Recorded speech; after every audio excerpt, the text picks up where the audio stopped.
had ended up, Kiriel had a habit of taking them to her room, no matter how many times Zorian told her to keep her sticky little fingers away from them. Working on a hunch, he double-checked his writing supplies and, sure enough, found they had been greatly depleted. It always happened, every time he came home, Kiriel would raid his school supplies.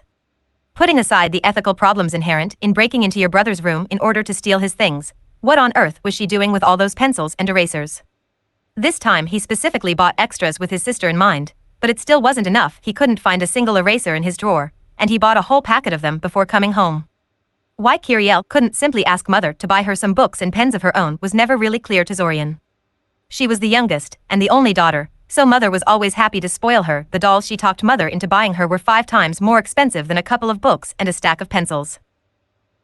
In any case, while Zorian had no delusions about ever seeing his writing supplies again, he really needed those textbooks. With that in mind, he marched off to his sister's room, ignoring the keep out warning on the door, and quickly found his missing books in their usual location, cunningly hidden under the bed, behind several conveniently placed stuffed animals. His packing done, he went downstairs to eat something and see what mother wanted from him. Though his family thought he simply liked to sleep in, Zorian actually had a reason for being a late riser. It meant he could eat his food in peace, as everyone else had already had their breakfast by then. Few things annoyed him more than someone trying to strike up a conversation while he was eating, and that was precisely the time when the rest of his family was most talkative.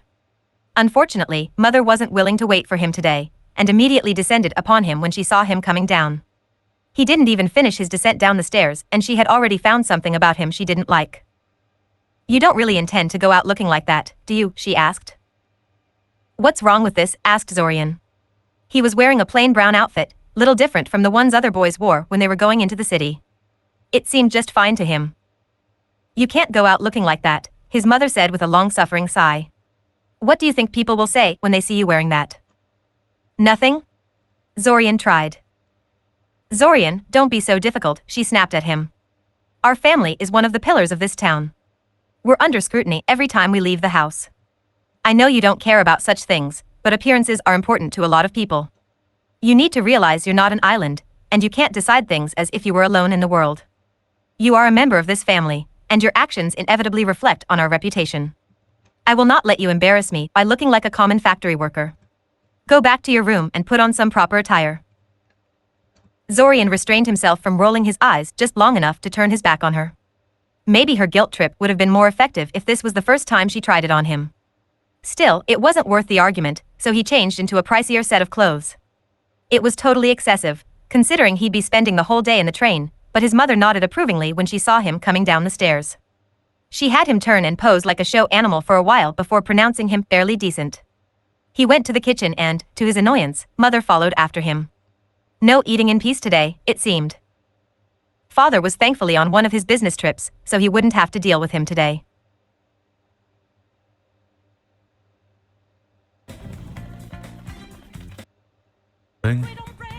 Right next to Jailer Jack's. And now for the Seer of Zaro. Right where you left the building, Jailer Jack's. Come over here.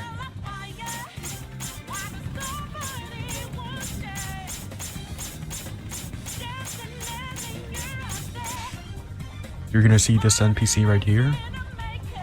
And then you go up the stairs.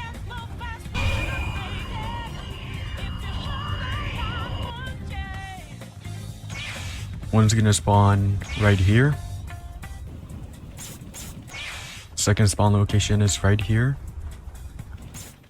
And there's also gonna be one right where Crocodile resides.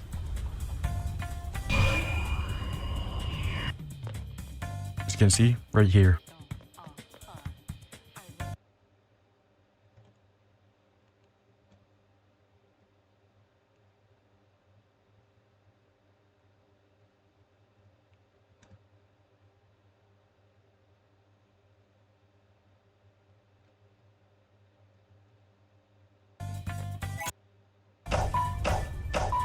It's right here, on these 2 buildings, on the street. Now if you come over, you're gonna get over to that tall building. That's the 3rd city.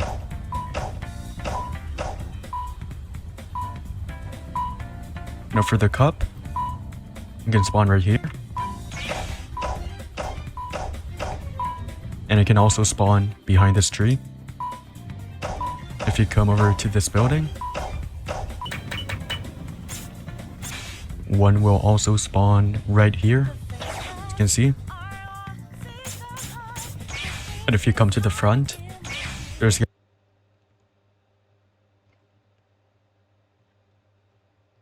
gonna be this billboard. And on top of this can also spawn right here.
Oof, his family thought he simply liked to sleep in. Zorian actually had a reason for being a late riser.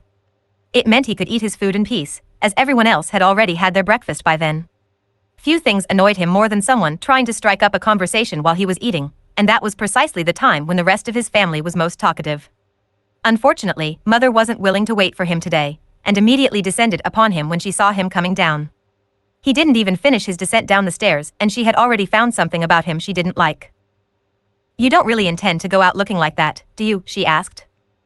"What's wrong with this?" asked Zorian. He was wearing a plain brown outfit, little different from the ones other boys wore when they were going into the city.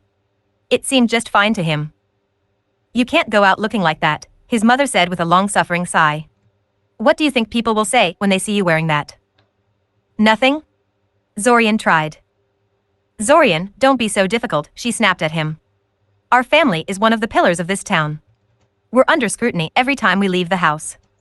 I know you don't care about such things, but appearances are important to a lot of people. You need to realize you're not an island, and you can't decide things as if you were alone in the world. You are a member of this family, and your actions inevitably reflect on our reputation.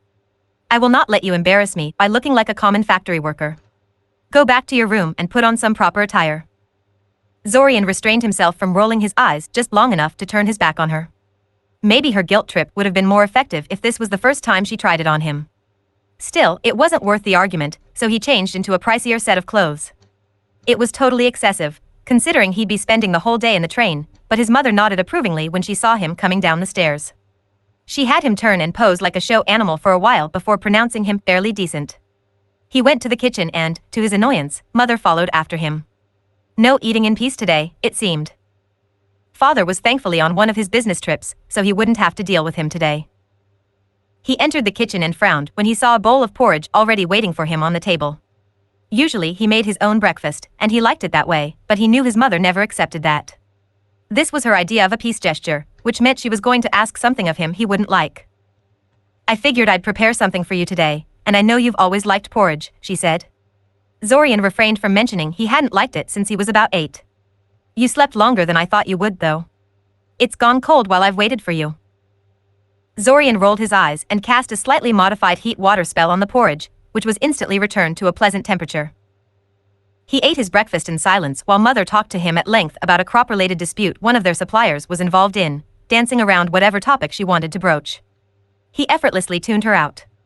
It was practically a survival skill for every child in the Kaczynski family, as both mother and father were prone to protracted lectures on every subject imaginable, but doubly so for Zorian, who was the black sheep of the family and thus subjected to such monologues more frequently than the rest. Thankfully, his mother thought nothing of his silence. Because Zorian was always as silent as possible around his family, he had learned many years ago that this was the easiest way of getting along with them. Mother, he interrupted her, I just woke up via Kiri jumping on me. I haven't had a chance to go to the bathroom and now you're pestering me while I'm eating. Either get to the point or wait a couple of minutes while I finish breakfast. She did it again, his mother asked, amusement obvious in her voice. Zorian rubbed his eyes, not saying anything, before surreptitiously pocketing an apple from the bowl on the table while his mother wasn't looking. There were a lot of annoying things Kiriel did again and again, but complaining about it to Mother was a waste of time. No one in this family was on his side. Oh, don't be like that, his mother said, noticing his less than pleased reaction. She's just bored and playing with you. You take things way too seriously, just like your father. I am nothing like my father. Zorian insisted, raising his voice and glaring at her. This was why he hated eating with other people. He returned to his breakfast with renewed vigor, eager to finish this as soon as possible. Of course you're not, Mother said airily, before suddenly switching the subject. Actually, this reminds me of something. Your father and I are going to Koth to visit Daimen. Zorian bit the spoon in his mouth to prevent himself from making a snide comment. It was always Daimen this, Daimen that. There were days when Zorian wondered why his parents had 3 other children when they were clearly so enamored of their eldest son. Really, going to another continent just to visit him? What, were they going to die if they didn't see him for a year? What's that got to do with me? Zorian asked. It will be an extended visit, she said. We'll be there for about 6 months, most of it spent traveling from one place to another. You and Fortov will be at the academy, of course, but I'm worried about Kiriel. She's only 9 and I don't feel comfortable bringing her along with us. Zorian paled, finally catching on to what she wanted of him. Hell. No. Mother, I'm 15, he protested. So, she asked. Your father and I were already married when we were your age. Times change.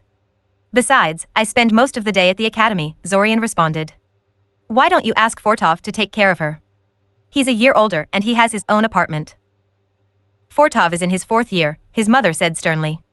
He's going to graduate this year, so he has to focus on his grades. You mean he said no, Zorian concluded out loud. And besides. She continued, ignoring his remark, I'm sure you're aware of how irresponsible Fortov can be at times. I don't think he's fit to raise a little girl. And whose fault is that? Zorian grumbled quietly, loudly dropping his spoon and pushing the plate away from him. Maybe Fortov was irresponsible because he knew mother and father would simply dump his responsibilities onto Zorian if he just played dumb long enough. Didn't that ever occur to her? Why did it always fall to him to deal with the little imp? Well, he wasn't going to get saddled with this. If Fortov was too good to take care of Kiriel, then so was Zorian. Plus, the little tattletale would undoubtedly report everything he did back to mother without a second thought. The best thing about attending a school so far from home was that he could do whatever he wanted with his family being none the wiser, and there was no way he was going to give that up. Really, this was just a transparent ploy by his mother to spy on him, so she could lecture him some more about family pride and proper manners. I don't think I'm fit for that either, continued Zorian a little louder. You said only a few minutes ago that I'm an embarrassment to the family. We wouldn't want to corrupt little Kiri with my uncaring attitude, now would we? I didn't dash. No. Zorian shouted. Oh, have it your way, she huffed in resignation. But really, I wasn't suggesting dash. What are you talking about? Kiriel called out from behind him. We were discussing what a rotten brat you are, Zorian shot back immediately. No you weren't. Zorian just rolled his eyes and rose from his seat, intending to go to the bathroom, only to find an irate little sister blocking his path. There was a knock at the door. I'll get it, said Zorian quickly, knowing that mother would demand that one of them open the door and that Kiriel wouldn't budge from her spot anytime soon. She could be very stubborn when she wanted. That was how Zorian found himself staring at a bespectacled woman dressed in expensive-looking khaki-colored clothes and cradling a thick book in her arm. The woman gave him an appraising glance, adjusting her glasses. Zorian Kaczynski? Yeah, he said, unsure how to react to this development. I am Ilsa Zalady, from Scioria's Royal Academy of Magical Arts. I'm here to discuss the results of your certification. Color drained from Zorian's face. They sent an actual mage to talk to him. What did he do to warrant this? Mother was going to skin him alive. You aren't in trouble, Mr. Kaczynski, she said, smiling in amusement. The Academy has a habit of sending a representative to third-year students to discuss various matters of interest. I confess I should have visited you sooner, but I have been a tad busy this year. You have my apologies. Zorian stared at her for a few seconds. May I come in? Huh? Oh, said Zorian. Forgive my manners, Miss Zalady. Come in, come in. Thank you, she accepted politely, stepping into the house. After a quick introduction to his mother and sister, Ilsa asked him if he had somewhere they could discuss school matters privately. Mother quickly decided she had to go to town market and took Kiriel with her, leaving him alone in the house with the mage, who promptly scattered various papers across the kitchen desk. So, Zorian, she began. You already know you passed the certification. Yes, I got the written notice, Zorian said. Sirin doesn't have a mage tower, so I was going to pick up the badge when I got back to Scioria. Ilsa simply handed him a sealed scroll. Zorian inspected the scroll for a few seconds and then tried to break the seal so he could read it. Unfortunately, the seal was quite tough to break. Unnaturally so, even. He frowned. Ilsa wouldn't have given him the scroll like this if she didn't think he had the ability to open it. A test of some sort? He wasn't anyone terribly special, so this would have to be something pretty easy. What skill did every recently minted mage possess that would? Oh. He almost rolled his eyes when he realized what this was all about. He channeled some mana into the seal and it promptly snapped itself in half, allowing Zorian to finally unroll the scroll. It was written in very neat calligraphy and appeared to be some kind of proof of his identity as a first circle mage.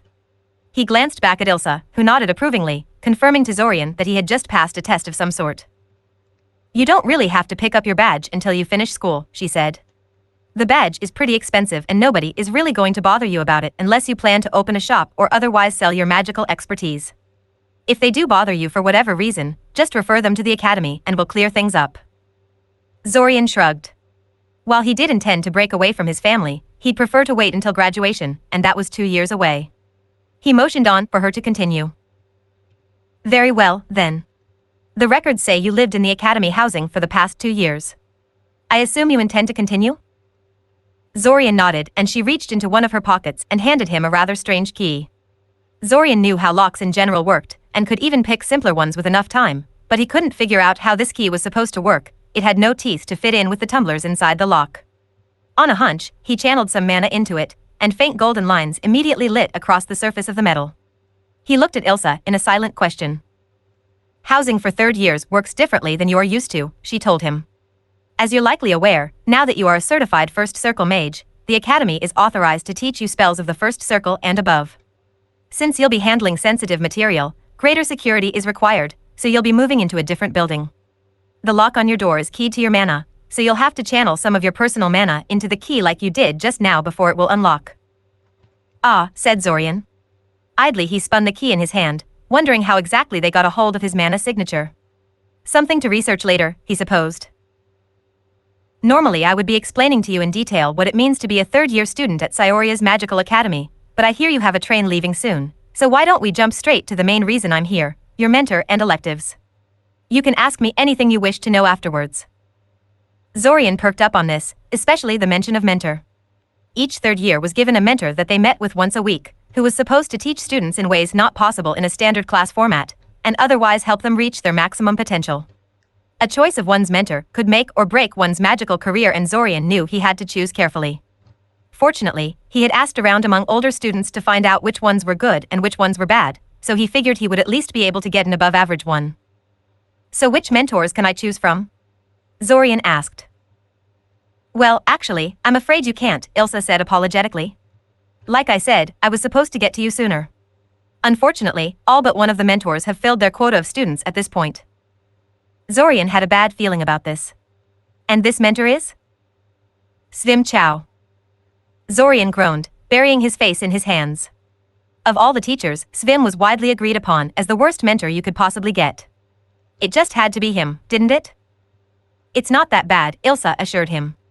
The rumors are mostly exaggerated, and mostly spread by students unwilling to do the kind of work Professor Svim requires of his charges. I'm sure a talented, hard-working student such as yourself will have no problems with him. Zorian snorted. I don't suppose there is any chance to transfer to another mentor, is there? Not really. We've had a really good pass rate last year, and all of the mentors are swamped with students as it is. Professor Svim is the least burdened of the available mentors. My, I wonder why, Zorian mumbled. All right, fine. What about electives? Ilsa handed him another scroll, this one unsealed, containing a list of all elective classes offered by the academy. It was long. Very long. You could sign up for practically anything, even things that weren't of strictly magical nature, things like advanced mathematics, classical literature, and architecture. It was to be expected, really, since Icosian magical tradition had always been inextricably connected to other intellectual pursuits. You can choose up to 5, but no less than 3 electives this year. It would be a lot more convenient for us if you did it now, so that we can finalize the schedules over the weekend before the classes start. Don't be too intimidated by the sheer size of the list. Even if you choose something that doesn't appeal to you, you can switch to a different elective during the first month of school. Zorian frowned. There were a lot of electives and he wasn't quite sure which ones he wanted to take. He'd already gotten shafted in the mentor department, so he really couldn't afford to screw up here. This would take a while. Please don't take this the wrong way, Miss Lady, but would you mind if we take a short break before we go any further with this? Of course not, she said. Is something the matter? Not at all, assured Zorian. It's just that I really need to go to the bathroom. Probably not the best way to make a first impression. Kiriel was so going to pay for putting him in this position. Asterisk asterisk asterisk. Zorian trailed after his family in silence as they entered Surin's train station, ignoring Fortov's exuberant greeting of some friends of his. He scanned the crowd on the train station for any familiar faces but, predictably, came out empty. He didn't really know all that many people in his hometown, as his parents loved reminding him. He felt his mother's gaze on him as he unsuccessfully searched for an empty bench, but refused to look back at her. She would take that as permission to initiate conversation, and he already knew what she would say. Why don't you join Fortov and his friends, Zorian? Because they're immature jackasses, just like Fortov, that's why. He sighed, looking at the empty train tracks with annoyance. The train was late. He didn't mind waiting as such, but waiting in the crowds was pure torture. His family would never understand, but Zorian hated crowds. It wasn't any tangible thing, really, it was more like large gatherings of people projected some kind of presence that weighed down on him constantly. Most of the time it was annoying, though it did have its uses. His parents stopped taking him to church when they realized that dragging him into a small hall packed with people resulted in vertigo and fainting in a matter of minutes. Fortunately, the train station wasn't currently crowded enough to produce such intense effects, but Zorian knew prolonged exposure would take its toll. He hoped the train wouldn't take too long, because he didn't relish spending the rest of the day with a headache. Fortov's loud laughter broke him out of such gloomy musings. His older brother didn't have such problems, that's for sure. Like always, he was cheerful, sociable, and had a smile that could light up the world. The people he was surrounded with were clearly enthralled with him, and he stood out among them at first glance, despite having the same thinned build that Zorian did. He just had that kind of presence around him. He was like Daimen in this way, only Daimen had actual skills to back up his charm. He scoffed, shaking his head. Zorian didn't know for sure how Fortov had been accepted into a supposedly elite institution like Sioria's Magical Academy, but he strongly suspected father had greased a few palms to get Fortov in. It wasn't that Fortov was stupid, so much as lazy and completely unable to focus on a task, no matter how critical. Not that most people knew that, of course, the boy was charming as hell, and very adept in sweeping his inadequacies under the metaphorical rug. His father always joked that Fortov and Zorian each got a half of Daimen in them. Fortov got his charm, and Zorian his competence. Zorian had never liked his father's sense of humor. A whistle pierced the air, and the train entered the station with a high-pitched squeal of metal wheels breaking against the tracks. The original trains were steam-powered machines that billowed smoke wherever they went and consumed unholy amounts of coal to keep going, but this one was powered by the newer technomagic engines that consumed crystallized mana instead. Cleaner, cheaper, and required less maintenance. Zorian could actually feel the mana radiating off the train as he approached, though his ability to sense magic was too underdeveloped to tell him any details. He had always wanted to look around the engine room of one of these things, but could never figure out a good way to approach the train operators. But that was a thought for another time. He gave a brief goodbye to Mother and Kiriel and entered the train to find himself a seat. He intentionally chose an empty compartment, something that was surprisingly easy to find. Apparently, despite the gathered crowd, few of them would be taking this particular train. 5 minutes later, the train gave another ear-splitting whistle and began its long journey towards Scioria. Asterisk asterisk asterisk. There was a sharp crackling sound, following by the sound of a bell ringing. Now stopping in Corsa, a disembodied voice echoed. A crackling sound again. I repeat, now stopping in Corsa. Thank you. The speakers crackled one last time before turning silent. Zorian released a long sigh of irritation and opened his eyes. He hated trains. The boredom, the heat, and the rhythmic thumping sounds all conspired to make him sleepy, but every time he finally drifted off to sleep he was rudely awoken by the station announcer. That this was the very purpose of that announcer, to wake up passengers who would sleep through their destination, was not lost on Zorian, but it was no less annoying because of it. He looked through the window, only to see a train station like any other. In fact, it was completely identical to the previous 5, down to the blue outline on the big white tablet saying Corsa. Apparently, the station builders were working off some kind of template these days. Looking at the station platform they were stopping at, he could see a large crowd of people waiting to get on the train. Corsa was a major trading hub, and a lot of newly minted merchant families lived here, sending their children to Scioria's prestigious academy to become mages and mingle among children of other influential people. Zorian found himself wishing that none of his fellow students join him in his compartment, but he knew it was an idle dream. There were too many of them and his compartment was completely empty aside from him. He did all he could to make himself comfortable in his seat and closed his eyes again. The first person to join him in his compartment was a chubby, glasses-wearing girl in a green turtleneck. She gave him a cursory glance and started reading a book in silence. Zorian would have been ecstatic with such an agreeable traveling companion, but soon enough a group of 4 other girls came in and took the remaining 4 seats for themselves. The newcomers were very loud and prone to giggling fits, and Zorian was sorely tempted to get up and find himself a new compartment to occupy. He spent the rest of the trip alternating between looking through the window at the endless fields they were passing and exchanging annoyed glances with the green turtleneck girl, who seemed similarly irritated by the other girls' antics. He knew they were getting close to Scioria when he could see trees on the horizon. There was only one city on this route that was this close to the Great Northern Forest, and the trains otherwise avoided getting close to so infamous a place. Zorian picked up his bag and went to stand by the exit. The idea was to be among the first to disembark, and thus avoid the usual crowding that always occurred once they got to Scioria, but he was too late. There was already a crowd at the exit when he approached. He leaned on the nearby window and waited, listening to animated conversation between 3 first-year students beside him, who were talking excitedly amongst themselves about how they were going to start learning magic and whatnot. Boy, were they going to be disappointed. The first year was all theory, meditation exercises, and learning how to access your mana consistently. Hey, you. You're one of the upperclassmen, aren't you? Zorian looked at the girl talking to him and suppressed a groan of irritation. He so did not want to talk to these people. He had been in the train since early morning. Mother had given him a nasty lecture because he hadn't offered Ilsa something to drink while she was in the house, and he was in no mood for anything. I suppose you could describe me as such, he said cautiously. Can you show us any magic? She asked eagerly. No, said Zorian flatly. He wasn't even lying. The train is warded to disrupt mana shaping. They had problems with people starting fires and vandalizing compartments. Oh, the girl said, clearly disappointed. She frowned, like trying to figure something out. Mana shaping? She asked cautiously. Zorian raised an eyebrow. You don't know what mana is? She was first year, yes, but that was elementary. Anyone who went through elementary school should know at least that much. Magic, she tried lamely. Grunted Zorian. The teachers would so fail you for that. No, it's not magic. It's what powers magic, the energy, the power, that a mage shapes into a magical effect. You'll learn more about it in lectures, I guess. Bottom point is, no mana, no magic. And I can't use any mana at the moment. This was misleading, but whatever. There was no way he was explaining things to some random stranger, especially since she should already know this stuff. Okay. Sorry to bother you then.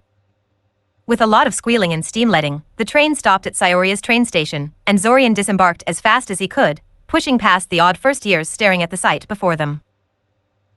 Scioria's train station was huge, a fact made obvious by the fact that it was enclosed, making it look more like a giant tunnel. Actually, the station as a whole was even larger, because there were 4 more tunnels like this one, plus all the support facilities. There was nothing like it anywhere in the world, and virtually everyone was stupefied the first time they saw it. Zorian was too, when he first disembarked here.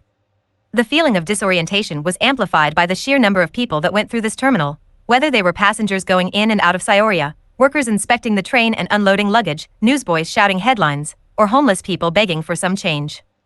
As far as he knew, this massive flow of people never really ceased, even at night, and this was a particularly busy day.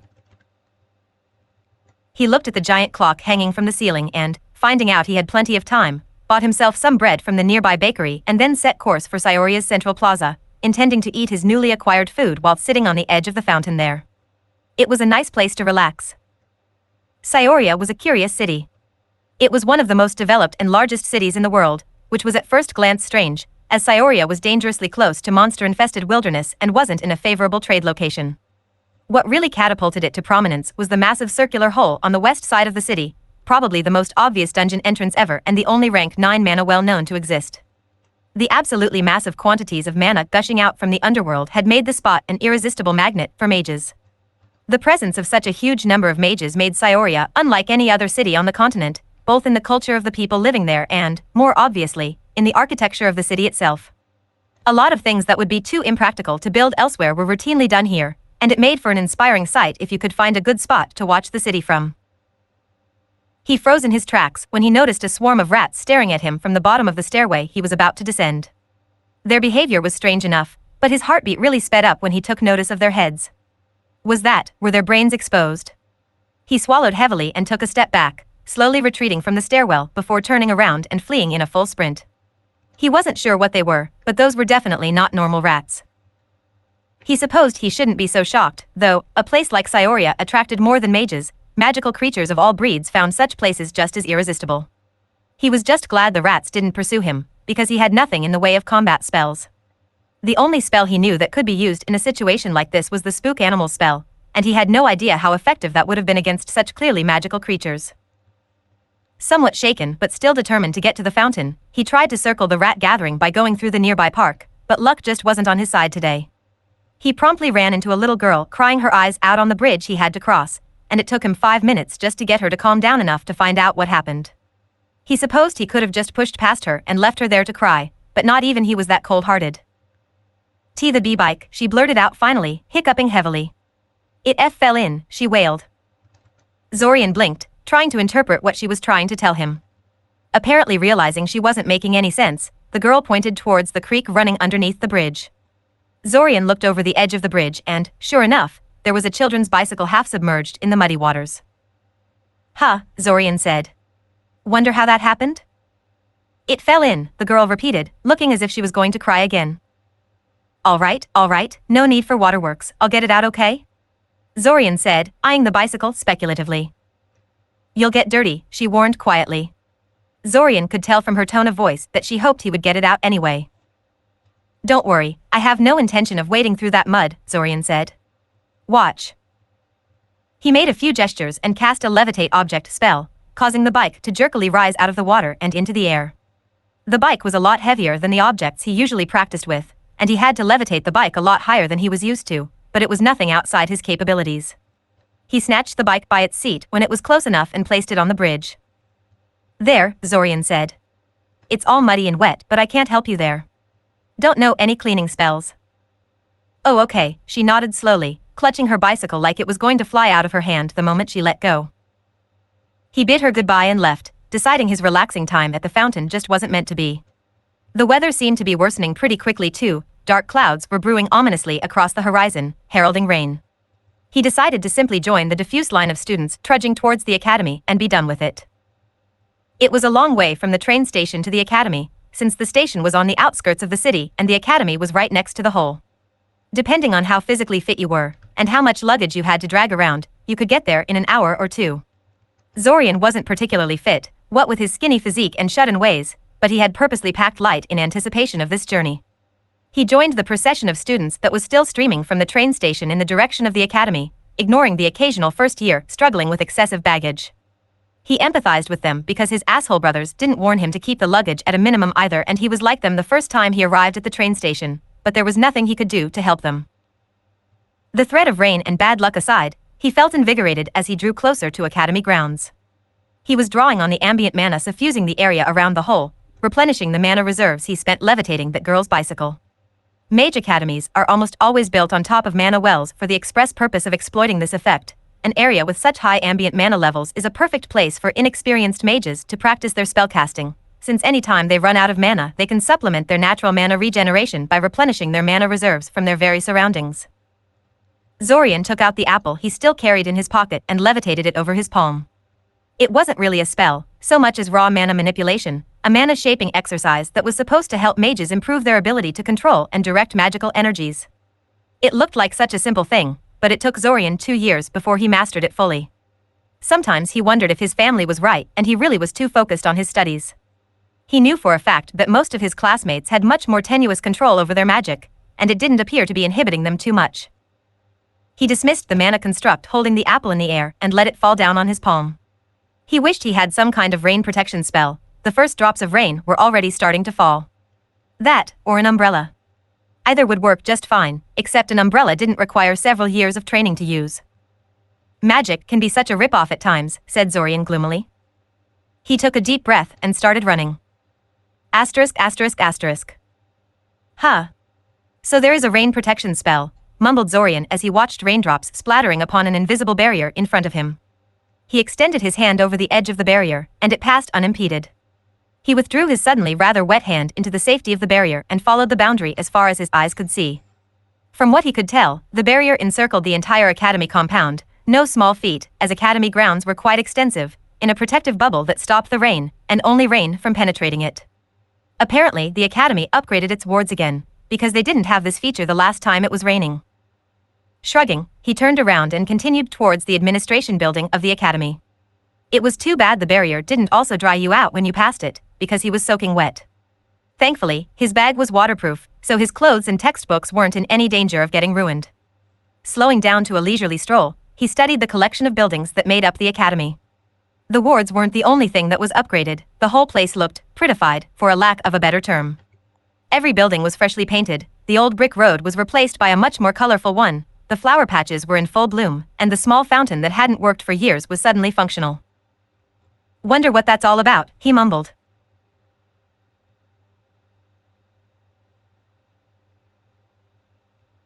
After a few minutes of contemplation, he decided he didn't care much. He would find out sooner or later if it was of any importance. The administration building was, predictably, mostly empty of students.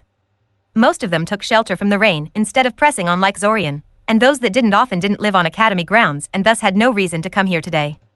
That was perfect as far as Zorian was concerned, as it meant he could be done here quickly. Quickly turned out to be a relative term. It took 2 hours of wrangling with the girl working at the administration desk before he had taken care of all the necessary paperwork. He asked about his class schedule, but was told it wasn't finalized yet and that he would have to wait until Monday morning. Come to think of it, Ilsa had mentioned the same thing. Before he left, the girl gave him a book of rules with which third-year students were expected to familiarize themselves before sending him on his way. Zorian idly flipped through the rulebook while he searched for room 115, before putting it into one of the more obscure compartments in his backpack, never to be looked at again. Academy-provided housing was pretty terrible, and Zorian had had very unpleasant experiences with it, but it was free and apartment space was severely overpriced in Scioria. Even children of nobles often lived on academy grounds rather than in their own apartments, so who was he to complain? Besides, living so close to the lecture hall cut down on the travel time each morning and put him close to the biggest library in the city, so there were definitely good sides to it. An hour later, he smiled to himself as he entered a fairly spacious room. He was even more pleased when he realized he had his own bathroom. With a shower stall, no less. It was a welcome change from having to share a cramped little room with an inconsiderate roommate and sharing a single communal bathroom with the whole floor. As far as furniture went, the room had a bed, a closet, a set of drawers, a work desk, and a chair. Everything Zorian needed, really. Dropping his luggage on the floor, Zorian changed out of his wet clothes before collapsing on the bed with relief. He had 2 whole days before the classes started, so he decided to postpone unpacking until tomorrow. Instead, he remained motionless on the bed, wondering for a moment why he couldn't hear the raindrops hitting the glass pane of the window next to his bed, before remembering the rain barrier. I've got to learn how to cast that, he mumbled. His spell collection was extremely limited at the moment, consisting of about 20 simple spells, but he had plans to rectify that this year. As a certified First Circle mage, he had access to parts of the Academy library he didn't before, and he planned on rating them for spells contained within. Besides, this year's classes were supposed to be much more focused on practical spellcasting now that they'd proven themselves capable, so he should be learning plenty of interesting things in class too. Tired from the long journey, Zorian closed his eyes, intending to take a short nap. He wouldn't wake up until tomorrow morning. Report chapter. Comments. Contact TOS sitemap.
I realize that is a really long first chapter. It goes from him waking up all the way down explaining the academy, magic, his sister, his mother, the person that told him about his ranking, him getting inside the academy, talking about magic. Damn, like that's a lot of content. These chapters are long. Play. That could be like 3 chapters, Volume. honestly. 00:00/00:44. TrueVid. Full screen. Although the Academy loved saying they were an elite institution thanks to the excellent quality of its teaching staff, the truth was that the main reason for their supremacy was their library. Through contributions of its alumni, generous budget allocations by a number of former headmasters, quirks of local criminal law, and sheer historical accident, the Academy had built a library without equal. You could find anything you wanted, regardless of whether the topic was magical or not. There was a whole section reserved for steamy romance novels, for instance. The library was so massive it had actually expanded into the tunnels beneath the city. Many of the lower levels were only accessible to guild mages, so it was only now that Zorian was allowed to browse their contents. Fortunately, the library was open during the weekend, so the very first thing Zorian did when he woke up was descend into these depths to see what he'd been missing these past 2 years and maybe fill out his spellbook a bit. He was pleasantly surprised at the sheer number of spells and training manuals available to a first circle mage. There were more books and spells than he could master in a lifetime. Most of the spells were either highly situational or minor variations of each other, so he didn't feel the need to obsessively learn all of them, but he could already see this place would keep him busy all year round. A lot of them looked surprisingly easy and harmless, and he couldn't help but wonder why they were kept on the restricted level instead of being available to everyone. He could have used these during his second year. He was right in the middle of trying to find the rain barrier the Academy incorporated into its ward scheme when he realized he had skipped breakfast and was getting awfully hungry, and that it was past noon. Reluctantly, he checked out a couple of books to pore over in depth in the safety of his room and went to get something to eat. There was no kitchen in his room, sadly, but the Academy had a pretty good cafeteria available to students. The food they offered was cheap yet surprisingly edible. Still, it was something of a poor man's option, and most of the richer kids ate in one of the many restaurants in the vicinity of the Academy. That's why Zorian was a bit shocked when he entered the cafeteria and realized that changes to the Academy weren't only in exterior appearances. The cafeteria was positively sparkling, and all the tables and chairs were brand new. It was weird to see the place so clean. Shaking his head, he quickly loaded a couple of plates on his tray, idly noting the cooks were a lot less stingy with the meat and other expensive parts of the dish all of a sudden, and then started scanning the eating students for familiar faces. Clearly something was happening here, and he hated being left outside the loop.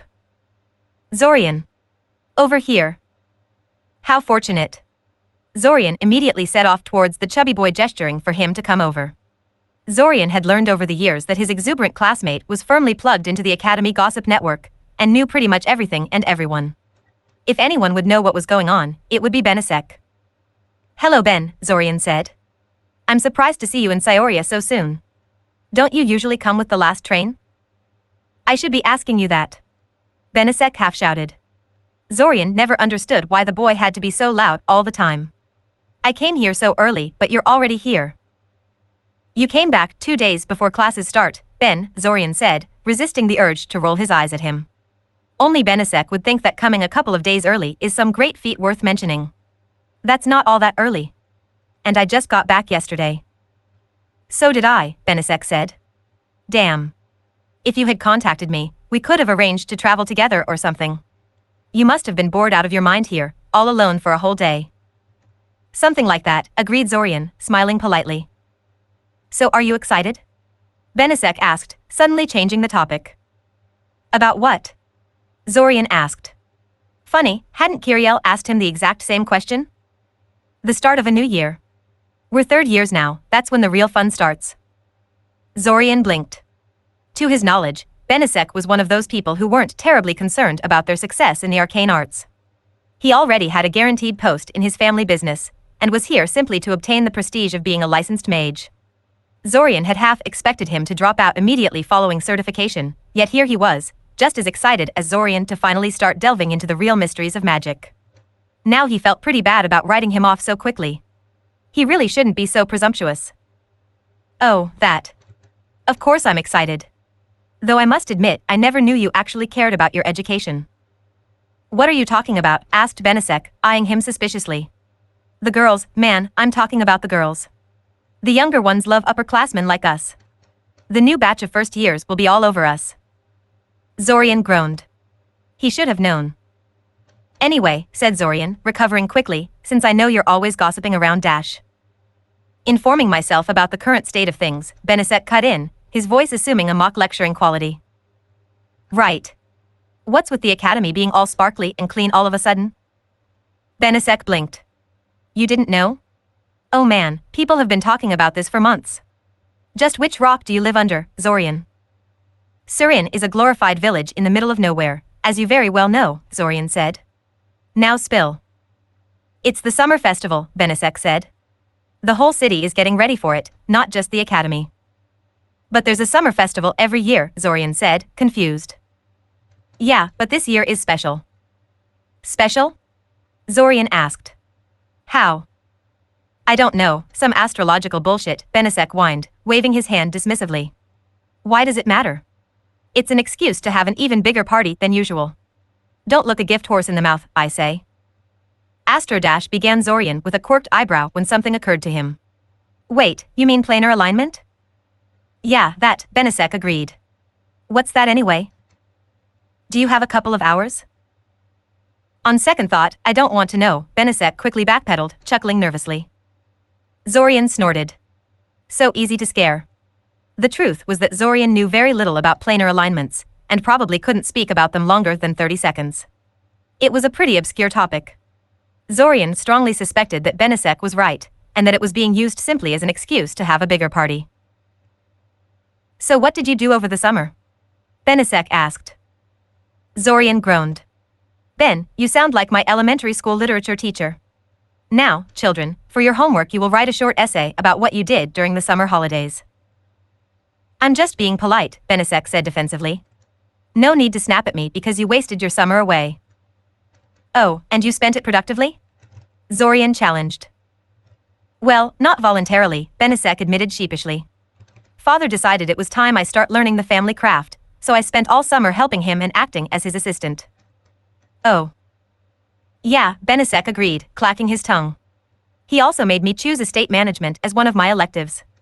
I hear it's a really tough class too. Can't say my summer was particularly stressful. I spent most of my time reading fiction and avoiding my family, admitted Zorian. Mother tried to dump my little sister on me this year, but I managed to talk her out of it. I feel for you, Benisek said with a shudder. I've got 2 younger sisters and I think I'd die if they came to live with me here. They're both utter nightmares. Anyway, what did you take for your electives? Engineering, mineral alchemy, and advanced mathematics. Benisek blanched. Man, you're really taking this seriously, aren't you? I guess you're gunning for a spot in one of the spell forges, huh? Yeah, Zorian said. Why? Benisek asked incredulously. Designing magic items, that's a tough, demanding job. Surely your parents could find you a spot in their business? Zorian gave him a strained smile. Yes, no doubt his parents already had a spot all planned out for him. I'd rather starve out in the streets, Zorian told him honestly. Benisek raised an eyebrow at him, but then simply shook his head sadly. I think you're crazy, personally. Who did you choose as your mentor? I didn't get to choose, Zorian scoffed. There was only one left by the time it was my turn to do so. I mentored under Svim. Benisek actually dropped his spoon at this, staring at him in shock. Svim. But that guy's a nightmare. I know, Zorian said, releasing a long-suffering sigh. God, I'd probably transfer if I got assigned to that asshole, Benisek said. You're a lot braver a man than I, that's for sure. So who did you choose? Zorian asked curiously. Karabira Aope, Benisek said, immediately brightening. Please don't tell me you chose your mentor based on appearance, begged Zorian. Well, not just based on appearance, Benisek said defensively. They say she's pretty tolerant. You don't want to do any extra work, Zorian surmised. This whole thing is like a vacation to me, Benisek admitted sheepishly. I get to postpone employment for 2 years and have some fun in the meantime. You're only young once, you know? Zorian shrugged. Personally, he found learning about magic and gathering knowledge in general to be fun all by itself, but he knew all too well that very few people shared this opinion with him. I suppose, Zorian said non-committally. So is there anything else that everyone knows that I should be familiar with? He spent another hour or so conversing with Benisek, touching upon a variety of topics. It was particularly interesting to hear which of their classmates would be joining them this year and which ones wouldn't. Zorian had thought the certification exam was a bit on the easy side, but apparently he was mistaken, since roughly a quarter of their classmates would not be joining them. He did notice that most of the failed students were civilian-born ones, but this wasn't terribly unusual. Mage-born students had parental support when learning magic and a reputation to live up to. He was pleasantly surprised that one particular asshole wouldn't be joining them this year. Apparently Veyers Boranova lost his temper on his disciplinary hearing and got himself expelled from the academy. He wouldn't be missed. Honestly, that boy was a menace and it was a disgrace they hadn't expelled him sooner. Fortunately, it seemed there were some things that just couldn't be overlooked, even if you were an heir of noble house Boranova. He left when Benisek started discussing pros and cons of various girls in their class, not willing to get dragged into such a discussion, and went back to his room to get some reading done. He hadn't even opened the first book properly when he was interrupted by a knock on the door. Very few people cared to track him down to his room, so he actually had a pretty good idea of who it was before he even opened the door. "Hi, Roach." Zorian stared at the grinning girl in front of him, contemplating whether to take offense at the insulting nickname before shooing her inside. In the past, while he was still crushing on her, the nickname had kind of hurt, now it was just slightly annoying. Taven promptly ran inside and jumped on his bed like a little kid. Really, what had he ever seen in her? Beside a beautiful older girl who was fairly nice to him and had a propensity to wear form-fitting clothes, that is. "I thought you graduated," he said. "I did," she answered, taking one of the spellbooks he borrowed from the library into her lap to leaf through it. Seeing how she had already taken over his bed, he sat down on the chair in front of his work desk. "But you know how it goes, there's always too many young mages, never enough masters willing to take them under their wing. I'm working as a class assistant for Nerthak. Hey, if you took non-magical combat you're going to see me all the time." "Yeah, right," Zorian snorted. "Nerthak blacklisted me in advance, just in case I get any ideas." "Really?" "Yeah. Not that I would ever sign up for a class like that anyway," Zorian said. "Except maybe to watch Taven all sweaty and puffed up in that tight outfit she always wore whenever she trained." "Pity," she said, seemingly engrossed in his book. "You really should put on some muscle one of these days. Girls like boys who exercise." "I don't care what girls like," Zorian snapped crankily. She was starting to sound like his mother. "Why are you here anyway?" "Oh, calm down, it was just a thought," she said with a dramatic sigh. "Boys and their fragile little egos." "Taven, I like you, but you're really treading on thin ice here," Zorian warned. "I came here to ask if you would join me and a couple of others on a job tomorrow," she said, throwing the book aside and finally getting to the point of her visit. "A job?" Zorian asked suspiciously. "Yeah. Well, more like a mission.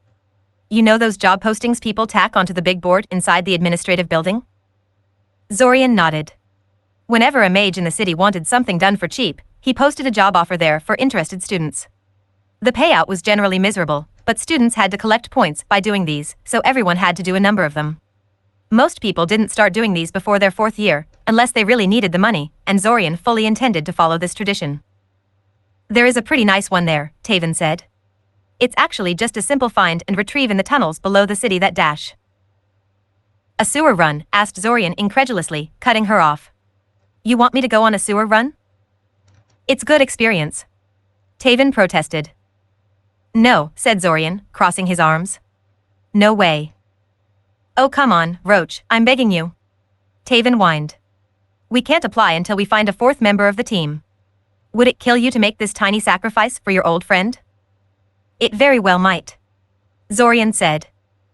"You'll have 3 other people to protect you," she assured.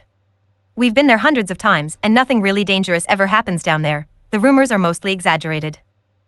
Zorian snorted and looked away. Even if they really did keep him safe, it was still a trek through smelly, disease-ridden tunnels with 3 people he didn't really know, and who probably resented having to bring him along for the sake of a formality. Besides, he still hadn't forgiven her for that fake date she invited him on. She may not have known he was crushing on her at the time, but it was still a pretty insensitive thing she did that evening. Also, he might feel a little more inclined to help if she stopped calling him Roach. It was not nearly as cute as she thought it was. "Okay, how about a bet?" she tried. "No," Zorian promptly refused. She let out an affronted cry. "You didn't even hear me out." "You want to fight," Zorian said. "You always want to fight." "So," she pouted. "You chickening out? You're admitting you'd lose to a girl?" "Absolutely," Zorian deadpanned. Both of Taven's parents were martial arts practitioners, and they had taught her how to fight since she could walk. Zorian wouldn't last 5 seconds against her in hand-to-hand combat. Hell, he doubted anyone in school would do much better. Taven waved her hands in the air in a frustrated gesture and promptly collapsed on his bed, and for a moment Zorian actually thought she was accepting defeat. Then she sat up and folded her legs under her until she was sitting in a lotus position. The smile on her face was giving Zorian a bad feeling. "So," she began cheerfully. "How have you been?" Zorian sighed. This was not how he intended to spend his weekend. Asterisk asterisk asterisk. 2 days later, Zorian was well settled into his new room and it was Monday morning. Rising early was pure torture after he had gotten into the habit of sleeping in, but he managed. He had many flaws, but a lack of self-discipline wasn't one of them.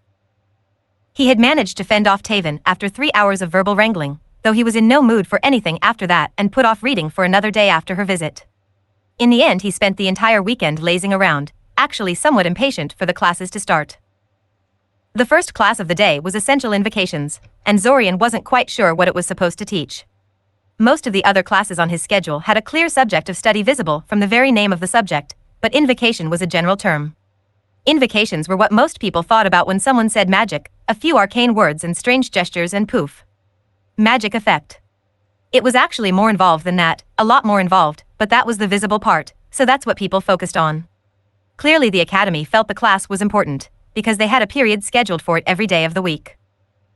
As he approached the classroom, he noticed a familiar person standing in front of the door with a clipboard in her hands. This, at least, was a familiar sight. Akoja Strohs had been the class representative for his group since their first year, and she took her position very seriously.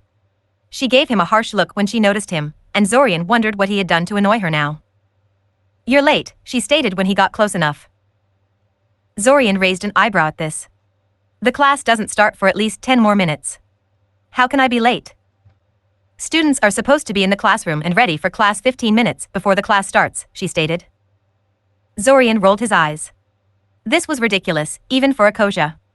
"Am I the last person to arrive?" "No," she conceded after a short silence. Zorian walked past her and entered the classroom. You could always tell when you walked into a gathering of mages, their appearance and fashion sense gave them away unerringly, especially in Scioria where mages from all over the world sent their children. Many of his classmates came from established magical families, if not outright houses, and many mage lineages produced children with noticeable peculiarities either because of bloodlines passed down from parents or because of secret enhancement rituals they subjected themselves to, things like having green hair, or always giving birth to soul-bonded twins, or having tattoo-like markings on their cheeks and forehead. And these were real examples exhibited by his classmates. Shaking his head to clear his thoughts, he went towards the front of the classroom, throwing polite greetings to those few classmates he knew a little better than the rest. No one really tried to talk to him, though there was no bad blood between him and anyone in the class. He was not particularly close to any of them either. He was just about to sit down when frantic hissing interrupted him. He glanced to his left, watching his classmate whisper soothingly to the orange-red lizard in his lap. The animal was staring at him intently with its bright yellow eyes, nervously tasting the air with its tongue, but didn't hiss again when Zorian carefully lowered himself into the chair. "Sorry about that," the boy said. He's still a little uneasy around strangers. "Don't worry about it," Zorian said, waving the apology away. He didn't know Briam all that well, but he did know his family bred fire drakes for a living, so it wasn't that unusual for him to have one. "I see your family has given you a fire drake of your own. Familiar?" Briam nodded happily, scratching the lizard's head absent-mindedly and causing the creature to close its eyes in contentment. "I bonded with him over the summer holidays," he said. "Familiar bond is a little strange at first, but I think I'm getting the hang of it. At least I've managed to talk him out of breathing fire at people without permission, else I would have to put a fire suppressant collar on him, and he hates that thing." "The school won't bother you about bringing it to class?" Zorian asked curiously. Him, Briam corrected. "And no, they won't. You can bring a familiar to class if you've reported them to the academy and can get them to behave. And, of course, as long as they're reasonably sized." "I hear fire drakes can get pretty big," Zorian remarked speculatively. "They do," Briam agreed. "That's why I wasn't allowed to have one till now. In a few years he'll get way too big to follow me into the classroom, but by that time I'll already be finished with my education and back at the ranch."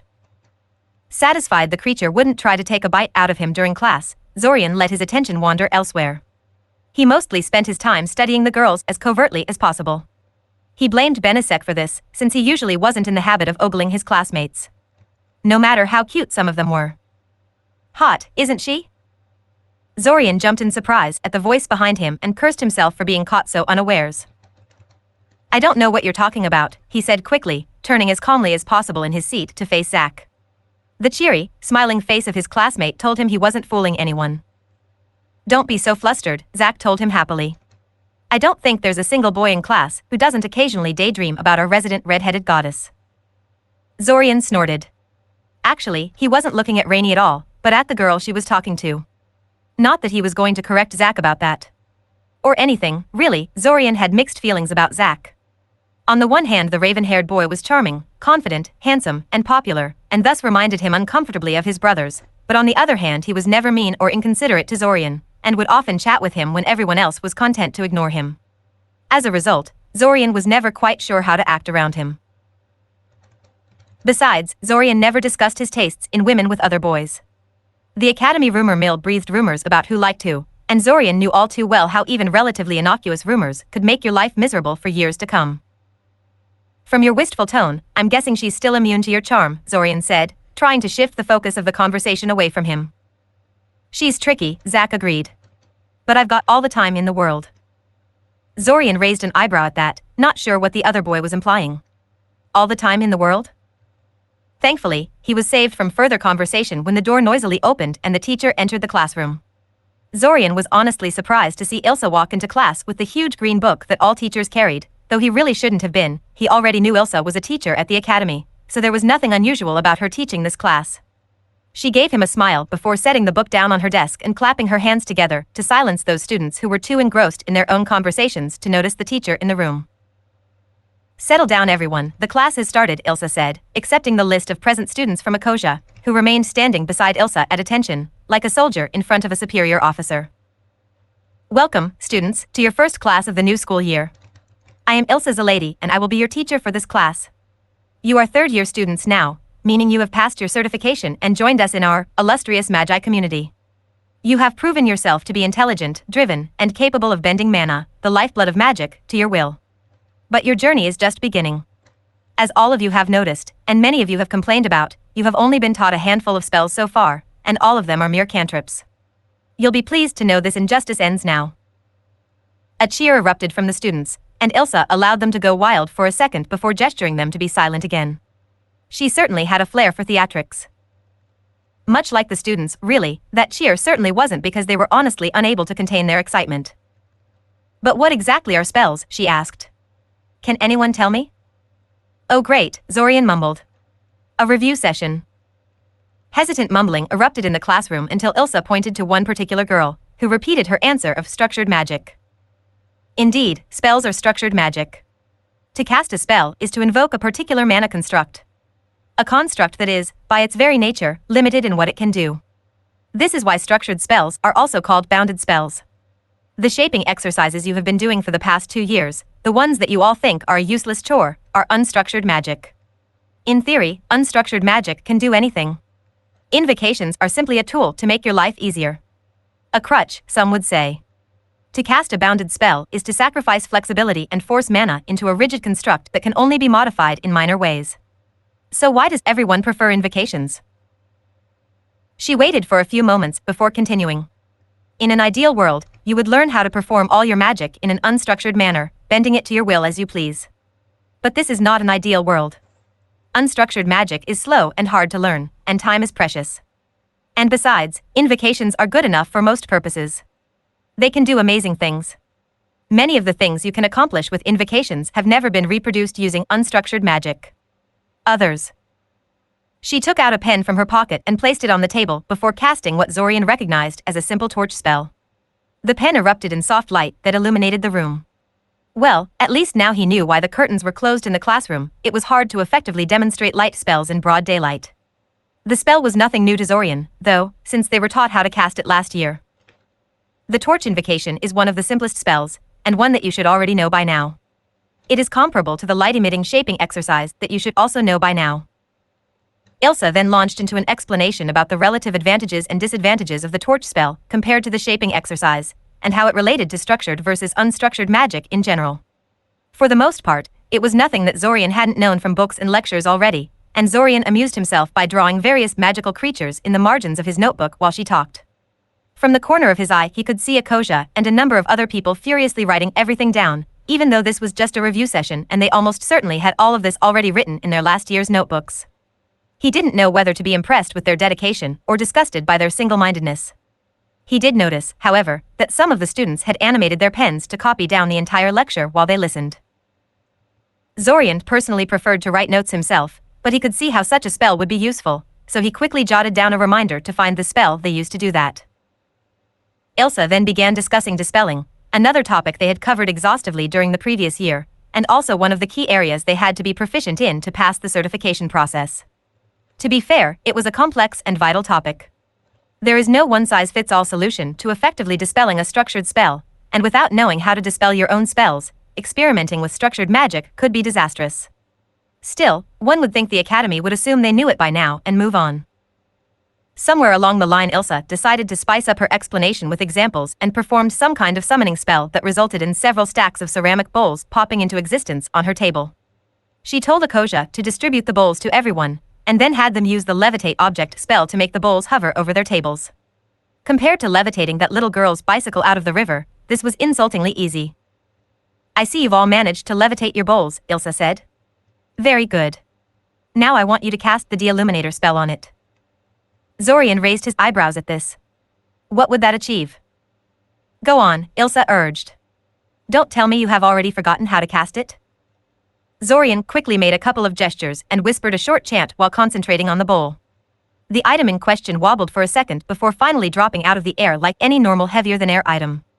A plethora of clattering sounds informed him that this wasn't an isolated occurrence. He glanced towards Ilsa for an explanation. As you can see, the levitate object spell can be dispelled by the de-illuminator spell. An interesting development, don't you agree? What does a spell designed to snuff out sources of magical light have to do with hovering objects? The truth, my young students, is that de-illuminator is simply a specialized form of a general-purpose disruptor spell, which breaks down the structure of a spell in order to make it go away. While not designed with levitate object in mind, it is still capable of affecting it if you supply it with enough power. Why didn't you tell us to just dispel it normally, then, one of the girls asked. A topic for another time, Ilsa said without missing a beat. For now, I want you to take notice of what happened when you dispelled the spell on the bowl. It dropped like a rock, and if it had not been magically strengthened, it would have probably shattered upon impacting the table. This is the main problem inherent in all disruptor spells. Disruptor spells are the simplest form of dispelling, and virtually every spell can be disrupted if you put enough power into the disruptor, but sometimes disrupting the spell can have worse consequences than letting it run its course. This is especially true for higher-order spells, which almost always react explosively to disruption because of the vast amount of mana that goes into their casting. Not to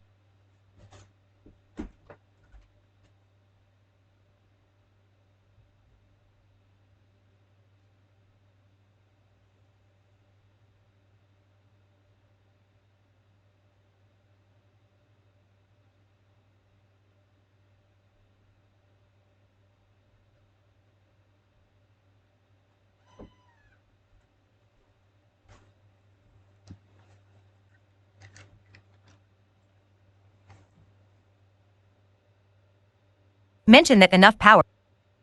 See, you've all managed to levitate your bowls, Ilsa said. Very good. Now I want you to cast the de-illuminator spell on it. Zorian raised his eyebrows at this. What would that achieve? Go on, Ilsa urged. Don't tell me you have already forgotten how to cast it? Zorian quickly made a couple of gestures and whispered a short chant while concentrating on the bowl. The item in question wobbled for a second before finally dropping out of the air like any normal heavier-than-air item. A plethora of clattering sounds informed him that this wasn't an isolated occurrence. He glanced towards Ilsa for an explanation. As you can see, the levitate object spell can be dispelled by the de-illuminator spell.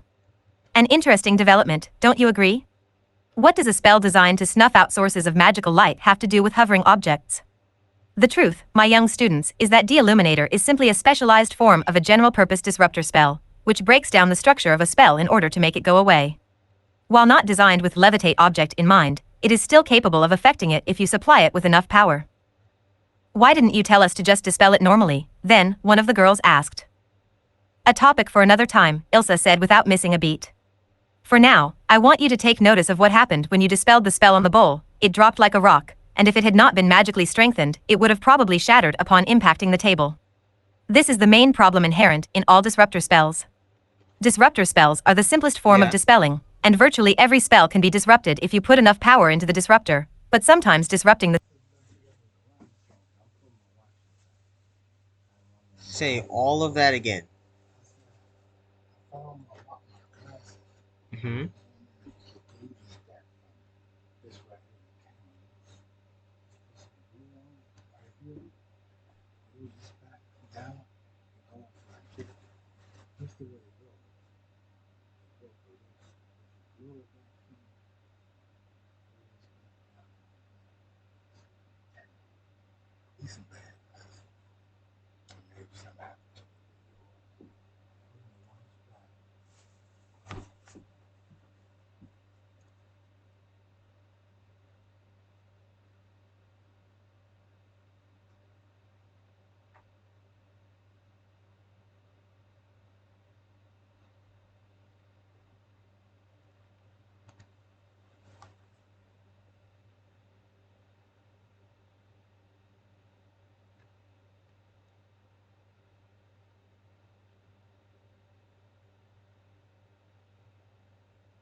Disrupting the spell can have worse consequences than letting it run its course.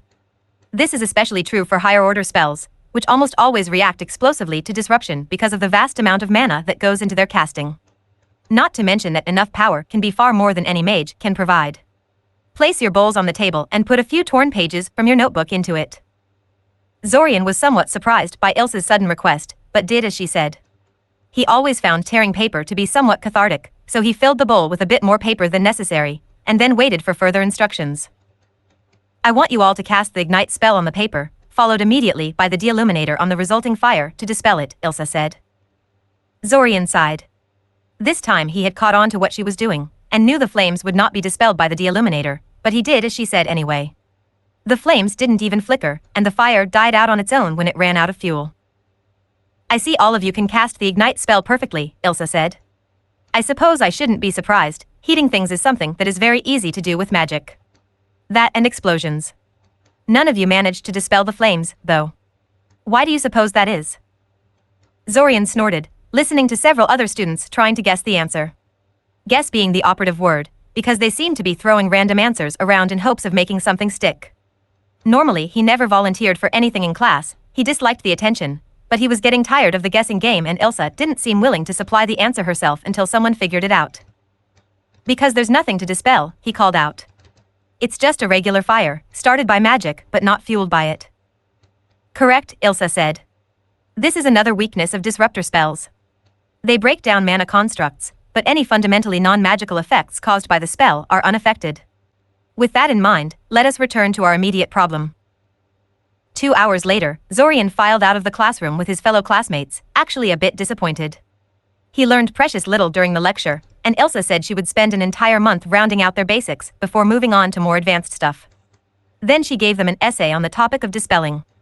It was shaping up to be a relatively boring class, since Zorian had a pretty good grasp of the basics, and they had essential invocations 5 times a week, that is to say, every day. Joy. The rest of the day was uneventful, since the remaining 4 classes were purely introductory, outlining what material would be covered for each class and other such details.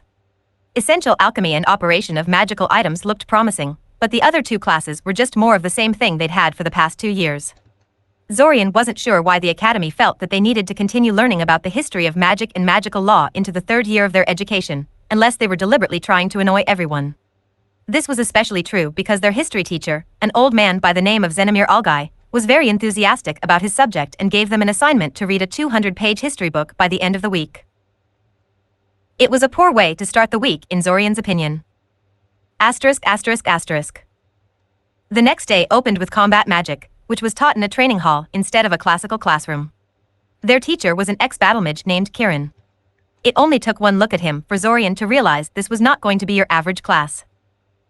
The man standing in front of them was of average height, but he looked as if he was chiseled out of stone, bald, grim-faced, and very, very muscular. He had a rather prominent nose and he was completely shirtless, proudly displaying his rather developed chest muscles. He carried a combat staff in one hand and the ever-present green teacher's book in the other. Had someone described the man to Zorian, he would have thought it funny, but there was nothing funny about facing this person in the flesh. Combat magic isn't really a category of spells as such, Kirin said in a loud, commanding voice, more like a general talking to recruits than a teacher talking to students. It was probably the quietest class Zorian had ever been in, even chatterboxes like Nialu and Jade were silent. More like a way of casting magic. To use spells in combat, you need to cast them fast, and you need to overcome your opponent's defenses. This means they inevitably require a lot of power and that you shape the spell in an instant, which means that classical invocations like you learn them in other classes are useless. He slammed his staff into the floor for emphasis, and his words reverberated throughout the training hall. Zorian could swear the man was empowering his voice with magic somehow. Chanting a spell takes several seconds, if not longer, and most of your opponents will kill you before you finish. Especially today, in the aftermath of the Splinter Wars, when every fool is armed with a gun and educated in ways to effectively combat mages. Kirin waved his hand in the air and the air behind him shimmered, revealing a transparent phantasm of a minotaur over him. The creature looked quite angry, but it was clearly an illusion.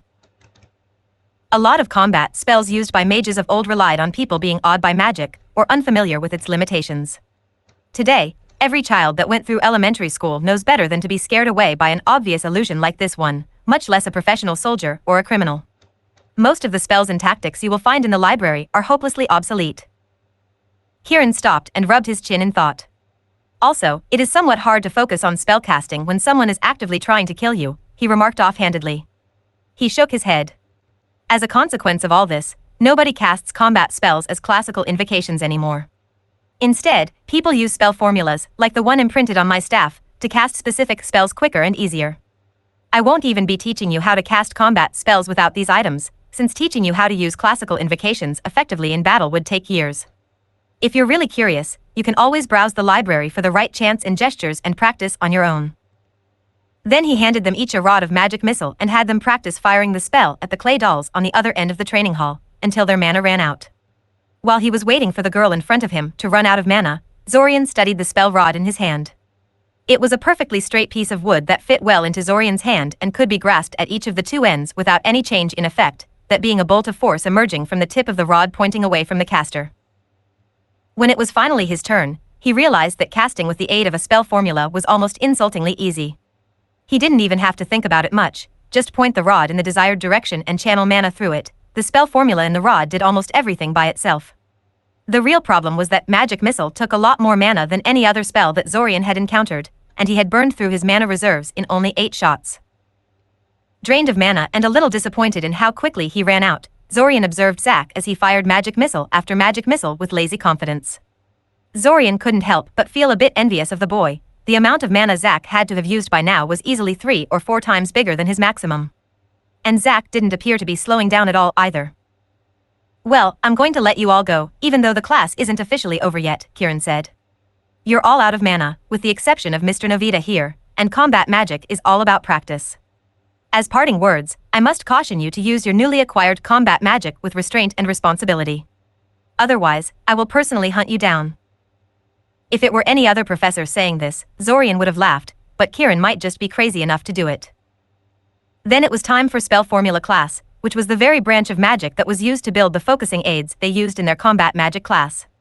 Their teacher, a young woman with gravity-defying orange hair that stood up like the flame of a candle, reminded Zorian of Xenomir Algai with her enthusiasm for the subject.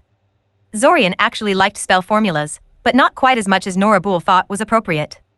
Her recommended reading included 12 different books, and she immediately announced that she would be organizing bonus lectures each week for those interested in learning more. Then she gave them a short test. It had 60 questions, to check how much they remembered from their last 2 years. She then wrapped up the class by telling them to read the first 3 chapters from one of the books on her recommended reading list for the next class, which was tomorrow. After that, the rest of the day was like a relaxation period in comparison. Asterisk asterisk asterisk. Zorian knocked on the door in front of him, nervously fidgeting in place. The first week of school was rather uneventful, aside from finding out that advanced mathematics was also taught by Nora Boole, and she was similarly enthusiastic about that subject as well, giving them another preliminary test and more recommended reading. Still, it was now Friday, and it was time to meet his mentor. Come in, a voice sounded from the room, and Zorian swore he could feel the impatience in the voice already, like the man felt Zorian was wasting his time before he even saw him. He opened the door and came face to face with Svim Chow, the notorious mentor from Hell. Zorian could tell straight from his facial expression that Svim didn't think much of him. Zorian Kaczynski? Sit down please, Svim ordered, not even bothering to wait for an answer. Zorian barely caught the pen the man threw at him the moment he sat down. Show me your basic 3, his mentor ordered, referring the shaping exercises they were taught in their 2nd year. He had heard about this part. No one had ever mastered the basic 3 enough to impress Svim. Sure enough, Zorian had barely begun levitating the pen when he was interrupted. Slow, Svim pronounced.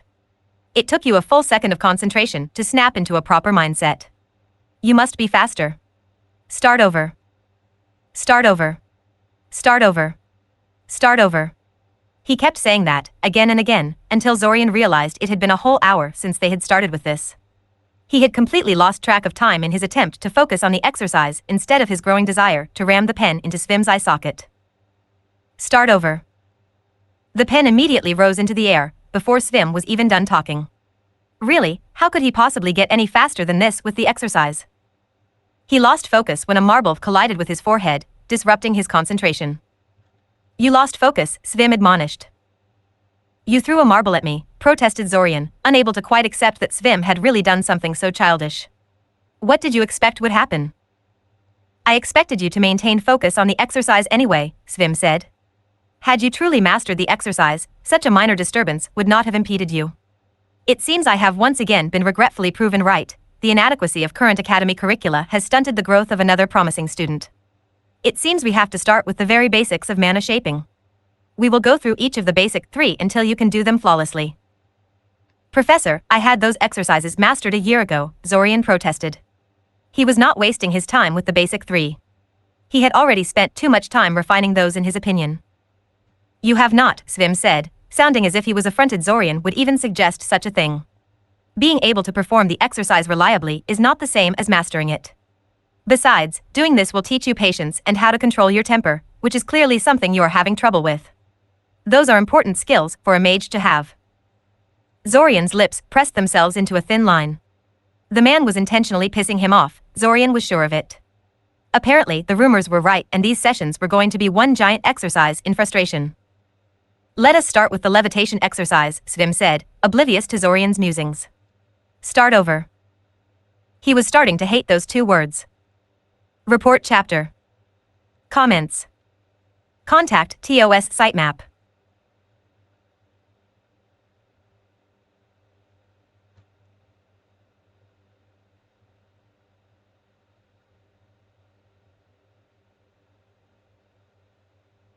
Play. Volume. 00:00/00:44. Truvid. Full screen. If someone had asked Zorian at the end of the first week what classes he thought he would have the most trouble with, he would have answered spell formulas and advanced mathematics. Combat magic maybe. 2 weeks later, he could safely say the answer was warding. Warding, the art of protecting things with magic, was a surprisingly complex field.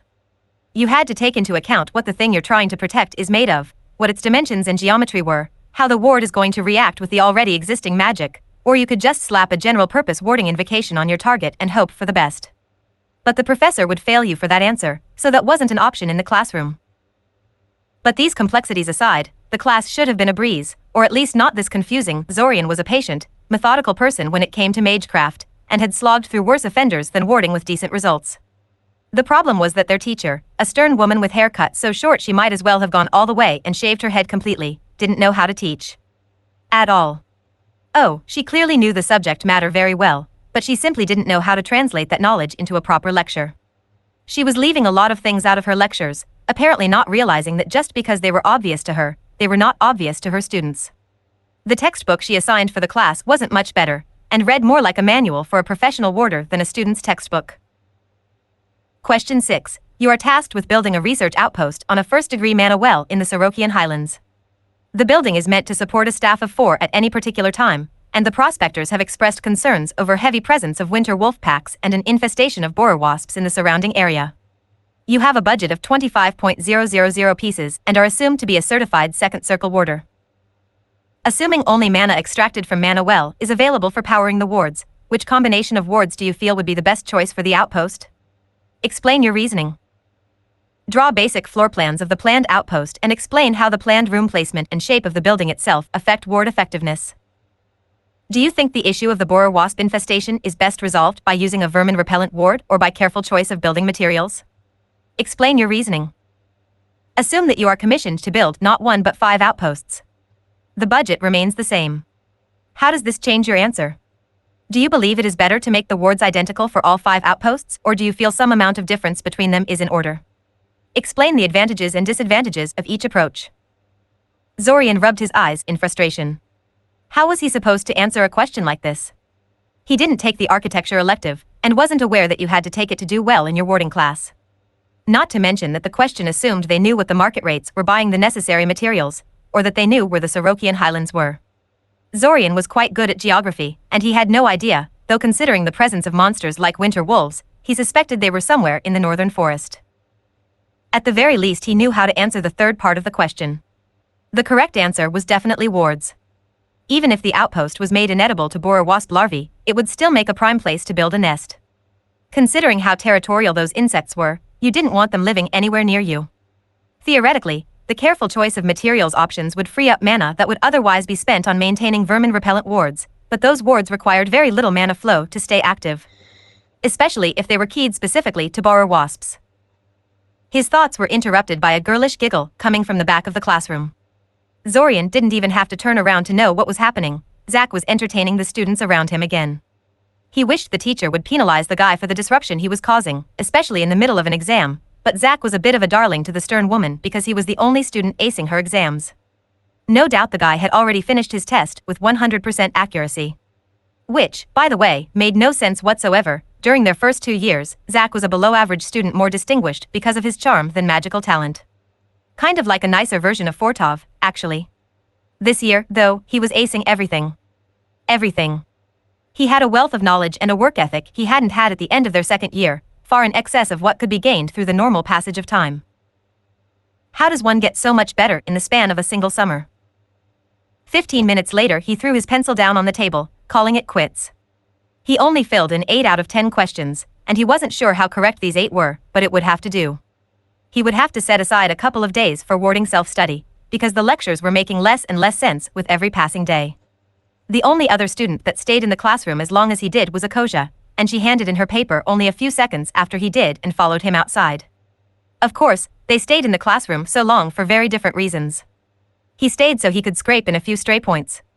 She stayed because she was a perfectionist who wanted to triple-check everything to make sure she didn't forget anything. Zorian, wait. Zorian slowed down and allowed Akosia to catch up to him. The girl could be insufferable sometimes, but she was a good person overall, and he didn't want to snap at her just because the test didn't go the way he wanted. How do you think you did back there? She asked.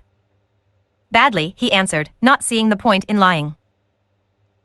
Yeah, me too. Zorian rolled his eyes. His and her definition of badly differed greatly. Nialu finished in only half an hour, said Akosia after a brief silence. I bet she'll get a perfect score again. AKO. Zorian sighed. I know everyone thinks I'm jealous, but that's not normal, said Akosia in a hushed but agitated voice.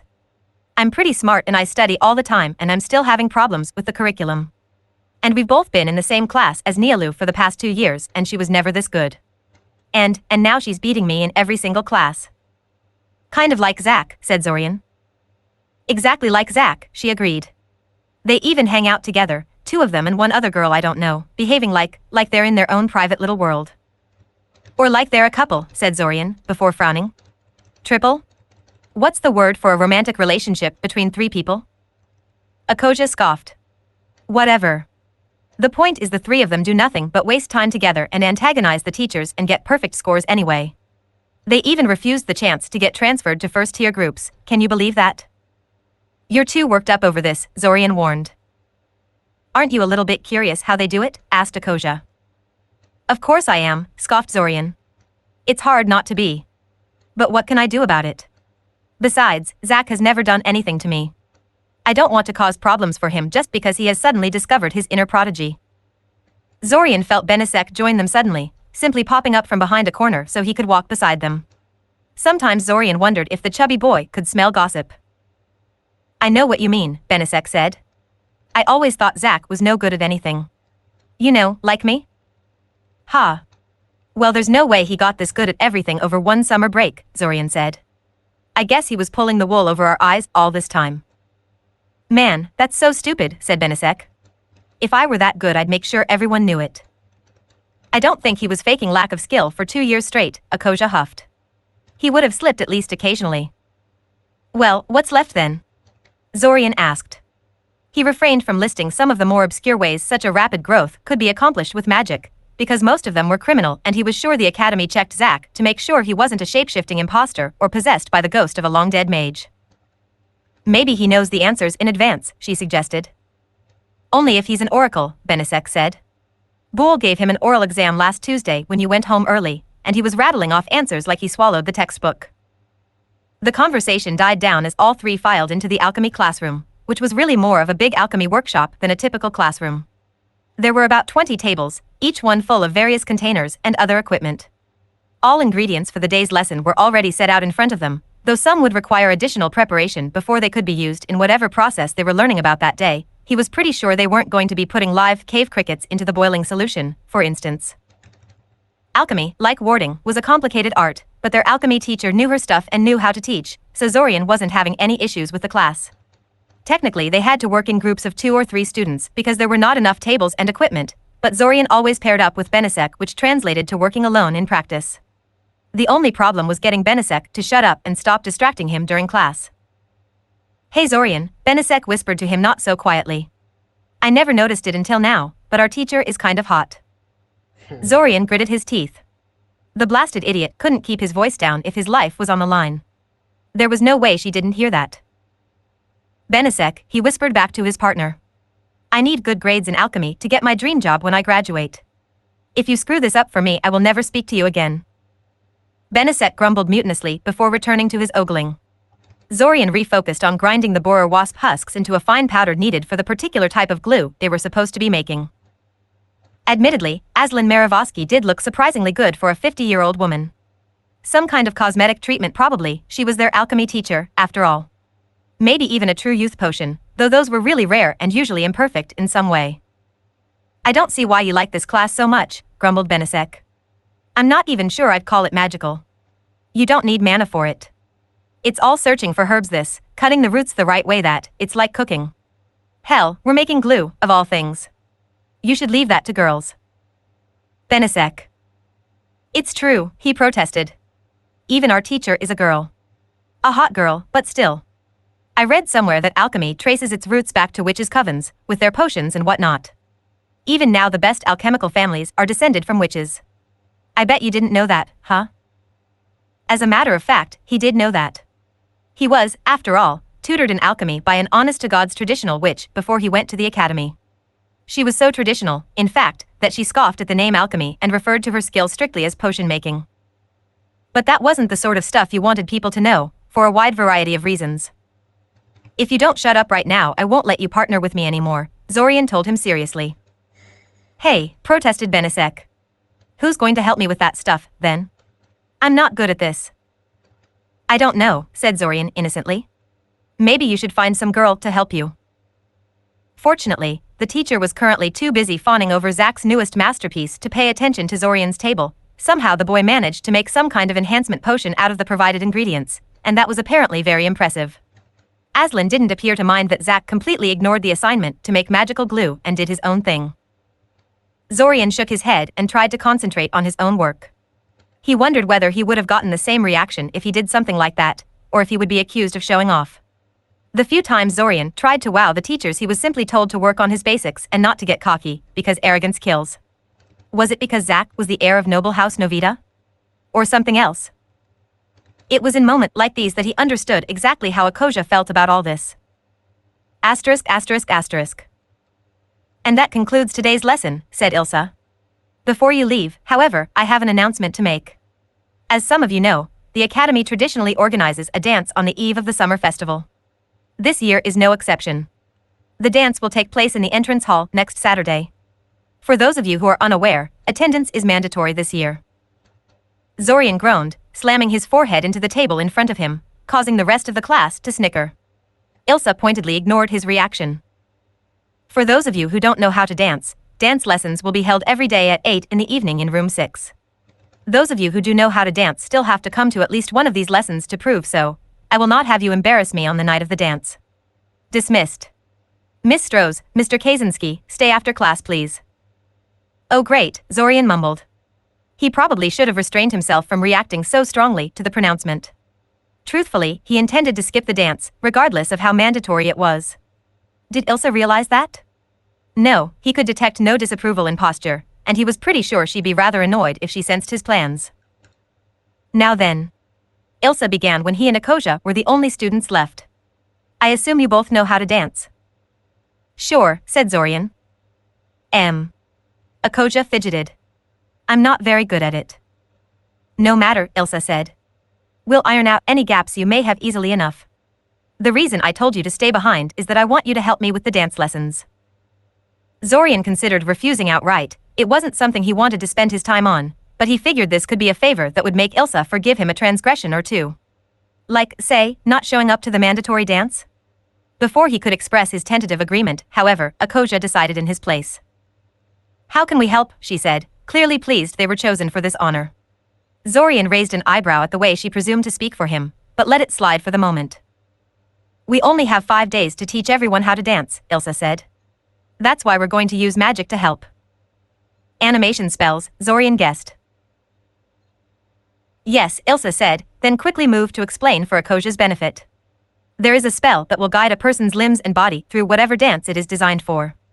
It's not really suitable as a substitute for dancing skill, but if you practice dancing while you're under its effects, you will learn a lot faster than you would otherwise. How does that work? Akoja asked curiously. The spell moves you around like a puppet on a string until you learn how to move along with it, if only to make the feeling of something jerking you around go away, said Zorian. Eventually you no longer need the spell to dance correctly. I see you have personal experience with this method, Ilsa said with a smile. Zorian resisted the urge to scowl. Getting put under that spell by Daimen was one of his childhood traumas. It wasn't amusing at all. I sincerely hope you intend to give students a choice to refuse, Zorian said. Of course, Ilsa agreed. Though, those who refuse this method will have to attend at least 3 sessions instead of 1, so I expect most will choose this option instead of the traditional one. In any case, I want you two to help me cast the spell on people during the lessons. I expect I'll have to dispel and recast the spell often, and I could use some help. And why did you choose us, specifically? Zorian asked. You both have decent control over your magic and you seem responsible enough to be taught such a spell. Animation spells targeting people are restricted material, after all, and not something normally available to students. Huh. So how did Daimen get a hold of it then? In his 2nd year, no less? Well, whatever. At least knowing how to cast the spell will make it easier to counter it in the future. Anything else? Ilsa asked. Very well, then.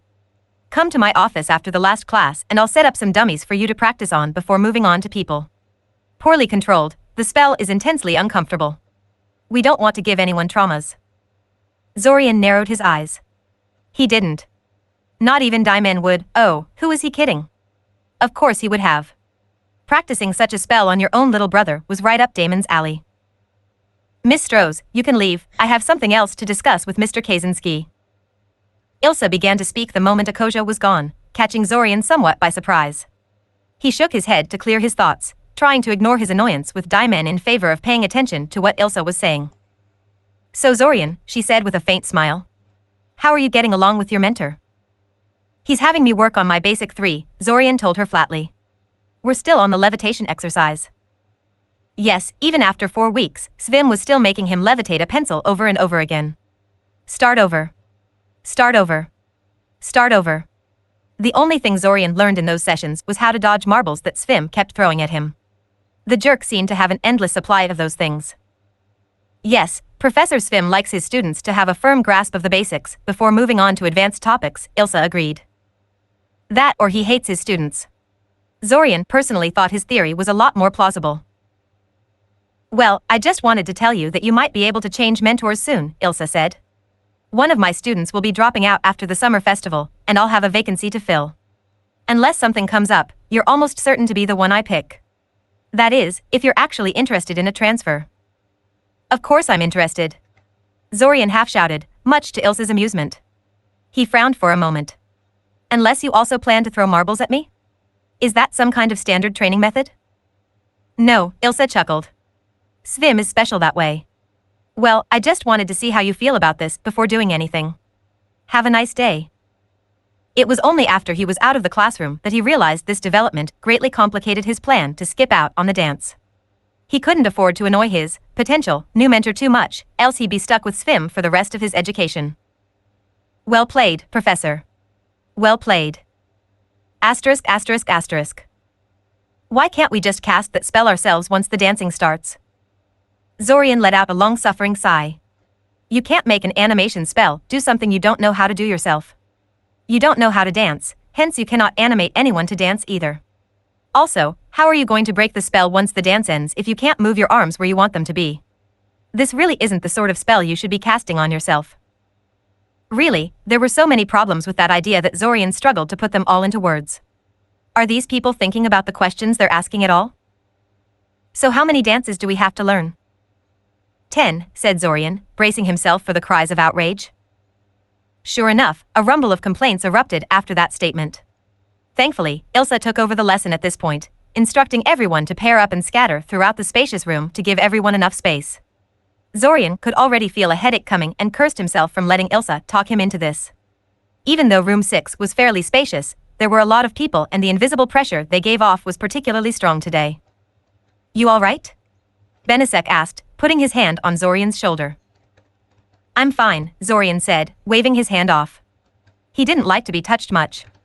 I just have a slight headache. Did you need help with something? Nah, you just looked like you could use some company, standing all alone in your little corner, Benisek said. Zorian decided not to tell him that he was intentionally standing on the sidelines unless he was needed. Benisek wasn't the sort of person who understood the need for some breathing room. Say, who is your date for the dance anyway? Zorian suppressed a groan. Of course Benisek would want to talk about that. Relationships weren't something Zorian thought about often. The chances that one of his classmates would agree to date him were minuscule. For one, such a relationship would quickly be noticed by the rest of their classmates, and the resulting merciless teasing was something few relationships could survive for any appreciable length. Secondly, and perhaps more importantly, all teenage girls liked older guys. Dating a guy that was 2 or 3 years her senior seemed to be a status symbol for a girl, and a majority of them loudly disparaged the male population their own age as crass and immature. When they were in their first year, all the girls wanted to date third years. Now that they were in their third year, all the girls wanted to date apprenticed graduates. Since there were plenty of guys willing to play along, the chances that some girl in his class would give him the time of day was negligible. And the girls that weren't his classmates? To most of them he wasn't Zorian Kaczynski, but that guy who was a brother of Daimen and Fortov Kaczynski. They had this image of what he ought to be like, and once it became obvious that the real him didn't match their expectations, they inevitably became upset. Besides, all this romantic stuff, well, Benisek prodded. I'm not going, Zorian said. What do you mean, I'm not going? Benisek said cautiously. Just what I said, Zorian said. I'm skipping out on the whole dance thing. Turns out I had an alchemy-related accident and had to stay in my room for the evening. It was perhaps a bit cliché, but whatever. Zorian had already found a particularly tricky potion that was supposed to make a person more outgoing and sociable, something that was entirely plausible for him to try to make, that would make a person very ill when done wrong but wouldn't actually kill him. If he does it right, it will seem like an honest mistake instead of a way to weasel out of the dance. Oh come on, protested Benisek, and Zorian had to pinch him to make him lower his voice. The last he needed was to have Ilsa overhear him. It's the summer festival. A special summer festival, with the whole parallel thingy. Planar alignment, Zorian offered. Whatever. The point is that you have to be there. Everyone who is anyone is coming. I'm a nobody. Benisek sighed. No, Zorian, you're not. Look Zorian, we're both merchant kids, right? I don't like where this is going, Zorian warned. Benisek ignored him. I know you don't like to hear this, but dash. Don't. Just don't. You have a duty to your family to put on a good face. Your behavior reflects on them, you know? There is nothing wrong with my behavior, snapped Zorian, aware that he was attracting stares of nearby people but not caring at the moment. You're free to go to whatever you want, but leave me out of it. I'm a nobody. A third son of a minor merchant family from the middle of nowhere. People here don't give a fuck about me. They don't even know who I am. And I like it that way. Okay, protested Benisek, gesturing wildly. Dude, you're making a scene. Whatever, scoffed Zorian. Leave me alone and go away. The nerve. If there was anyone who should take a look at the impression he was leaving to people, it should be Benisek. The irresponsible leech would have been dumped into a Tier 3 group if it wasn't for Zorian's constant help, and this is how he repays him? Why was he even hanging out with that guy? He scoffed, trying to calm down. Stupid summer festival and stupid dance. The funny thing is that unlike most people who hate these kinds of events, Zorian wasn't strictly bad at them. He knew how to dance, he knew how to eat without embarrassing himself, and he knew how to talk to people at these kinds of events. He had to know these things, because his parents used to drag him along with them when attending these kinds of events, and they made sure he knew how to behave himself properly once there. But he hated it. He had no words to describe how much events such as these sickened him. Why should he be forced to attend something he hates when the Academy had absolutely no right to demand it of him? No, they had no right at all. Asterisk. Hesitantly, Zorian knocked on the door to Ilsa's office, wondering why she called him here. There is no way. Come in. Zorian peeked inside and was promptly told to have a seat while Ilsa calmly sat behind her desk, drinking something out of a cup. Probably tea. She looked calm and serene, but Zorian could detect an undercurrent of disapproval in her posture. So Zorian, Ilsa began. You've been doing quite well in my class. Thank you, Professor, said Zorian cautiously. I try. Indeed, one could say you're one of the best students in your group. A student I intend to take under my wing after this whole festival rush dies down. An example to everyone, and just as much a representative of your class as Miss Stroh's. Oh my fucking this is god! bad. I don't dash. So, excited about the dance this Saturday? Asked Ilsa, seemingly changing the topic. Yes, I am, Zorian lied smoothly. It sounds like lots of fun. That's good, Ilsa said happily. Because I heard that you plan to boycott the event. It was rather upsetting, I must say. I was rather clear that attendance is mandatory, I believe. Note to self, find something horrible to do to Benisek. A spell that causes the target's tongue to feel like it's on fire or something, or maybe piercing pain in the genital region. Just a bunch of nasty rumors, Professor, Zorian said smoothly.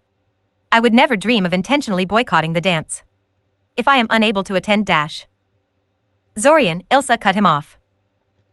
Professor, why is it so important that I show up there, anyway? Asked Zorian, a bit of crankiness seeping into his voice.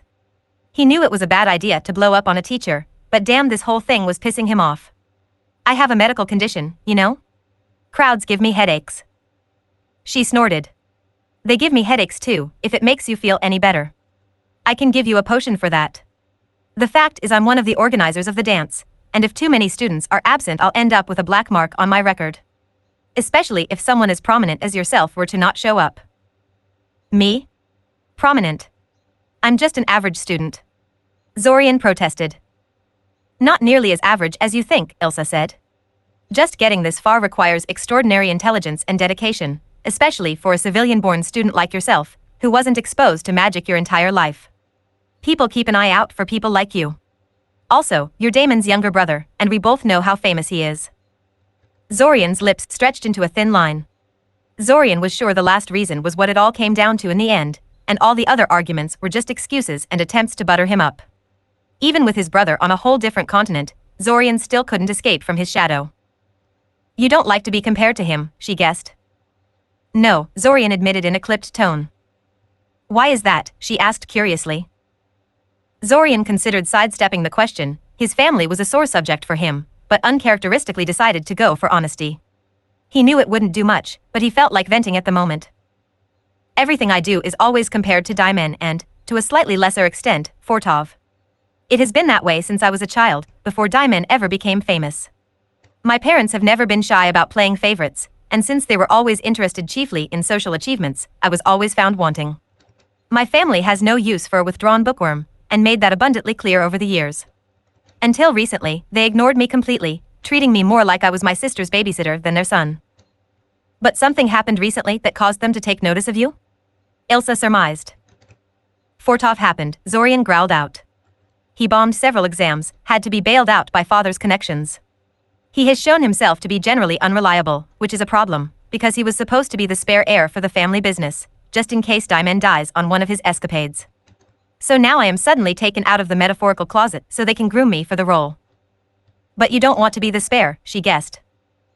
I don't want to be involved in Kaczynski family politics, period. I am not a part of that family anyway. Never was. At best, I was only ever a loosely aligned associate.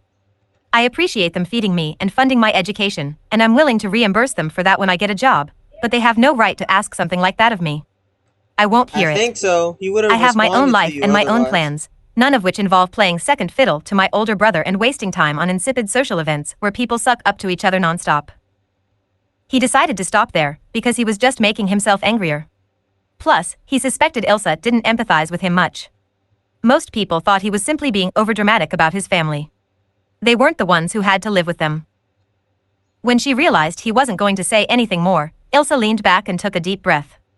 I empathize with you, Zorian, but I'm afraid such comparisons are unavoidable. For what is worth, I think you're shaping up to be a fine mage yourself. Not everyone can be a prodigy like Daimen. Right, said Zorian, refusing to look at her. She sighed, running her hand through her hair. You make me feel like the villain here. Family issues aside, why are you so bothered by this? It's a party. I thought all teenagers liked parties. Are you concerned about finding a date? Just ask some first years and they'll jump at the chance. They can't attend unless invited by an upperclassman, you know? Zorian released a sigh of his own. He wasn't looking for a way to find a date. He had no doubt that simply dropping his last name would net him some impressionable giggly first year for the evening. He was looking for a way out. Something that Ilsa wasn't willing to provide him with, it seemed. I'm not getting a date, Zorian told her, rising from his seat. I may have to come to the dance, but I'm pretty sure that bringing a date is not mandatory. Have a nice day. He was surprised that Ilsa didn't try to contradict him as he left. Maybe this whole dance thing won't be such a chore. Asterisk asterisk asterisk.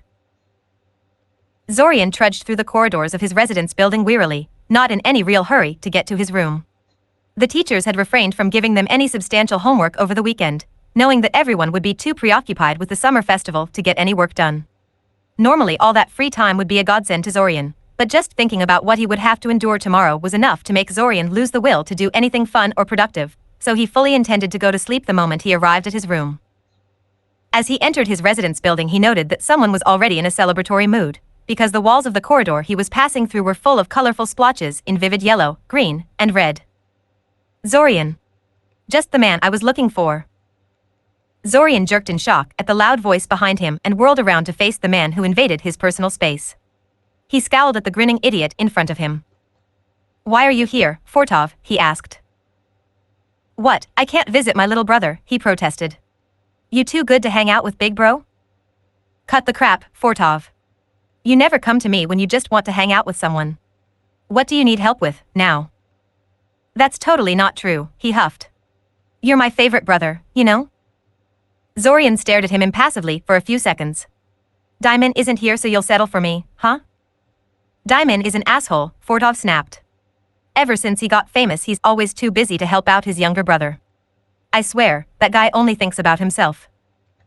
The hypocrisy is thick with this one, Zorian mumbled. Sorry, I didn't catch that, Fortov said. Nothing, Zorian waved dismissively. So what kind of trouble are you in now? I might have promised a friend I'll make her an anti-rash potion, Fortov said sheepishly. There is no such thing as an anti-rash potion, huffed Zorian. There is, however, an anti-rash salve, which is applied directly to the affected skin instead of being imbibed like a potion is. This just shows what a total dunderhead you are when it comes to alchemy. What the hell were you thinking, promising your friend something like that? I kind of pushed her into a purple creeper patch during our wilderness survival class, Fortov admitted. Please, you have to help me. I'll find you a girlfriend if you do. I don't want a girlfriend, snapped Zorian irritably. Least of all the kind of girlfriend Fortov would set him up with. Look, why are you bothering me about this? Just go to the apothecary and buy some. It's Friday evening. All stores are closed in preparation for the celebration tomorrow.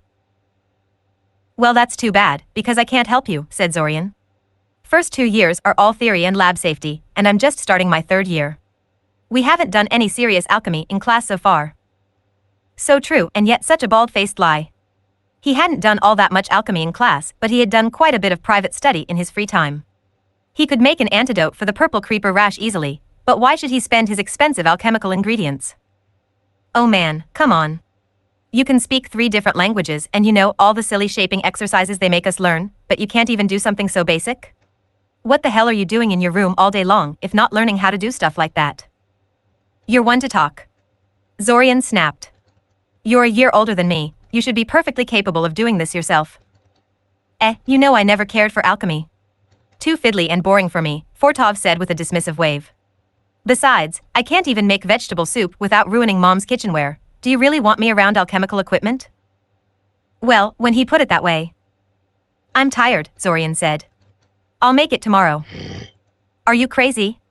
Tomorrow is too late. Oh come on, it's not like she'll die of a goddamn rash, said Zorian irritably. Please, Zorian, I know you don't care about these kind of things, but she's crushing on this boy and dash. Zorian groaned and tuned him out. That's pretty much all he needed to know about this emergency. And if my friend's rash isn't fixed by then, she won't be able to go and she'll never forgive me. Please, dash. Stop it. Please, dash. I said stop it. I'll do it, okay? I'll make the damn salve, but you owe me big time for this, you hear? Yup, he said cheerfully. How much time do you need? Meet me at the fountain in about 3 hours, Zorian sighed. Zorian watched him as he ran away, probably so he wouldn't change his mind or make some concrete demands. He shook his head and went back to his room to retrieve the necessary alchemical reagents. The academy had an alchemical workshop students could use for their own projects, but you had to bring your own ingredients. Fortunately, he had everything he needed for this particular task. The workshop was totally empty aside from him, but that wasn't very unusual. Most people were preparing for the dance tomorrow and were unlikely to do some last-minute alchemy practice. Unfazed by the eerie silence of the workshop, Zorian scattered the reagents across the table and set to work. Oh, Ironically, finally. the main ingredient of the anti-rash salve was the very plant that was the cause of this mess, the purple creeper, or more accurately its leaves. Zorian had already left them to dry in the sun, and now they only had to be ground to powder. This was generally the most annoying part of the procedure, as purple creeper leaves released a cloud of irritating dust into the air if they were simply crushed with a standard mortar and pestle set.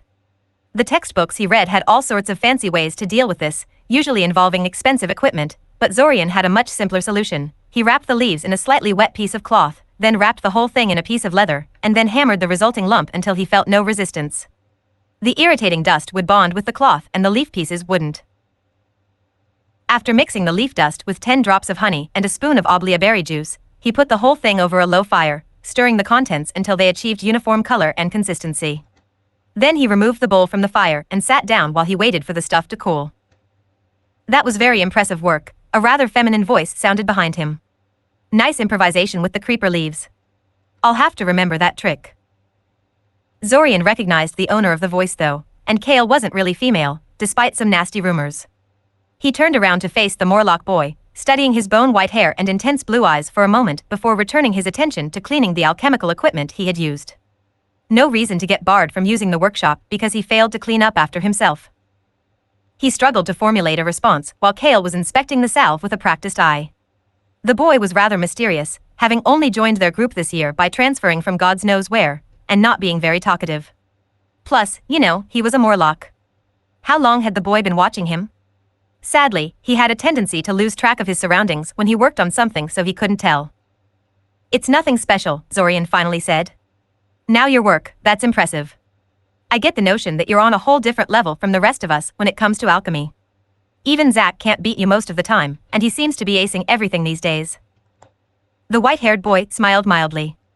Zack doesn't have the passion for the subject.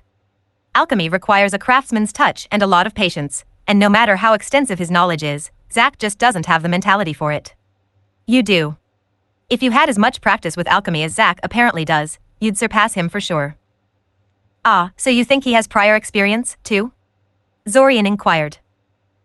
I do not know him as well as yourself and the rest of your peers, having only recently joined your group. Still, one does not get as proficient in this field as Zack apparently is in a matter of months. He works with the practiced ease of someone who has been doing alchemy for years. Like you, tried Zorian. Like me, Kale confirmed. I hate to be rude, but are you finished here? I'd like to make something myself today. Zorian apologized to the boy for the hold-up, which the Morlock waved off as something of little importance, and bid him goodbye. As he walked away, it occurred to Zorian that he should have probably made some kind of sleeping potion for himself while he was at it. He had to get plenty of rest tonight, because he certainly wouldn't get any tomorrow. Report chapter. Comments. Where the fuck did this Contact singular TOS zombie sitemap. come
Hmm.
Man, these chapters are thick.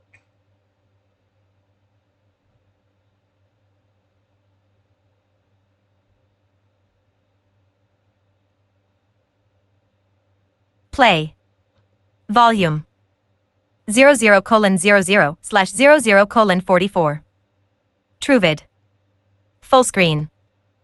I'm coming, Zorian grumbled, stomping towards the door. Really, what's with all the frantic knocking? Who exactly was so desperate to get into his room? He wrenched the door open and found himself staring at Akoja's disapproving face. AKO? What are you doing here? I should be asking you that, she said. Why are you still at home? The dance is dash. 2 hours away, Zorian interrupted. I can get to the dance hall in 10 minutes. Honestly, Zorian, why do you always have to wait for the last possible moment to do something? Don't you realize what a bad example you're setting? Time is precious, Zorian said. And I will repeat my question, what are you doing here? I don't think it's your usual habit to seek people out when they're not early enough for your tastes. Miss Zalady told me to get you, Akoja admitted. Zorian blinked. It seems Ilsa wanted to make sure he didn't forget. Ha. While the idea had occurred to him, he knew that would never fly. She also said you couldn't find a date, so that will be me for the evening, Akoja continued in a more subdued tone, suddenly finding the doorframe interesting enough to merit examination. Zorian scowled. How does refuse to bring a date become couldn't find a date? It seemed that Ilsa, like his mother, had a tendency to translate his words into whatever was most convenient to her purposes. The two of them would get along quite well, Zorian suspected. Anyway, get dressed so we can go already, she said, suddenly regaining her confidence. You might be all right with cutting things close, but I'm not. Zorian stared at her for a full second, trying to decide what to do.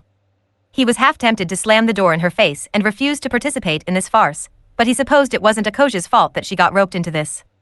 In all likelihood, she had more pleasant plans for the evening than accompanying a surly boy who loathed the experience.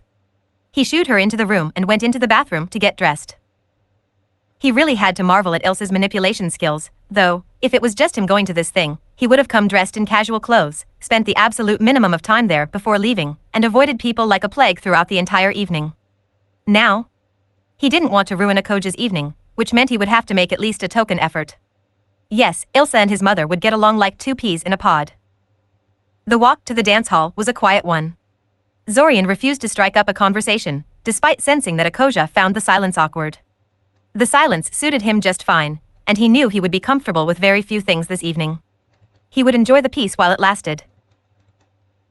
Which wasn't long. The hall that the academy set aside for this event was about 10 minutes away from his residence building. The moment they approached it, they were greeted with the sight of a large gathering in front of the entrance, full of excited students engaged in animated discussions. Zorian paled a little at the sight of the dense throng. He was getting a headache just by looking at them. Sadly, no matter how much he pleaded with Akoja, she refused to let them wait on the outskirts of the gathering until the start of the dance. As revenge, Zorian accidentally managed to get separated from Akoja when they were ushered inside and got himself lost in the crowd. He chuckled to himself, wondering how long it would take her to find him again. He'd be shocked if it was less than half an hour, since he was quite adept at avoiding the notice of a particular person at a party without drawing attention from the other party-goers. For a supposedly simple school dance, the entire event was surprisingly lavish. The tables were overflowing with food, much of it so exotic that Zorian couldn't identify it, and the hall was decorated with high-quality paintings and animated carvings that moved in a pre-programmed manner. Hell, even the tablecloths were full of complicated lace and so soft they had to have been made of something monstrously expensive. Many of his fellow students were openly gaping at their surroundings, and even Zorian, who had been at these kinds of events many times before, was a little shocked. What'd you say? Then he shrugged and did his best to blend into the crowd so Akoja couldn't find him. He meandered through the tables overflowing with food, occasionally sampling one of the dishes when he saw something interesting, observing the other people and painstakingly avoiding notice from anyone who might be inclined to strike up a conversation with him. He could see why Ilsa was so determined to make everything about the dance run smoothly. The sheer expense of the thing aside, it wasn't just the students that were present. There were also representatives from various guilds, houses, societies, and organizations. And not just from the Alliance, but also from abroad, even other continents. He could see at least one man in the distinctive light blue Abnasia military uniform, a small delegation from San, and a dark-skinned woman in a garb so colorful Zorian doubted anyone failed to notice her by now. He idly wondered what this dance was really about, since these people wouldn't be here for a simple school dance, before deciding he didn't really care. People like this lived in their own world, and had different standards of importance from mere mortals like him. An hour later the first dance was about to start and Zorian made his way to Akoja. She was fuming, and didn't appear to believe him when he claimed he had honestly gotten lost and couldn't find her until now, but she managed to restrain herself from blowing up at him. He led her to the dance floor and didn't retaliate when she accidentally stepped on his toes a couple of times. People were asking for you, she said finally, having tired of abusing his toes for the moment. Well, I was around, Zorian said with a small smirk. All they had to do was look for me. No reason why you can't seek them out now, though, Akoja remarked. But AKO, we're dancing. There is no way I'd leave a beautiful girl like you for anything. I've left you unattended for too long as it is, Zorian said, not a trace of mocking in his voice. It was a practiced skill. She glared at him, but Zorian could see she liked the compliment. Sadly, it didn't stop her from dragging him off to meet one group of people after another soon afterwards. Zorian hated being put on display like that, but he suspected Akoja was under orders from Ilsa, so he didn't snap at her. He was surprised his stalling had worked for as long as it did, really. Zorian found himself memorizing various faces, names, and titles, despite not caring much. It was instinctive to him by now, and he did it even when he didn't mean to. The legacy of his family's failed attempt to turn him into a party animal. Kaczynski?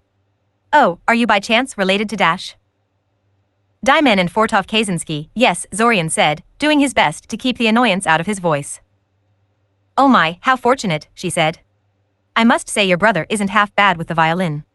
She gestured towards the stage, where the Academy Music Club was playing a slow, relatively quiet song. Fortov was officially an ordinary orchestra member, but was obviously the most prominently placed musician on the stage. His presence, as usual, attracted attention and comments. What instrument do you play? None, Zorian deadpanned. His family had tried to teach him how to play an instrument, since it was a fashionable thing to learn among the rich, and those pretending to be, but were thwarted by the fact that Zorian was almost entirely tone-deaf. He had no ability to play music at all. Truth be told, he wasn't particularly interested in it either, though he could certainly feign interest when doing so was polite. It was one of his mother's bigger disappointments that he had no talent in this area, since Daimen and Fortov were both relatively decent at music, Daimen at playing the piano and Fortov at playing the violin. They weren't prodigies by any means, but they were skilled enough to impress the kind of people that frequented events like this. I don't have much of an ear for music, unlike my brothers. Personally, I'm more interested in how the orchestra fills the entire hall evenly with sound, with everyone hearing them at the right volume, regardless of how near or how far they're sitting in relation to the stage. Sadly, neither the woman nor anyone else gathered around them could answer that question. Apparently nobody else even noticed it until he mentioned it. In fact, Zorian got a distinct notion that people felt it was an irrelevant detail and that he was weird for even mentioning it. Bah, no appreciation for magic from these people. Why were they attending a dance at a mage academy, again? Thankfully, Akoja decided to have mercy on him at this point and led them to a nearby table to get something substantial to eat. A couple of other students from their class joined them and a casual conversation settled in around them. Zorian didn't contribute much, since he found the conversation to be mostly aimless drivel that was of no interest to him. He still nodded and chuckled at appropriate times, of course, brushing off an occasional comment about him being too quiet and needing to lighten up. He was just about to dig into the piece of cake in front of him when Akosia nudged him with her knee. He glanced at her with an unvoiced question. "Wrong fork," she mumbled. Zorian looked down at the fork in his hand and realized he was supposed to use the tiny fork reserved for desserts. He shrugged and stabbed the cake with the giant fork in his hand anyway. "I know," he mumbled back. That seemed to be the straw that broke the camel's back. "Zorian," she burst out, her voice carrying a pleading note in it. "Why are you being so difficult? It's just one night. I know I'm not what you wanted for your date." "It's not that," Zorian interrupted her. "It's not like I wanted a date, anyway. I was going to come alone to this thing." She stared at him in shock. She seemed emotionally crushed, and Zorian didn't understand why. "Why you'd rather go alone than with me?" she asked. "Ah crap." All this time he thought Akosia was roped into this to keep an eye on him, but what if she had wanted to go with him? That. She fled before he could figure out something to say. He swore under his breath and buried his face in his hands. This is why he hated these kind of events. Asterisk asterisk asterisk. An hour later he was pretty sure Akosia was no longer in the dance hall and that she wasn't going to come back. He didn't really want to chase her through the streets in the middle of the night, so he refrained from following her outside. Besides, what was he supposed to say to her? He wouldn't know where to even start. He thought about going home himself, but in the end he simply climbed up onto the roof of the dance hall and observed the stars. He wasn't going to get much sleep tonight, anyway.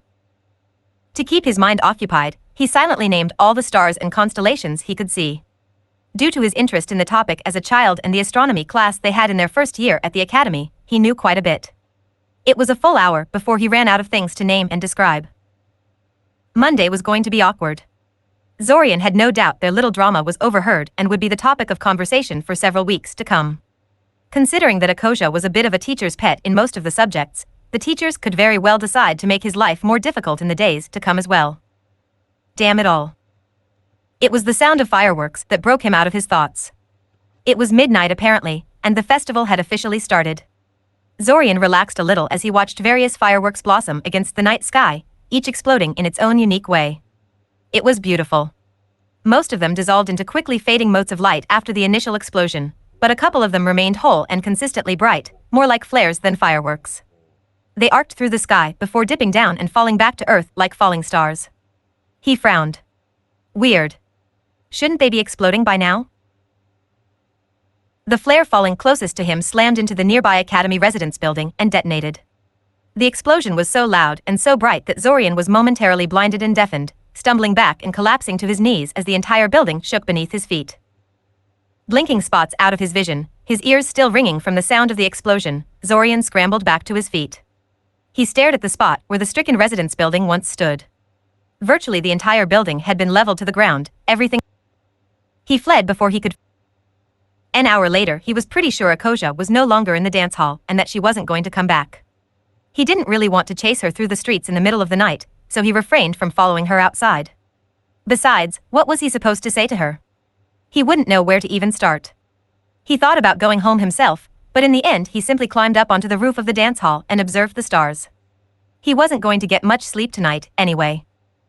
To keep his mind occupied, he silently named all the stars and constellations he could see. Due to his interest in the topic as a child and the astronomy class they had in their first year at the academy, he knew quite a bit. It was a full hour before he ran out of things to name and describe. Monday was going to be awkward. Zorian had no doubt their little drama was overheard and would be the topic of conversation for several weeks to come. Considering that Akosia was a bit of a teacher's pet in most of the subjects, the teachers could very well decide to make his life more difficult in the days to come as well. Damn it all.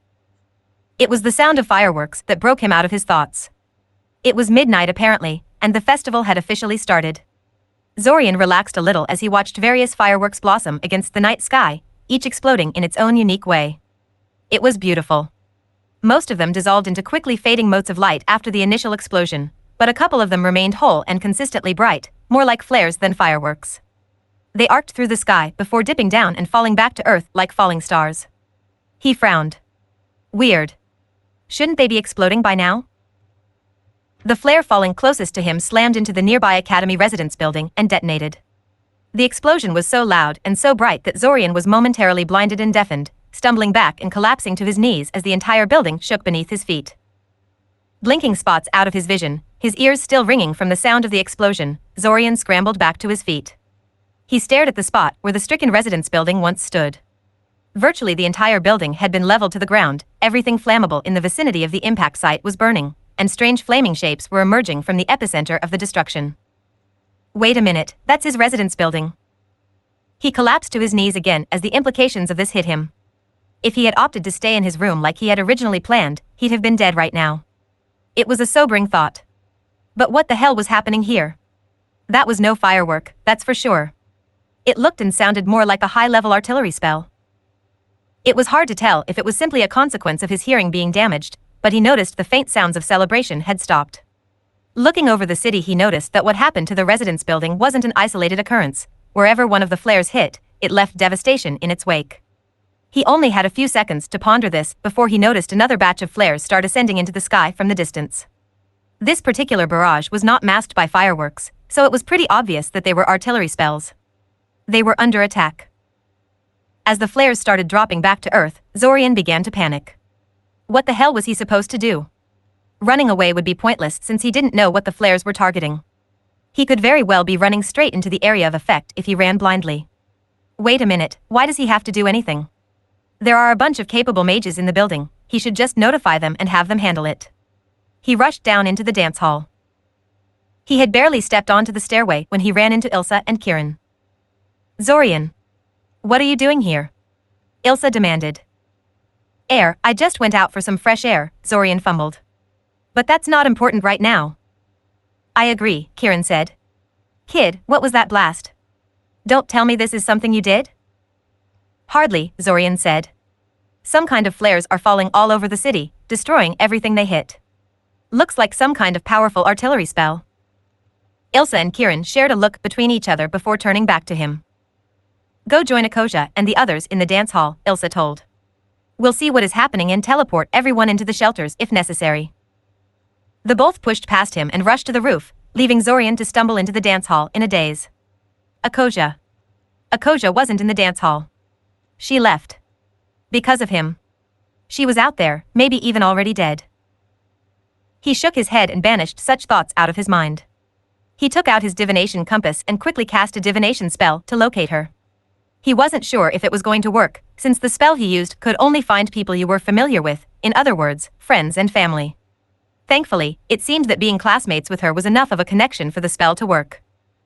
He took a deep breath to steel his nerves. He was liable to get himself killed, but, well, it was kind of his fault. He didn't think he could live with himself if Akoja ended up dead because of him. Like an intangible ghost, he weaved between agitated students and foreign dignitaries, ignored and unhindered, until he was near the exit. He slipped out of the building and then broke into the run in the direction indicated by the needle of his divination compass. Asterisk asterisk asterisk. Trolls were pretty nasty creatures. There were several subspecies, but all of them were large 3-meter-tall humanoids with tough leathery skin and supernatural regenerative abilities so strong they were able to reattach severed limbs simply by holding them to the matching stump for a few moments. The most numerous and famous subspecies was the forest troll, which had vivid green skin and roamed throughout the great forested expanse in the north. As Zorian watched a troop of trolls strut through the streets, smashing windows and howling unintelligibly, he reflected that it was fortunate the acrid smoke wafting from the nearby burning buildings masked his scent. His textbooks all said a forest troll's sense of smell was frighteningly good. Normally, he would have wondered what such a large gathering of forest trolls was doing in the middle of a human city, relatively far away from their native lands, but the blades and maces they were holding told him all he needed to know. Those were weapons too advanced to have been produced by the trolls themselves, who were highly primitive and lacked such high metal working skills. They were war trolls. Somebody armed these creatures and set them loose on the city. Once they were gone, Zorian relaxed a little and tried to figure out what to do. He was such an idiot. Why did he have to run off without getting some help from the teachers first? Then again, he assumed the flares were the only danger, in which case getting to Akoja wouldn't be an issue, assuming a stray flare didn't get him. Instead, he found the city overrun with monsters. This wasn't some kind of a terrorist attack like he assumed, it was a full-blown invasion. Sadly, the option to return to the dance hall was closed to him. A lot of the invading forces were converging towards the academy, cutting off his retreat path. With that in mind, Zorian set out towards Akoja. He kept himself in the shadows, knowing the invaders would quickly notice anyone caught in the open, such as that boy standing over there. Is that Zack? Over here. Zack shouted, waving his hand in the air. I'm over here, you stupid animals. Come and get me. Zorian gaped at the reckless stupidity of what he was witnessing. What the hell was that idiot doing? No matter how talented a student he was, there was no way Zack could stand up to the sort of monstrosities that were stalking the city at the moment. But it was too late to do anything. Attracted by Zack's shouting, the trolls came running back, giving a single collective battle cry before charging at the boy foolish enough to attract their attention. Zorian could tell from Zack's posture that he intended to fight the trolls, which he thought was pretty crazy. What could he do against a creature that regenerates from virtually any wound done to it? Only fire and acid could do permanent harm, and they didn't. Zack grasped his staff firmly in his hand, his other hand outstretched in the direction of the charging trolls. A roaring fireball erupted from his hand and exploded right in the middle of the troll formation. When the flames cleared, only charred corpses remained. Zorian was shocked. A proper fireball like that was a third circle spell, and required a sizable amount of mana to cast, much more than any academy student had. Even Daimon could not have cast that spell when he was Zack's age. Yet not only had Zack successfully done it, he didn't even appear drained from the action. Indeed, when a flock of iron beaks attacked soon after, raining their deadly feathers at the boy, Zack simply erected an aegis, a freaking aegis, around himself and peppered the birds with tiny fireballs that homed in on their targets, like magic missiles made out of fire. Zorian was transfixed by the sight of his classmate effortlessly fighting off hordes of monsters single-handedly. So much so that he almost failed to notice one of the winter wolves attacking Zack had stealthily broken off from the main pack and was sneaking up on him. Almost. Thankfully, some primal instinct alerted him to the danger and he threw himself to the side, narrowly avoiding the creature's deadly pounce. Zorian cursed himself as he watched the winter wolf reorient itself with startling ease for something so large, ready for another pounce. He really should have expected to be targeted, considering the amount of attention Zack was drawing to himself. He should have used Zack's fighting as a distraction and fled while he had the chance. Now it was too late. Zorian knew he was not fast enough to outrun a winter wolf, and he had no combat spells with which to defend himself. Or rather, no spell rods and such. If he survived the evening, he would definitely learn a few combat invocations, obsolete as they may be. It was a big if, though. A shining bolt of force slammed into the winter wolf's head, causing it to explode in a gory mess of blood and bone fragments. Zorian didn't know whether to be disgusted that he was showered by some of the bloody mess or relieved he would live for a little while longer. He also noted that the effects of the bolt were a bit strong for a regular magic missile. He supposed this was just another example of Zack's baffling proficiency with combat magic. Zorian? What the hell are you doing here? Zorian looked at Zack speculatively. Noticing the trail of corpses left in the other boy's wake, Zorian eyed the staff in his right hand and the belt full of spell rods. For all his seeming recklessness, Zack certainly came prepared. He was half tempted to ask the boy the very same question, but decided that would be needlessly antagonistic. Zack did just save his life, after all. He decided to go for honesty. Maybe the other boy would be willing to help him get to Akosha, considering his awe-inspiring fighting skills. Searching for Akosha. She left the dance a while before the attack and it's kind of my fault. Zack groaned. Man, and I even went to the trouble of making sure you go to the dance, too. It's like you want to get killed or something. You? Asked Zorian incredulously. You're the one that told Ilsa I wasn't planning to go? All this time I've blamed Benesek. How did you even know about it? You always stay in your room and get killed in the initial barrage if I don't do something to stop it. And let me tell you, convincing you not to stay in your room without resorting to violence or getting Ilsa involved is a damn chore. You can really be a stubborn ass when you want to be, Zack said with a sigh. Zorian stared at him, confused. The way Zack was talking, you'd think this kind of thing happens every day or something. But enough of that, said Zack cheerfully. Let's go find Akosha before something eats her. Wait, whoa, hold on, wait a minute, bro. Is this some sort of like regressor or some shit? Is this Tales of Demons and Gods, but the regressor isn't the main character? Like, that would explain a lot. And it was even mentioned, like, old mage trapped inside of another person's body for years. I mean, but I didn't think that I might just have to reread these. I might just have to reread these last 4 chapters. Because that's wild. That's nothing short of wild. Alright. Let me just keep on killing more here, because this is taking entirely too long. This experience is entirely just so garbage.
Oh my god! Stop canceling it! Why does this skill not have hyper armor? Her. You know the way? And so they did. They traveled through the burning streets of the city, leaving a trail of dead invaders behind them. Oh, you always stay in your room and get killed in the initial barrage if I don't do something to stop it. And let me tell you, convincing you not to stay in your room without resorting to violence or getting Ilsa involved is a damn chore. You can really be a stubborn ass when you want to be, Zack said with a sigh. Zorian stared at him, confused. The way Zack was talking, you'd think this kind of thing happens every day or something. But enough of that, said Zack cheerfully. Let's go find Akosha before something eats her. You know the way? And so they did. They traveled through the burning streets of the city, leaving a trail of dead invaders behind them. Zack didn't even try to avoid the monsters, simply plowing through them like an angry god out for vengeance. At one point, they were even attacked by a horde of skeletons and an enemy mage, but Zack simply made the earth beneath their feet open up and swallow them. Zorian dutifully kept his mouth shut and never questioned Zack about his seemingly inexhaustible mana reserves or his knowledge of advanced magic that should be beyond his access level and proficiency, content to enjoy the benefits of Zack's skill and talent. He would never have come this far without Zack's help, and he was honestly grateful for the boy's assistance. Zack could keep his secrets, whatever they were.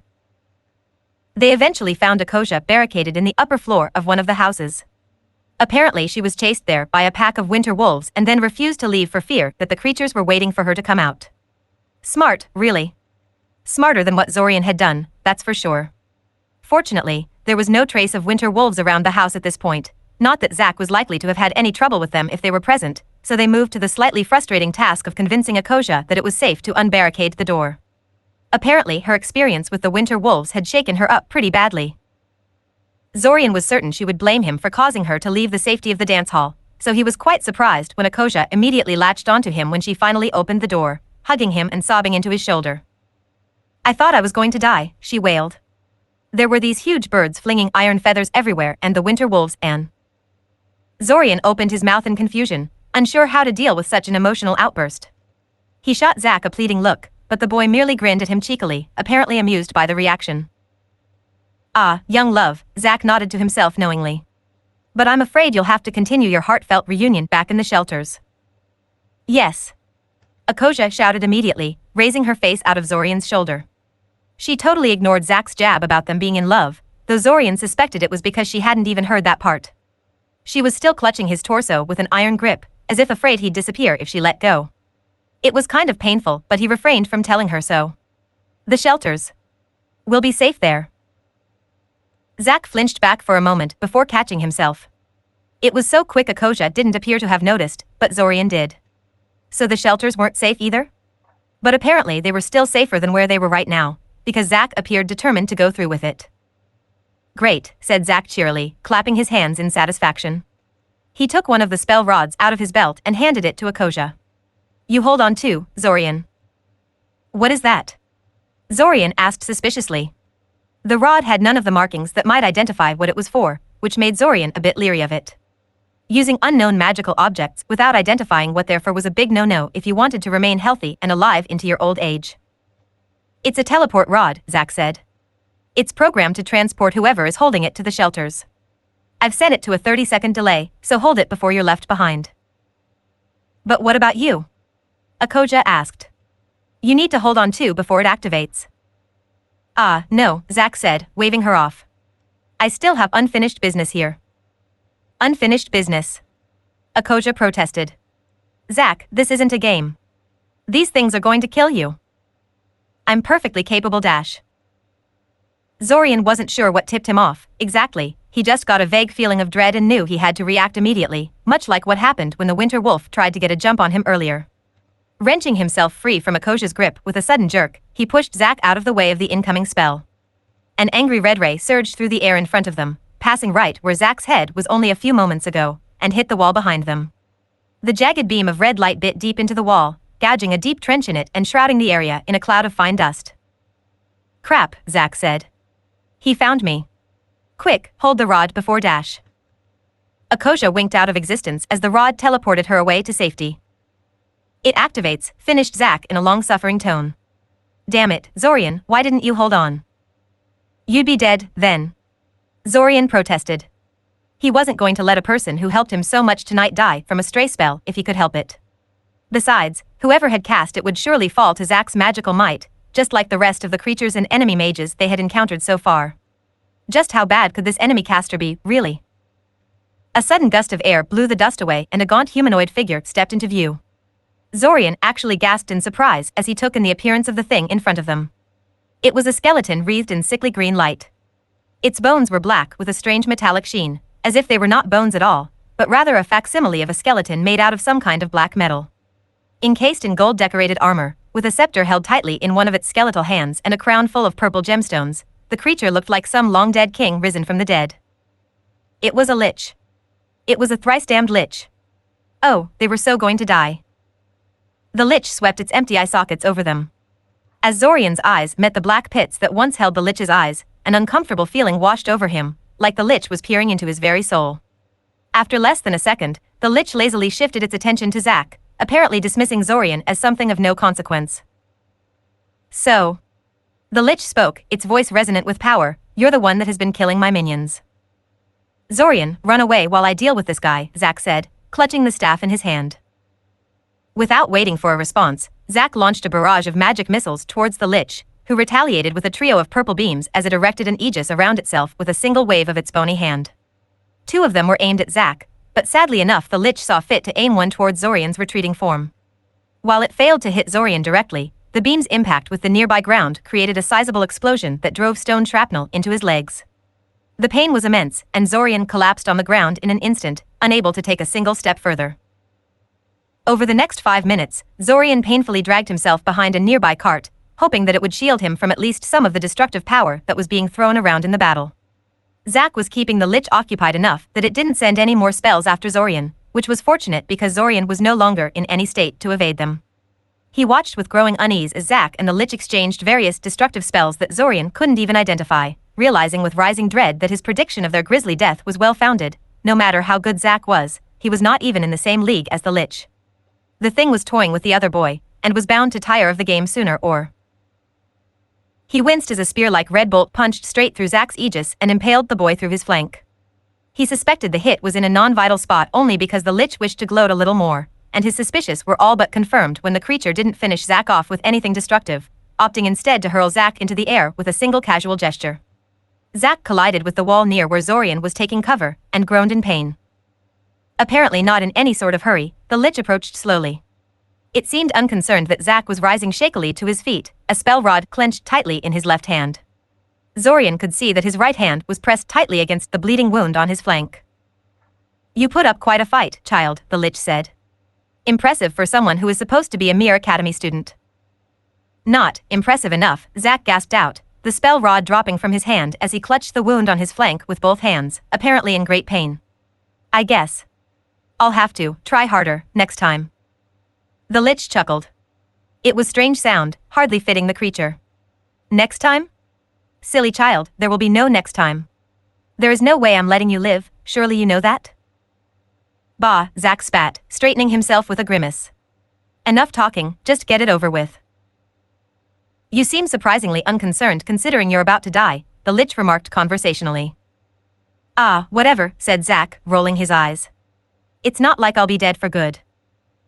Zorian looked at Zack incredulously, not really understanding what Zack was getting at. The Lich seemed to understand, though. Ah, I see, the Lich said. You must be new to soul magic if you think this makes you invulnerable. I could just trap your soul in a soul jar, but I have a much better idea.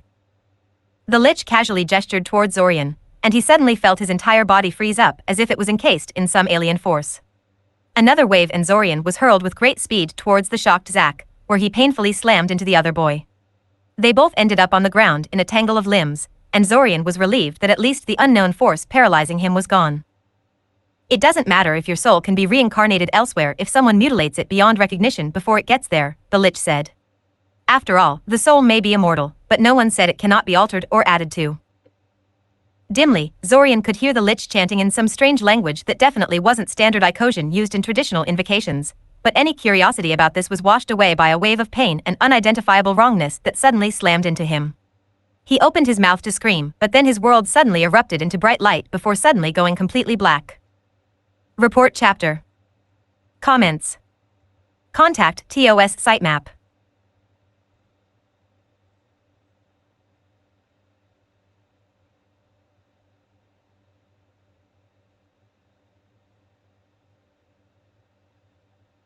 Play.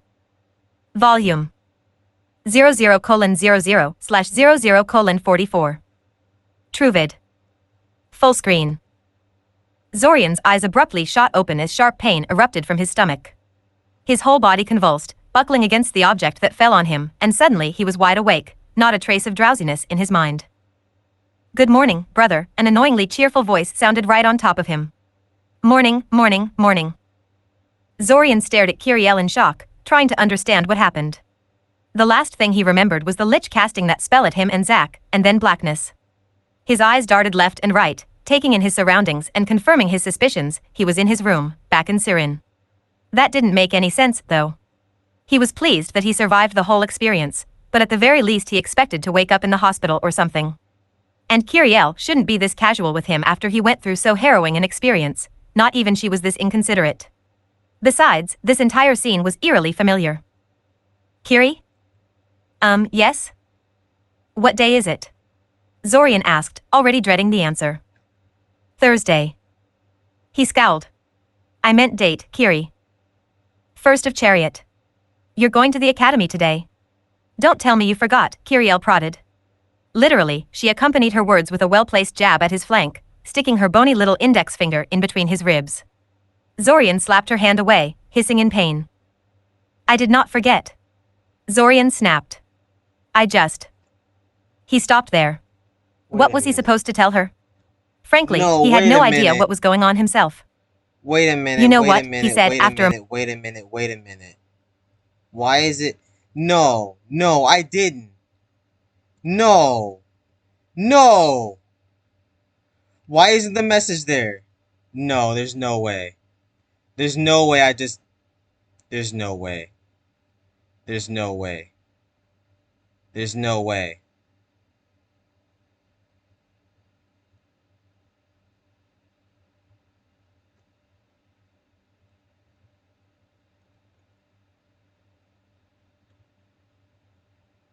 There's no way I forgot. There's no way. Did I seriously?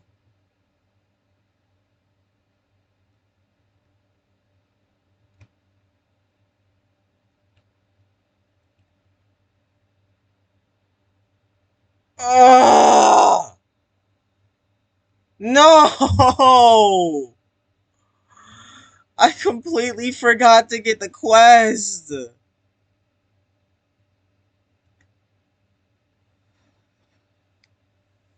Oh! How long was I doing that for?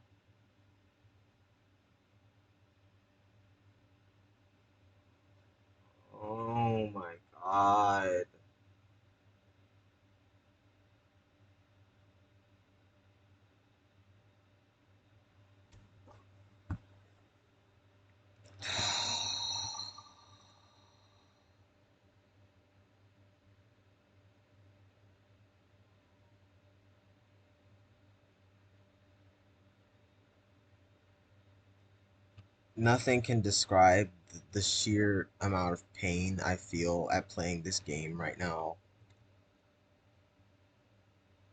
I can't believe I fucking forgot to get the quest.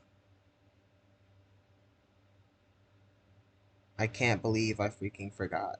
I can't believe it. Out of all the things.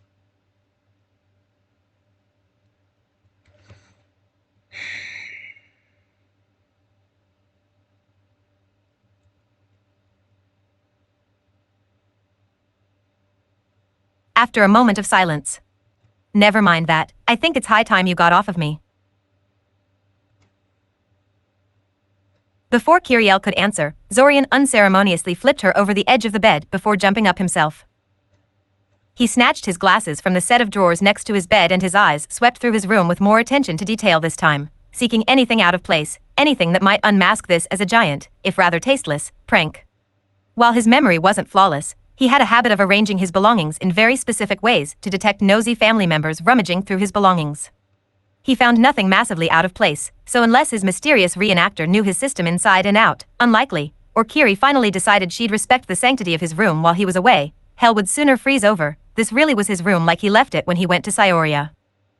Was it all a dream, then? It seemed altogether too real for a dream. His dreams had always been vague, nonsensical, and prone to evaporate out of his memory soon after he woke up. These felt exactly like his normal memories, no talking birds, floating pyramids, three-eyed wolves and other surreal scenes his dreams usually contained. And there was so much of it, too. Surely a whole month worth of experiences is too much for a mere dream? Mom wants to talk to you, Kiriel told him from the floor, apparently not in any great hurry to get up. But hey, can you show me some magic before you get down? Please? Pretty please? Zorian frowned. Magic, huh? Come to think of it, he learned quite a bit of magic. Surely if this was all a particularly elaborate dream, all the magic he learned there would be completely bogus, right? He made a couple of sweeping gestures and words before cupping his hands in front of him. A floating orb of light promptly materialized above his palms. Huh. Not just an elaborate dream, then. That's amazing. Kiriel gushed, poking the orb with her finger only to have it pass straight through it. Not surprising, really, since it was just light. She withdrew her finger and curiously stared at it, as if expecting to find it changed somehow. Zorian mentally directed the orb to fly around the room and circle Kiriel a few times. Yep, he definitely knew the spell. He retained not just the memory of the casting procedure, but also the fine control he developed with repeated practice with it. You don't get things like that from a mere vision, even a prophetic one. More. More, demanded Kiriel. Oh come on, Kiri, sighed Zorian. He really wasn't in the mood for her antics at the moment. I indulged you, didn't I? Go find something else to amuse yourself now. She pouted at him, but he was thoroughly immune to such things by now. Then she frowned for a moment and suddenly straightened as if remembering something. Wait. No. Zorian shouted, but he was already too late.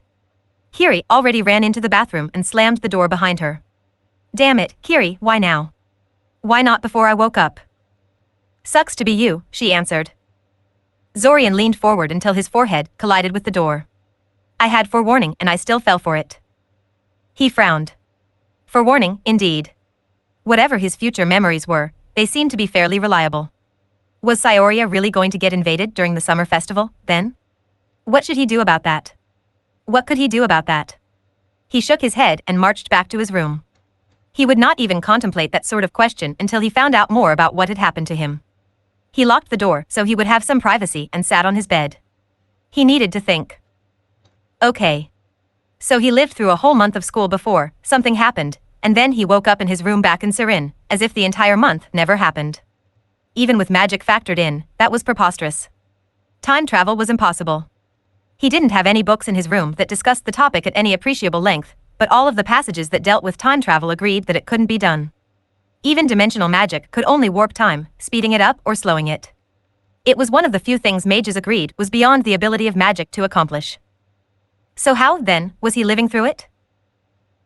He was just in the process of consulting the books in his room for any type of magic that could fake time travel in some way when a knock on his door interrupted his thoughts, and he suddenly realized he was still in his pajamas and that mother wanted to talk to him quite a while ago. He quickly changed and opened the door, only to find himself under the scrutiny of two women, only one of which was his mother. He almost greeted Ilsa by name, but he caught himself in time. "A teacher from the academy has come to talk to you," his mother said, her disapproving stare telling him she was going to give him an earful once Ilsa left. "Greetings," Ilsa said. "I am Ilsa Zalady, from Sioria's Royal Academy of Magical Arts. I was hoping to speak to you about some matters before you leave. It won't take long." "Of course," said Zorian. Where do you?" "Your room shall suffice," Ilsa said. "I'll bring you something to drink," his mother said, excusing herself. Zorian watched Ilsa as she unpacked various papers and placed them on his desk. What was she doing with those, anyway, trying to decide how to proceed with this? If his future memories were valid, she should be handing him the scroll right about. Yeah, there it is. Knowing what's going to happen in advance is weird. For the sake of appearances, Zorian gave the scroll a cursory examination before channeling mana into it. It was exactly how he remembered it, the calligraphy, the flowery official-sounding phrases, the elaborate crest at the bottom of the document, and Zorian felt a wave of dread wash over him. What the hell had he gotten himself involved in? He had no idea what was happening to him, but it was big. Very big. He had the urge to tell Ilsa about his predicament and seek her advice, but he restrained himself. It sounded like the most sensible thing to do. Surely a fully trained mage like her was far more qualified for tackling this than he was, but what could he possibly tell her? That he was remembering things that hadn't happened yet? Yeah, that would go over well. Besides, considering the nature of his future memories, he could easily see himself arrested if a conspiracy to invade Sioria was really discovered thanks to his warnings. After all, it's far more likely his shocking knowledge comes from being a defector of the conspiracy than him being some kind of weird time traveler. An image of a couple of government agents torturing him for information briefly flitted through his mind, and he shuddered. No, best to keep all this to himself for now. So for the next 10 minutes, Zorian basically reenacted his memories of his initial interaction with Ilsa, not seeing the point in choosing differently this time. All of his choices were made for reasons that were currently every bit as valid as they were in his future memories. He didn't argue with Ilsa about Svim this time around, though, since he already knew arguing over that topic was pointless, and he didn't request a bathroom break, since he already knew what electives he wished to take. Ilsa seemed completely indifferent to his strange decisiveness, apparently just as eager as he was to get this whole thing out of the way. Then again, why would she be surprised at his decisiveness? She had no future memories to compare this entire encounter to, unlike him. Hell, she didn't even know him up until now. Zorian sighed and shook his head. They really did feel just like normal memories, and it was hard to ignore them. This is going to be a one long month. Are you all right, Mr. Kaczynski? Zorian glanced at Ilsa curiously, trying to divine why she asked him that. She glanced towards his hands, only for a moment, but Zorian caught it. His hands were shaking. He balled them into fists and took a deep breath. I'm fine, he said. A second or so of uncomfortable silence ensued, Ilsa apparently unwilling to continue with her closing speech while she continued to study him. Can I ask you a question? Of course, Ilsa said. That's why I'm here. What do you think about time travel? She was clearly taken aback by the question. It was probably the last thing she expected him to ask, or at least close to the bottom of the list. She composed herself very quickly, though. Time travel is impossible, Ilsa said firmly. Time can only be dilated or compressed. Never skipped or reversed. Why? Asked Zorian, honestly curious. He had never actually seen an explanation for the impossibility of time travel, though that might be because he wasn't terribly interested in the topic up until now. Ilsa sighed. I admit I'm not particularly knowledgeable about the details, but our best theories indicate that going against temporal currents is utterly impossible. As in draw a square circle impossible, not leap over the ocean impossible. The river of time flows only in one direction. Beyond that, innumerable attempts have been made in recorded past, all ending in failure. She gave him a sharp look. I sincerely hope you won't waste your talents on such a fool's quest. I was just curious, Zorian said defensively. I was just reading a chapter discussing limitations of magic and wondered why the author was so certain time travel is impossible. Well, now you know, Ilsa said, getting up. Now if that's all, I really should be going. I'll be happy to answer any further questions on Monday after class. Have a nice day. Zorian watched her leave and shut the door behind her before collapsing back on his bed. Definitely a long month. Asterisk, asterisk, asterisk. For once the train ride didn't put Zorian to sleep. He had subtly prodded Mother with some sensitive topics when she tried to scold him, and he was pretty sure this wasn't some kind of elaborate illusion, unless the illusionist was aware of some very closely kept family secrets. And he seemed far too lucid for this to be some kind of induced hallucination. As far as he could tell at the moment, he really did travel back in time. He had spent most of the train ride writing down everything of importance he could think of in one of his notebooks. He didn't really think the memories were going to fade anytime soon, but it helped him organize his thoughts and notice details he might have otherwise missed. He noted that he forgot to retrieve his books from under the Kiri's bed in all the confusion, but decided it didn't matter. If the classes were anything like they were the last time around, he wouldn't need them for the duration of the first month. It was that last spell the Lich performed on him and Zack. Zorian was sure of it. The trouble was, Zorian had no idea what the spell was. Even the words were unfamiliar. Standard incantations used Icosian words as their base, and Zorian knew enough of Icosian to get a general feel of a spell just by listening to what the caster's chanting, but the Lich used a different language for his incantation. Fortunately, Zorian had a really good memory and remembered most of the chant, so he wrote it down in his trusty notebook in phonetic form. He was pretty sure he wouldn't find the spell itself anywhere within his clearance level, as the spell was probably highly restricted and kept out of reach of first circle mages like him, but he would see about identifying the language and finding a proper dictionary in the Academy library. The other clue to this whole thing was Zack himself. The boy was capable of fighting a freaking lich. For several minutes before succumbing to it. Even though the Lich had been toying with him, it was still pretty impressive. Zorian would put Zack on par with a third circle mage, and probably more. What the hell was that guy doing with Academy students then? Something was definitely strange about Zack, though Zorian had no intention of confronting the guy directly until he found out more about what's going on. For all he knew, it could be one of those "you know about us, so now we have to kill you" sort of things. He would have to tread carefully around the Novita air. Zorian slammed the notebook shut and ran his hand through his hair. No matter how he looked at it, this whole situation seemed utterly crazy. Did he really have memories from the future, or was he simply going insane? Both possibilities were terrifying.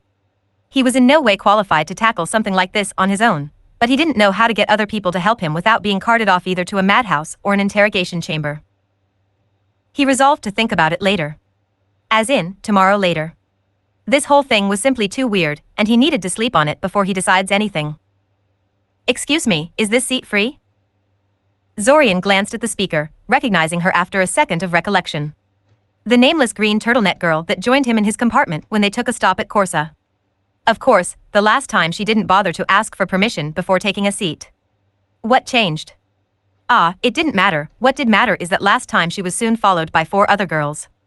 Very loud, very obnoxious girls. No way he'd be spending the rest of the train ride listening to their banter, again. Yeah, he nodded. In fact, I was just leaving. We're stopping at Corsa, right? Good day, miss. And then he quickly grabbed his luggage and went to search for another compartment, abandoning the girl to her fate.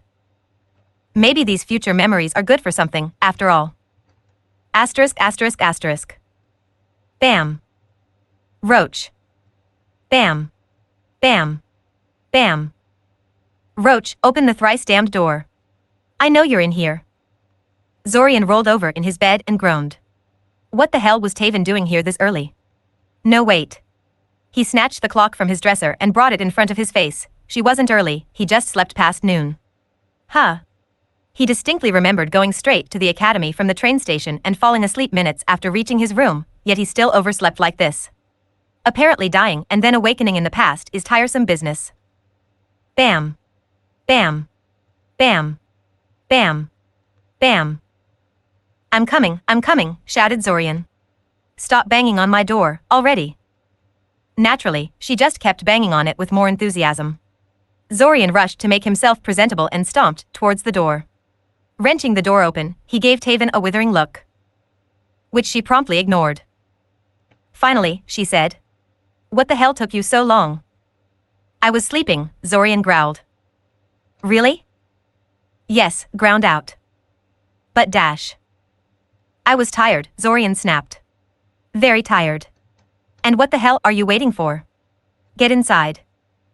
She rushed inside and Zorian took a moment to collect himself before he confronted her. In his future memories, she never visited him once after he refused to go along with her mission to the sewers, which spoke volumes about her true feelings about this friendship of theirs. Then again, he hardly even thought about her himself until now, so he probably shouldn't judge. In any case, he was even less inclined to join her on this mission now than he was in his future memories. He actually had more pressing matters to attend to this time, in addition to general apprehensiveness that was still as valid now as it was then. Accordingly, he felt a lot less reluctance in simply blowing her off, and it only took him an hour to convince her to leave him alone. That done, he immediately set out for the library, making a short detour to a nearby bakery for a quick bite to tide him over. Once in the library, he started searching for books on the topic of time travel and trying to identify the language the Lich used in his spell. To call it disappointing would be calling it mildly. For one thing, there were no books on time travel. The topic was not considered a serious field of study, what with it being impossible and all. What little was written about it was scattered across innumerable volumes, hidden in unmarked sections and paragraphs of otherwise unrelated books. Piecing together these scattered mentions was an absolute chore, and not all that rewarding either. None of it was useful in solving the mystery of his future memories. Finding the language the Lich used in his spell was even more frustrating, since he failed to even identify the language, much less translate the chant. He spent the entire weekend fruitlessly sifting through library texts, finally abandoning that avenue of research when it became obvious it wasn't producing any results. Plus, the library workers were starting to give him weird looks at his choice of literature, and he didn't want to create any unfortunate rumors. Hopefully, he would be able to trick Zack into revealing what the hell was going on when school started. Asterisk, asterisk, asterisk. You're late. Zorian stared at Akoja's stern face in quiet contemplation. He was glad he wouldn't have to deal with any drama because of his disastrous evening with her, almost as glad as he was about the fact that he wasn't dead, but he couldn't help but wonder what her outburst had been about. She didn't really look like she had a crush on him, so why did his comment hit her so heavily? What? She asked, and Zorian realized he had been staring at her a little too long. Oops. AKO, why are you telling me this when more than half the class isn't even here yet? He asked. Because there is at least a chance you will listen, unlike them, Akoja admitted. Also, someone like you should be an example to other students, not descend to their level. Someone like me? Inquired Zorian. Just get inside, she snapped irritably. He sighed and went inside. It was probably for the best to leave things be. He had other problems to deal with, and she was far too rule-bound for his tastes anyway. He didn't know what he was expecting to happen when he walked into the class. Everyone to stop what they were doing and stare at him, maybe? At least then he would have a reason for feeling so unnerved at attending his first class of the year for the second time. But of course they did no such thing. It wasn't a second time for them, and there was nothing visibly irregular about him for them to take notice. He quashed his unease and sat down in the back of the class, discreetly scanning new arrivals for signs of Zack. He was sure the other boy was connected to this somehow, and the mysterious boy appeared to be Zorian's best chance at understanding what was happening to him. There was a brief commotion when Briam's fire drake familiar hissed up a storm and started chasing Briam's terrified neighbor across the classroom before Briam calmed it down. Apparently, the magical reptile liked the unfortunate boy even less than it did Zorian. In any case, Ilsa came in soon after and started the class. Zack never showed up. Zorian spent the entire class in a daze, shocked at this turn of events. Where the hell was Zack? Everything happened almost exactly as it did in his future memories so far, with Zack's absence being the first major deviation. This firmly cemented Zack as somehow connected to this madness, but it also put the boy out of Zorian's reach for the moment. The lecture was even more annoying now than it was the first time he listened to it, since from his perspective he went through these review sessions less than a month ago. Apparently Ilsa worked off some kind of a script, because the lecture was virtually identical to the one from his memory, the only difference being that Zack wasn't there to compete with Akoja for answering Ilsa's questions to the class. Funny how things seem clearer in retrospect. Zack was acting strange right from the start, in that very first lecture, but Zorian thought nothing of it. Sure, Zack volunteering to answer the teacher's questions was out of character for the boy, but not completely implausible. It was just a review session anyway, and they had to know these things to pass the certification. It took 2 weeks before people really began to take notice the extent of Zack's sudden improvement. So many questions, so few answers. He could only hope that Zack would show up soon. Asterisk, asterisk, asterisk. Zack didn't come to class that day, or the next, or the day after that. By Friday, Zorian was pretty sure the other boy wouldn't be showing up at all. According to Benesek, Zack simply disappeared from his family mansion on the very same day that Zorian took the train to Syoria, and nobody had seen a hint of him ever since. Zorian didn't think he could cook up anything the investigators hired by the boy's guardian hadn't thought of doing, and he didn't want to attract attention to himself by asking around, so he reluctantly put the mystery of Zack aside for the moment. His schoolwork was going well, at least. Thanks to his foreknowledge, he aced Norabul's surprise tests and didn't really have to study for any subject. A small refresher was sufficient to coast him through pretty much anything.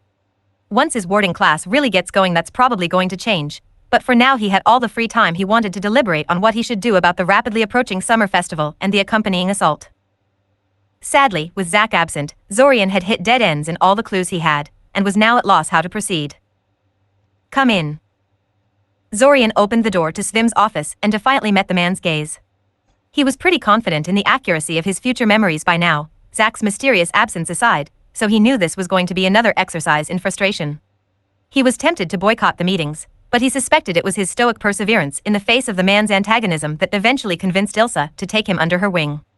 And besides, he felt that he would be doing Svim a favor if he quit. Zorian had a distinct feeling that the man was trying to get him to quit the last time around, and he was far too spiteful to do that.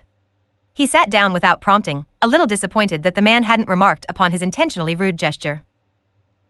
"Zorian Kaczynski?" Svim asked.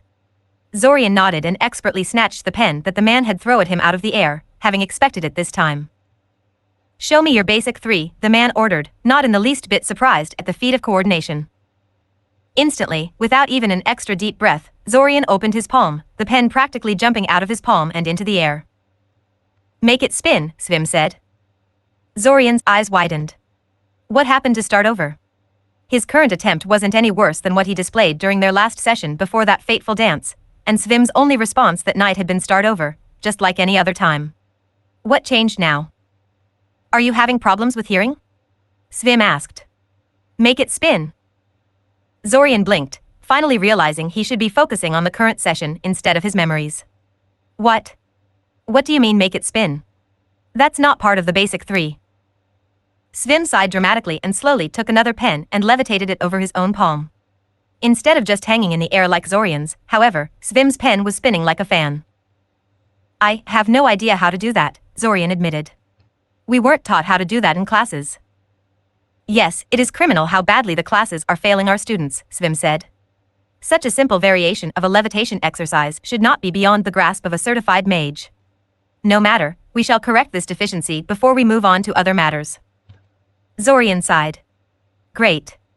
No wonder no one ever mastered the basic 3 to Svim's liking if the man keeps redefining what mastered means.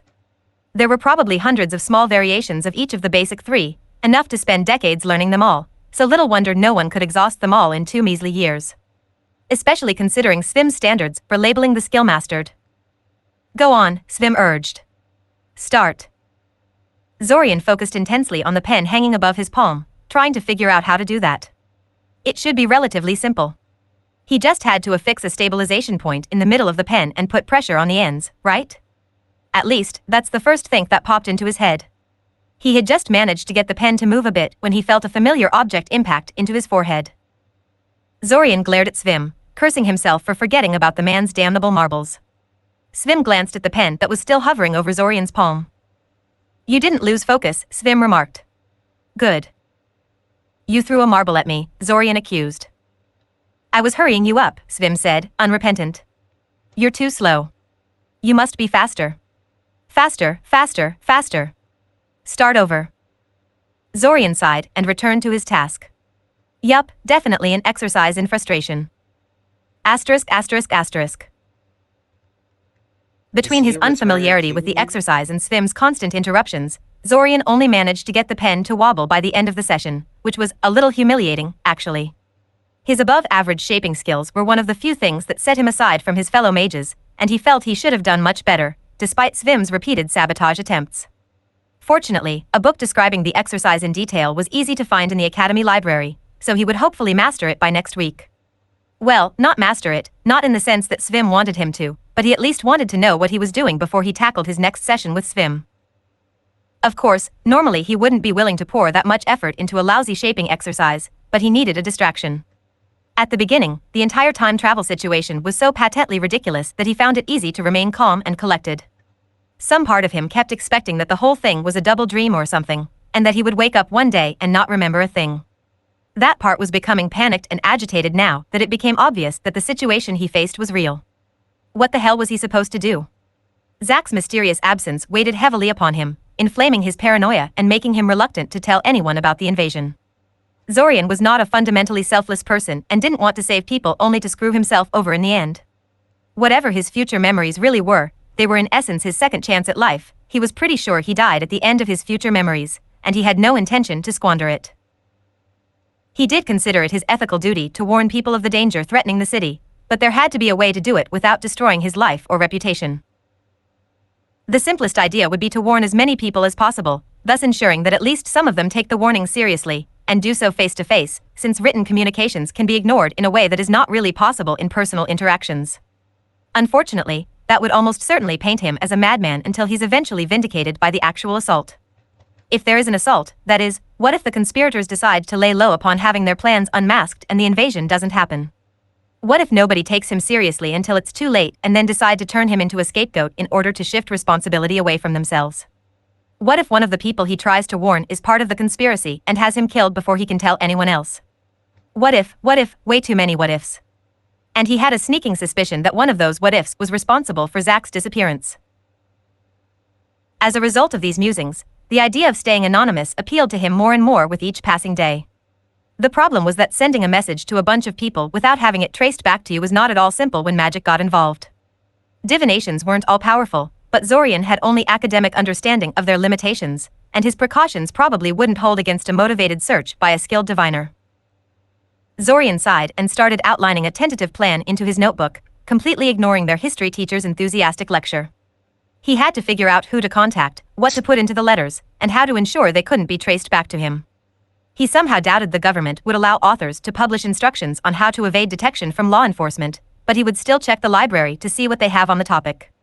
He was so caught up in his self-appointed task he barely noticed when the class ended, furiously scribbling away while everyone else packed and filed out of the classroom. He definitely didn't notice Benisek peering over his shoulder. "What are you doing?" Zorian slammed his notebook shut in a reflexive maneuver as soon as Benisek started talking and gave the other boy a nasty glare. "It's impolite to look over other people's shoulders," Zorian remarked. "Jumpy, aren't we?" smiled Benisek, loudly dragging a chair from the nearby table so he could sit on the other side of Zorian's table. "Relax, I didn't see anything." "Not for the lack of trying," remarked Zorian. Benisek only grinned wider. "What do you want, anyway?" "Just wanted to talk for a bit," Benisek shrugged. "You've been really withdrawn this year. You've got this frustrated look on your face all the time, and you're always busy even though it's the start of the school year. Wanted to know what was bothering you, you know?" Zorian sighed. "This isn't something you can help me with, Ben." Benisek made a strangled noise, apparently outraged by his remark. "What do you mean I can't help you? I'll have you know I'm an expert on girl trouble." Now it was Zorian's turn to make a strangled noise. "Girl trouble." "Oh come on," Benisek laughed. "Constantly distracted? Spacing out in the middle of the class? Making plans for sending anonymous letters? It's obvious, man. Who's the lucky girl?" "There is no lucky girl," Zorian growled. "And I thought you didn't see anything?" "Listen, I don't think sending anonymous letters is a good idea," Benisek said, completely ignoring his remarks. "That's so, first year, you know? You should just walk up to her and tell her how you feel." That's so "I don't have first time for year. this," Zorian sighed, getting up from his seat. "Hey, come on," protested Benisek, trailing after him. "Man, you're one touchy guy, did anybody tell you that?" "I was just..." Zorian ignored him. He really didn't need this right now. Asterisk asterisk asterisk. In retrospect, Zorian should have known that simply ignoring Benisek wasn't such a good idea. It only took 2 days for most of the class to know that Zorian has a crush on someone, and their loud speculation was annoying as hell. Not to mention distracting. Still, his displeasure at the rumors evaporated when Nilu approached him one day and gave him a short list of books he might find useful. He had half a mind to set the list on fire, especially since the list was decorated with dozens of little hearts, but in the end his natural curiosity won over and he went to the library to check them out. He figured that at the very least he'd get a good laugh out of them. He got more than a good laugh, though. Instead of silly love advice like he expected, the books Nilu recommended were all about making sure your letters, gifts, and such couldn't be traced back to you with divinations and other magic. Apparently, if you call such advice forbidden love, mystery soft scarlet letters revealed and phrase it as relationship advice you can get straight past the usual censorship such topics would normally be subjected to. Of course, he had no idea how reliable the advice in those books really was, and the librarian looked at him funny when he checked out books like that, but he was still pleased to have found them. If this whole thing worked out in the end, he'd have to do something nice for Nilu. So as the summer festival approached, Zorian prepared and plotted. He bought a whole stack of generic paper sheets, pens, and envelopes in one of the stores that looked too poor and disorganized to track their customers' purchases. He worded the letters carefully to avoid revealing any personal details. He made sure not to touch the paper with his bare hands at any point, and that none of his sweat, hair, or blood ended up in the envelope. He deliberately wrote in a blocky, formal script that looked nothing like his normal handwriting. He destroyed the pens, the excess paper, and envelopes he didn't use in the end.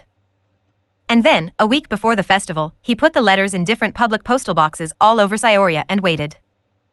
It was nerve-wracking, to say the least. Nothing happened, though. No one came to confront him about the letters, which was good, but also nothing out of the ordinary seemed to be happening. Did no one believe him? Did he mess up somehow and the letters ended up not reaching their intended recipients? Are they being so subtle in their reaction that no disturbance is being made? The wait was killing him. Finally, he had enough. On the evening before the dance, he decided he'd done everything he could and took the first train out of the city. His letters may or may not have worked, but this way he'll be all right regardless. If anyone asked, though he doubted they would, he'll use his trusty alchemical accident excuse. He messed up a potion and breathed in some hallucinogenic fumes, only coming to his senses when he was already outside of Syoria. Yes, that's exactly what happened. As the train sped away from Syoria in the dead of a night, Zorian suppressed his unease and feelings of guilt for doing so little to warn anyone of the approaching attack. What else could he have done? Nothing, that's what. Nothing at all. After a while he fell into uneasy sleep, the rhythmic thumping of the train his lullaby, visions of falling stars and skeletons wreathed in green light haunting his dreams. Asterisk asterisk asterisk. Zorian's eyes abruptly shot open as sharp pain erupted from his stomach. His whole body convulsed, buckling against the object that fell on him, and suddenly he was wide awake, not a trace of drowsiness in his mind. Good morning, brother, an annoyingly cheerful voice sounded right on top of him. Morning, morning, morning. Zorian gaped at his little sister incredulously, his mouth opening and closing periodically. What, again? Oh, you've got to be kidding me. Zorian growled, and Kiriel quickly got off of him and scooted away fearfully. Apparently she thought his ire was directed at her. Not you, Kiri, I just had a nightmare, that's all. He couldn't believe it, it happened again. What the hell? He was glad it happened last time, since it meant he wasn't, dead. But now? Now it was just freaky. Why was this happening to him? Oh, and while he was lamenting his fate internally, Kiriel barricaded herself in the bathroom again. God damn it all. Report chapter. Comments. Contact TOS sitemap. God damn it all.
Play. Volume. 00:00/00:44. TrueVid. Full screen. Zorian stared at the endless fields blurring past him, the silence of the otherwise empty compartment only broken by the rhythmic thumping of the train's machinery.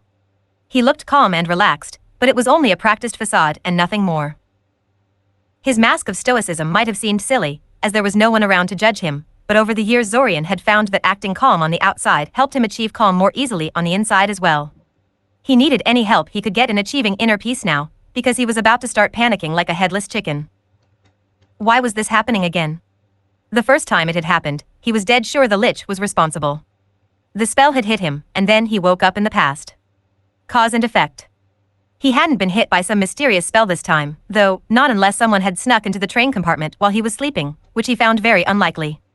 No, he had just dozed off and woke up in the past again, as if it was the most normal thing in the world. Then again, it did highlight some things that had been bothering him until now. After all, why had the Lich cast a time travel spell on him? It seemed rather counterproductive to the whole secret invasion plot. Time travel seemed too purposeful and complex to be an accidental side effect, and he seriously doubted the Lich had used a spell whose effects it did not understand. Even a neophyte like him knew what a horrible idea it was to use a spell you don't understand in an uncontrolled environment, and the undead spellcaster wouldn't have reached the level it did if it was willing to do something so foolish for the sake of a couple of brats it had already defeated anyway. No, there was a simpler explanation: the Lich wasn't responsible for his time-traveling problems. It really had been trying to kill them. Them, plural, because Zack had also been the target. The same Zack that had been shockingly good in all his classes all of a sudden. The same Zack that was wandering around the city armed to the teeth with combat magic that should be beyond any academy student. The same Zack that had been making very curious offhand comments all month long. Perhaps it was Zack, not the Lich, who had cast the time travel spell. Zack being a time traveler would explain his vast abilities and inexplicable academic improvement quite nicely. Since this particular method of time travel seems to just send a person's mind into their younger body, he could be of an arbitrarily large age, and what Zorian remembered of Zack's various comments led him to believe the boy had lived through this particular time period many times over. A mage with decades of experience and detailed foreknowledge would no doubt find third-year curriculum laughably easy. Though even if Zack had been the one to cast the time travel spell, there was still left the question of why Zorian was thrown back too. It could have easily been an accident. He knew that grabbing a mage while they're in the process of casting a teleport spell could pull you along for the ride, and they were basically tangled with one another, but that didn't explain why Zorian was repeating this month for the second time. Zack had been absent all month long, and thus hadn't had the opportunity to cast anything at Zorian. He didn't know what to think. Hopefully Zack would be present for questioning this time around. Now stopping in Corsa, a disembodied voice echoed, the faulty speakers crackling with signal noise every once in a while. I repeat, now stopping in Corsa. Thank you. What, already? A glance through the window revealed the familiar white tablet confirming his arrival at the trading hub. He was half tempted to get off the train and spend the entire month fooling around and trying to forget this whole time travel business, but quickly dismissed it. Blowing off the beginning of the school year like that would be really irresponsible and self-destructive, even if going through another identical month of classes was anything but appealing. There was a possibility that he would be flung back into the past for the third time, of course, but that wasn't something he should be relying on. There was no way the spell could keep sending him back indefinitely. After all, it was bound to run out of mana sooner or later. Probably sooner, since time travel must be pretty high level. Right? Zorian snapped out of his thoughts and finally noticed the boy peering into his compartment. He frowned.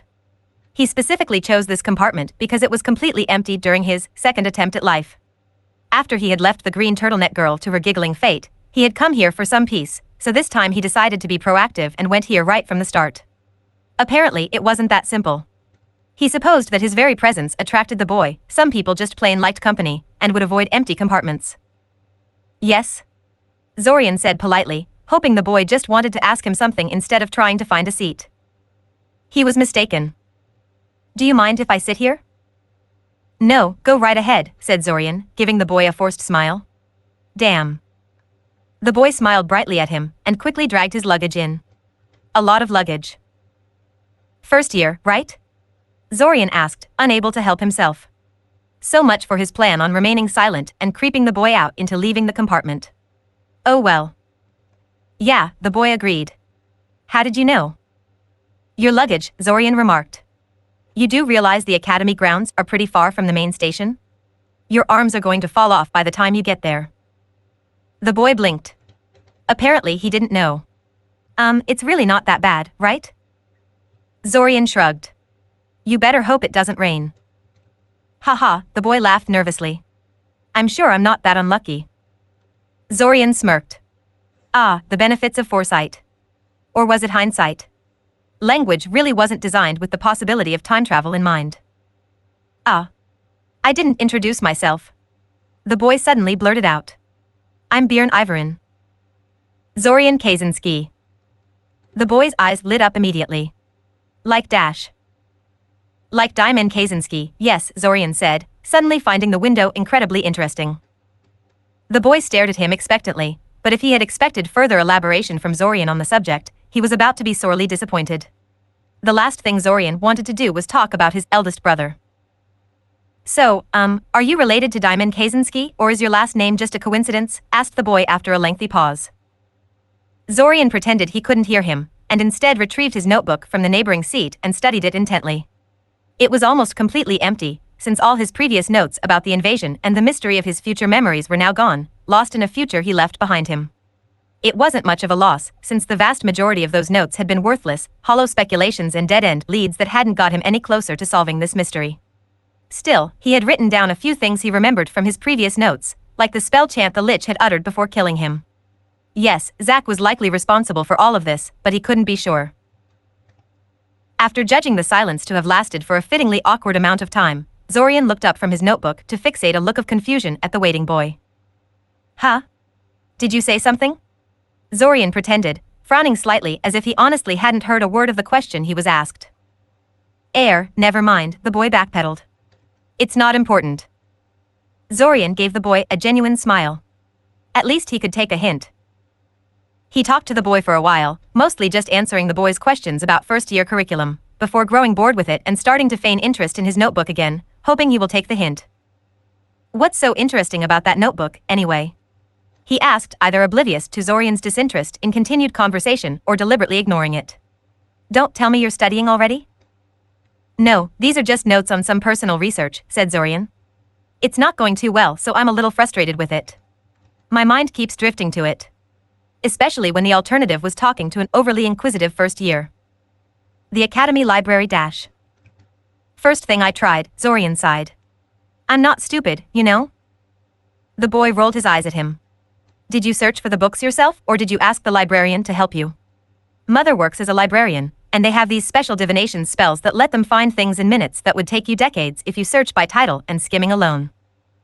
Zorian opened his mouth before closing it. Ask the librarian for help, huh? Okay, maybe he is stupid. Well, it's not really a topic I want to bother the librarian with, Zorian tried. Which was true, but he knew he'd end up trying it anyway. Maybe I could find the spells themselves in the spell repository? But no, if they are anything like other divination spells, it's using them correctly and interpreting the results that's the problem, not casting them. You could always get a job in the library, the boy offered. If the academy library is anything like the one my mother works in, they're always desperate for help.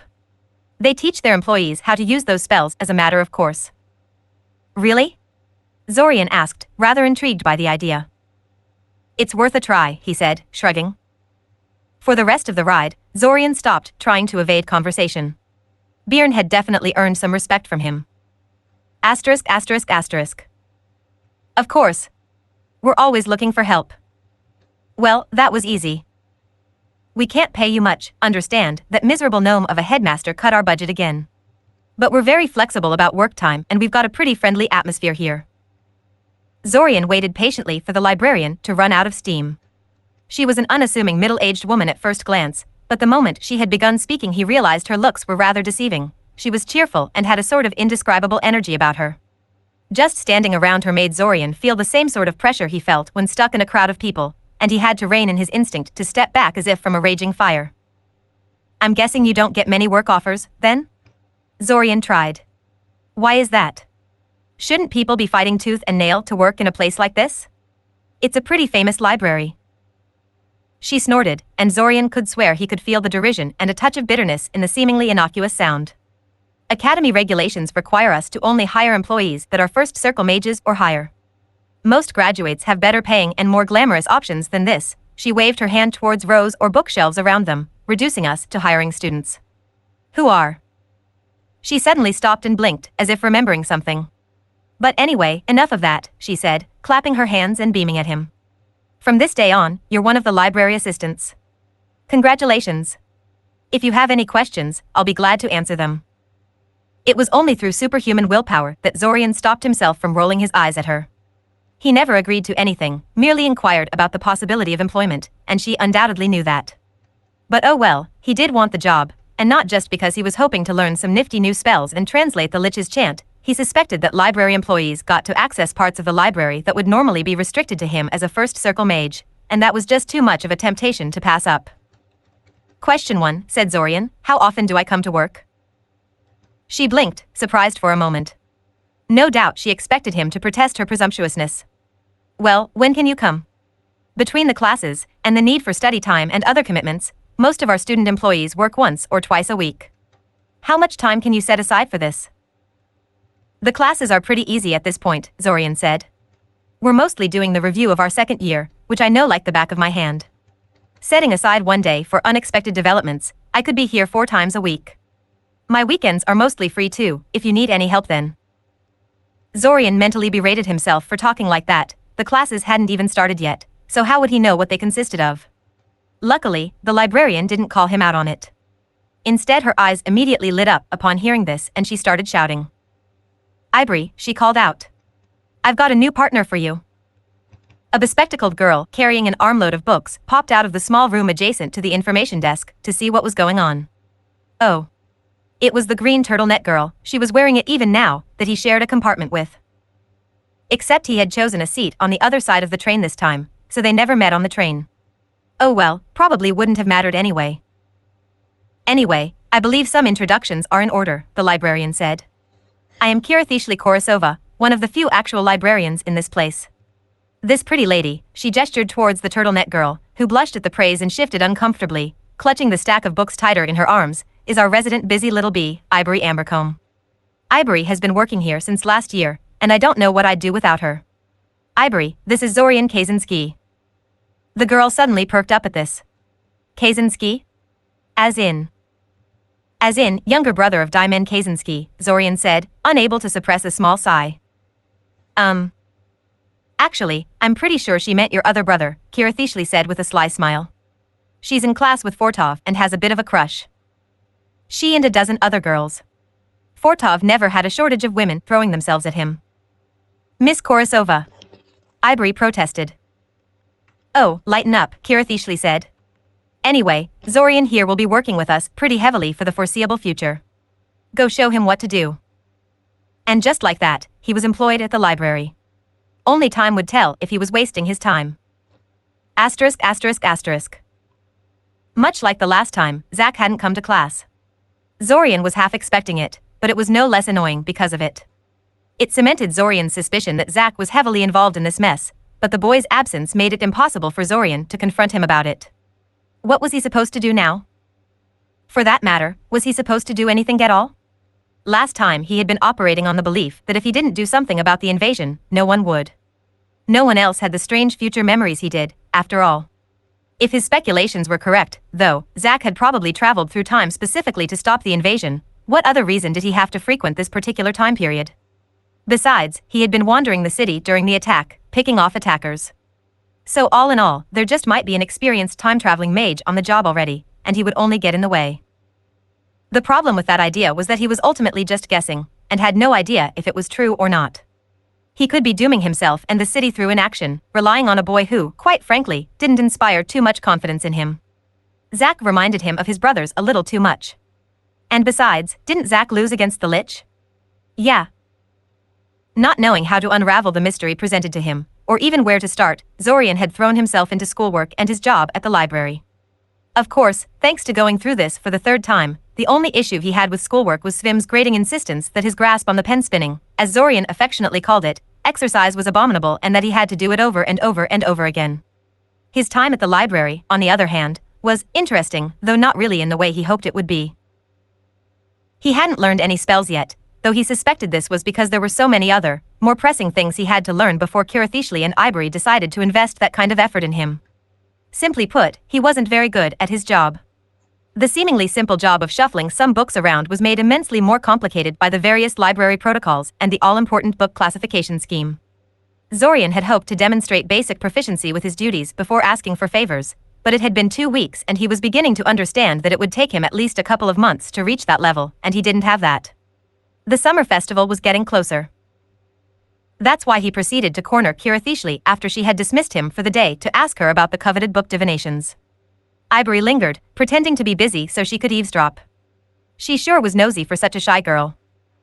Say, I've been meaning to ask a small favor of you, Zorian began. Go ahead, Kirathishli said. You've helped us a lot, so I'll be happy to help if I can. It's not often we get such a competent worker. Balked Zorian. Competent? I barely know what I'm doing. If it weren't for your and Ivory's help I would wander around like a headless chicken. That's why I paired you with Ivory, to learn. And boy are you learning fast. Faster than I did when I first started at this job, that's for sure. To be honest, I usually give only the simplest and most tedious jobs to student employees, but since you're more dedicated than them I've given you the advanced course. Ah, Zorian said after a short silence. I'm flattered. And he really was. Anyway, I was wondering about bookfinding divinations. I've been searching for a pretty obscure topic and I'm not going anywhere with it. Ah. Kirathishli said, slapping her forehead. How could I forget about that? Of course I'll teach you, we teach all our long-term workers those. They're a bit tricky to use, though, so it will take a while to learn how to use them properly. Ivory will show you how. Though you can always tell me what exactly you're looking for and I'll do my best to help you out. I know this library like the back of my hand, you know? Zorian debated the merit of showing her the Lich's chant, since he suspected it was something that could get him into a lot of trouble just for asking about it, but saw no other way.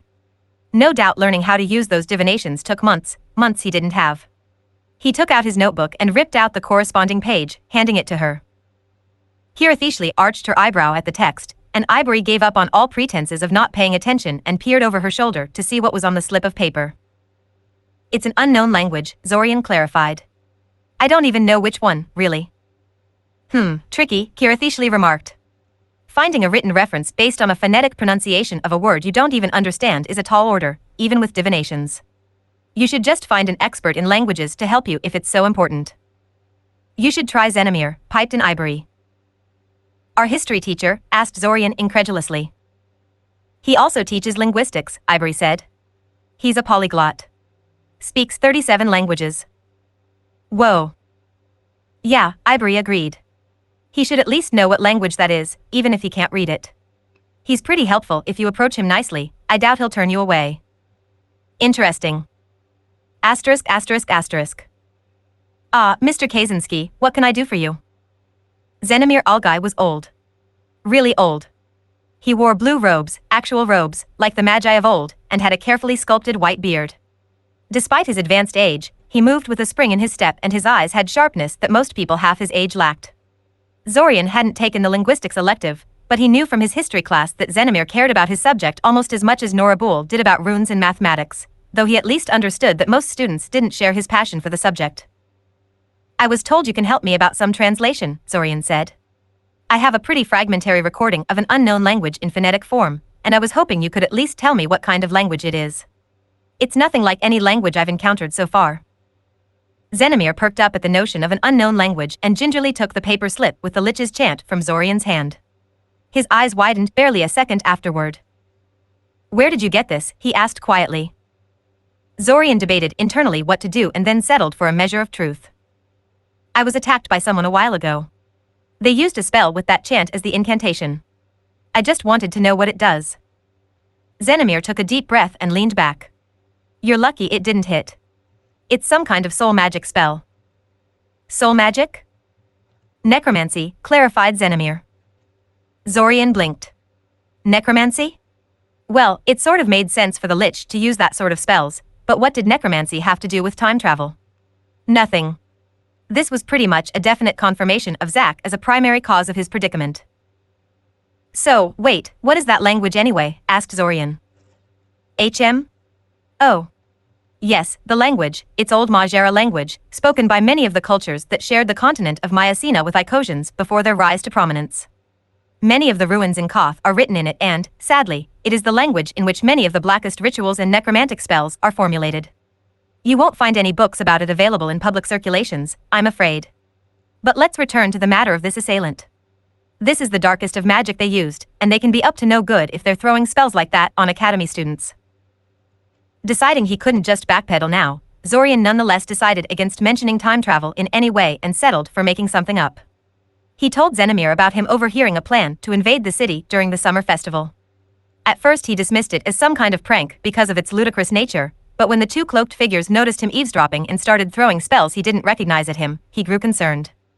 Xenomir took him a lot more seriously than Zorian thought he would, and told him to go home and leave everything up to him from now on. Huh. That went surprisingly well. At least Xenomir hadn't dragged him off to the police station to give a statement right away, though he suspected something like that might be in his near future. He paced nervously around in his room, unable to sleep and steadily losing the fight to keep his growing apprehension in check. Smart or not, the deed was done, and now the only thing he could do was wait and see what the consequences of his decision would be. For him and for everyone. A knock on the door interrupted him. Strong, confident knocking that nonetheless only lasted for a second or two, completely unlike the knocking of anyone he knew. Coming. Zorian called out, suspecting it was someone coming to talk to him about the story he told Xenomir. What can I irk? Zorian stared dumbly at the blade sticking out of his chest, his mouth opening in an unvoiced scream. He had just enough time to look at his assailant, a short figure dressed in loose black clothes and a faceless white mask, before the blade was painfully wrenched out of his body and then immediately inserted again into his chest cavity. Again and again and again. When darkness consumed his vision, he was actually glad he was dying. Being repeatedly stabbed in the chest hurts. Asterisk asterisk asterisk. Zorian's eyes abruptly shot open as sharp pain erupted from his stomach. His whole body convulsed, buckling against the object that fell on him, and suddenly he was wide awake, not a trace of drowsiness in his mind. Good M dash. Kiriel was cut off as Zorian shot upright, eyes wide in fright, gasping for breath. He was killed. They killed him. He told someone about the attack and he was killed that very evening. How the hell had they even found out that fast? Was Xenomir in on the attack or were they just that well informed? Nightmare? Kiriel asked. Zorian breathed deeply, ignoring the phantom pain in his chest as he did so. Yeah. Definitely a nightmare. Asterisk asterisk asterisk. Zorian knew he should focus on what Ilsa was saying, but for the life of him his mind wouldn't stop dwelling on what had happened. In retrospect, he shouldn't be so surprised at that particular turn of events. An invasion of that scale cannot be kept secret without some hefty inside help, so of course they'd find out about anyone raising an alarm about them. And besides, if stopping the invasion had as simple a solution as notifying the law enforcement, surely Zack would have already done it and Zorian wouldn't be repeating this month for the third time. Although, he was starting to develop a healthy dose of respect for these restarts. This was the second time he died and he only went through this month thrice. He seemed prone to dying. Didn't Zack say something about him always getting blown up in that initial barrage unless he did something about it? He snapped back into the real world when he realized Ilsa had stopped talking and was looking at him intently. He gave her a questioning look. Are you quite all right? She asked, and Zorian noticed her glancing at his hands. Why would she? Oh. His hands were shaking. He was probably quite pale too, if the skin on his hands was of any indication. He rubbed his hands together a few times and then balled them up into fists to reassert control over them. Not quite, Zorian admitted. But I will be. You don't have to worry about it. She stared at him for a second longer and then nodded. Very well, she said. Do you want me to teleport you to the academy? I can't imagine riding the train in the state you're in is going to be very pleasant for you. Zorian blinked, at loss what to say. He disdained train travel at the best of times, so an off. Rian knew he should focus on what Ilsa was saying, but for the life of him his mind wouldn't stop dwelling on what had happened. In retrospect, he shouldn't be so surprised at that particular turn of events. An invasion of that scale cannot be kept secret without some hefty inside help, so of course they'd find out about anyone raising an alarm about them. And besides, if stopping the invasion had as simple a solution as notifying the law enforcement, surely Zack would have already done it and Zorian wouldn't be repeating this month for the third time. Although, he was starting to develop a healthy dose of respect for these restarts. This was the second time he died and he only went through this month thrice. He seemed prone to dying. Didn't Zack say something about him always getting blown up in that initial barrage unless he did something about it? He snapped back into the real world when he realized Ilsa had stopped talking and was looking at him intently. He gave her a questioning look. Are you quite all right? She asked, and Zorian noticed her glancing at his hands. Why would she? Oh. His hands were shaking. He was probably quite pale too, if the skin on his hands was of any indication. He rubbed his hands together a few times and then balled them up into fists to reassert control over them. Not quite, Zorian admitted. But I will be. You don't have to worry about it. She stared at him for a second longer and then nodded. Very well, she said. Do you want me to teleport you to the academy?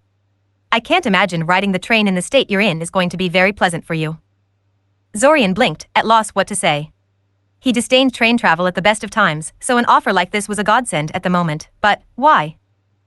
I don't want to inconvenience you. He tried. Don't worry, I was going there anyway, she said. It's the least I could do for getting to you so late and taking the choice of your mentor away from you. Well, that much was true. Svim really was a horrible, useless mentor.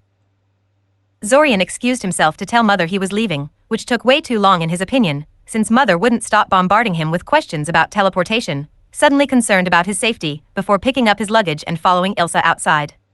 He was actually a little excited, since he'd never teleported before. He'd have been even more excited, but the memory of being stabbed to death was still uncomfortably fresh, dampening his enthusiasm somewhat. Ready? She asked. He nodded. Don't worry, the rumors about the dangers of teleporting are mostly exaggerated, Ilsa said. You can't get stuck inside solid objects, the spell doesn't work that way, and if something goes wrong I'll immediately know it and collapse the spell before dimensional ripples tear us apart. Zorian scowled. He already knew that, but saw no point in pointing that out. She obviously heard his little exchange with Mother. Ilsa started chanting and Zorian stood straighter, not wanting to miss. The world rippled, then changed. Suddenly they were both standing in a well-lit circular room, a large magical circle carved into the marble floor they stood on. There was no disorientation, no flash of colors, no nothing, almost disappointing.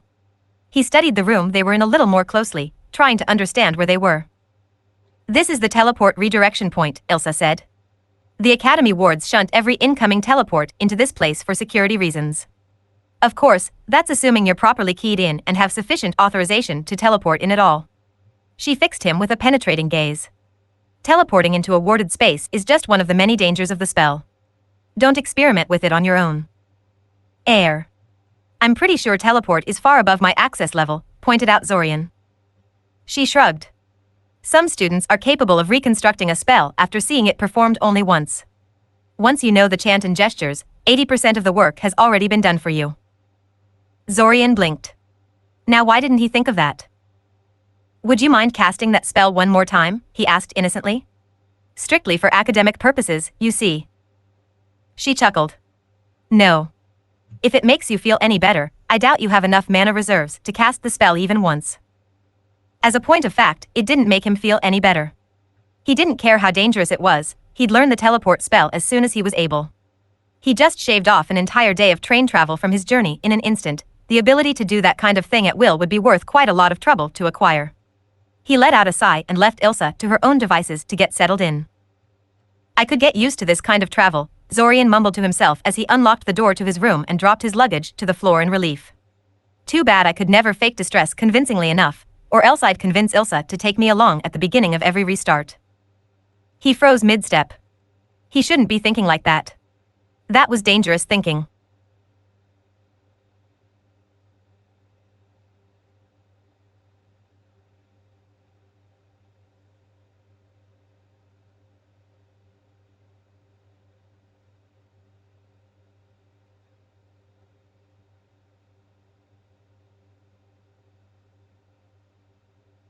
He was already starting to think like a regress.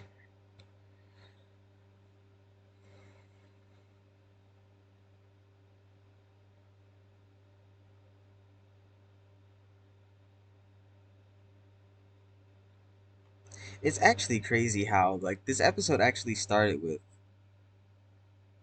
learning past empty compartment of the train. It started with him on the train and his second regression.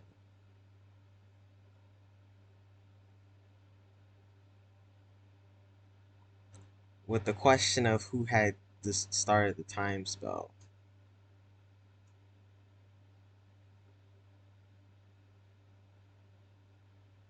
I barely know what I'm doing.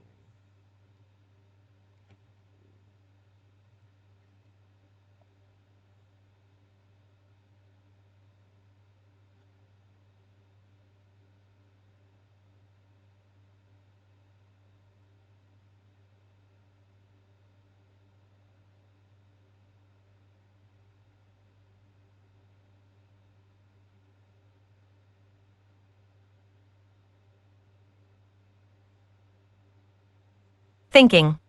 He had no proof that the restarts would keep happening indefinitely. In fact, everything he knew about magic told him it couldn't be true. Whatever spell had been put on him was going to run out of mana at some point, and then there'd be no restart, no second chances, no return from the dead. He had to treat every restart as if it were his last, because it might very well be. Though he had to admit that, despite it ending with him getting stabbed to death, the previous restart wasn't a complete disaster. At least he had all but confirmed it was Zack, and not the Lich, that was responsible for this. Instead of researching unknown languages and time travel, it would probably be wiser to find out where Zack keeps disappearing to every time. But not right now. He deserved a little rest after being brought back from the dead. Asterisk, asterisk, asterisk. He really should have known it wouldn't be that easy. The moment he tried to track down Zack, he was reminded of why he didn't do that in his very first restart. Zack was not only an heir of noble House Novita, he was the only still living member of that house, the rest of his family having been killed in the Splinter Wars. Zack stood to inherit a sizable financial empire and a legacy of several generations of mages once he came of age, so everything about him was scrutinized closely by a great number of interested parties. Consequently, his disappearance was a big deal, and a lot of people wanted to know where he went. Zorian was just one of these people, and if those people, and the people they hired, hadn't managed to track him down, he had very little chance to do so. Needless to say, he didn't get anywhere. Like he suspected, the two girls Zack hung out with during Zorian's original month were nothing special without the Novita heir there to help them out and hang out with them, and asking people about them led to some pretty annoying rumors being spread around. Honestly, can't a guy ask about a girl without everyone assuming he's got a romantic interest in her? His house was sealed with some pretty heavy ward work. His legal guardian could not be reached, and if he had any close friends, they weren't among his classmates. Zorian wasn't a detective, and had no idea what else to look for. And considering that many professional detectives had already failed, and continued to fail, to track the boy down, he suspected it wouldn't help even if he did know a thing or two about tracking people down. A month went by with little to show for it. Summer festival came, and Zorian once again boarded a train out of Scioria, awake and alert as the night deepened and minutes ticked away. He brought a pocket watch with him this time, and kept glancing at it every once in a while, silently praying that he wouldn't have to start over once again, but wanting to know exactly when he got thrown back in case he did. Sure enough, his prayers wouldn't be answered. Somewhere around 2 past midnight he blacked out and woke up with Kiri on top of him, wishing him a good morning. He probably should have admitted it to himself right then and there. He was a fairly smart person, after all, and not prone to deluding himself. Instead, it took 4 more restarts before he accepted the truth of his predicament. He was stuck in some kind of a time loop, and it wasn't going to end anytime soon. He didn't know how it was possible. Maybe the spell was powered by Zack's seemingly inexhaustible mana reserves instead of being limited to a fixed amount at the moment of casting.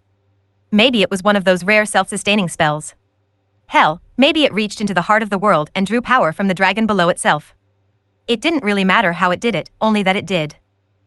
But that's retrospect. At the time he just refused to accept it, and instead tried to live like he normally would. It was rather boring, yes, but what if this particular restart was the one where it ended? The restart where the consequences of his choices would not magically disappear at 2 past midnight on the night of the festival. He checked and yes, it was consistent across all 4 restarts. He was through with it though, he couldn't go on like this. Excluding the invasion bit, the month had been a bore even the first time around, and he had lived through it 8 times already. He knew the first month curriculum well enough by now to get near perfect scores in all subjects, even warding. It had little effect on how people treated him, as he found out. He was known to be capable, and his grades had always been very good, so people weren't really surprised if he aced all the exams or effortlessly performed a perfect magic missile on their very first combat magic class. It was within the realm of people's expectations, unlike Zack's sudden improvement. The only people whose behavior changed in response to his improvement were Akosia and Svim. Akosia had gotten twice as annoying now that she apparently found a kindred soul, always insisting that they check each other's work and asking him for help whenever she didn't understand something. Zorian had thought she'd be green with jealousy that he was beating her scores, but it seemed she was a lot less bothered to be outdone by him, as opposed to by the likes of Zack and Nialu. Svim took his superb scores as an indication that he should be held to an even higher standard. As such, not only did he not declare his pen spinning good enough to move on to something else, he had demoted him back to the regular levitation exercise. In all honesty, Zorian wasn't terribly bothered by that. Even if he did master the pen spinning exercise to Svim's satisfaction, no doubt he'd get nothing more than another minor variation of the basic 3 to practice. So all in all, going through another boring month like that was out of the question. He took different electives this time: astronomy, architecture, and geography of the global mana flow, and he fully intended to bring down his academic scores back to normal so Svim and Akosha would remain their normal, more tolerable selves. He also intended to skip quite a few time-consuming homework projects to focus on his own personal studies, and he was going to spend a sizable portion of his savings on alchemical supplies. Should this restart be the final one, he was going to be seriously inconvenienced, but it wouldn't be the end of the world, and he suspected the disruptions following in the wake of the invasion would render many of the normal concerns moot. Then he walked into the Essential Invocations classroom on the first day of school and realized his plans would have to be adjusted. Zack was finally back in class. Report chapter. Comments. Contact TOS sitemap.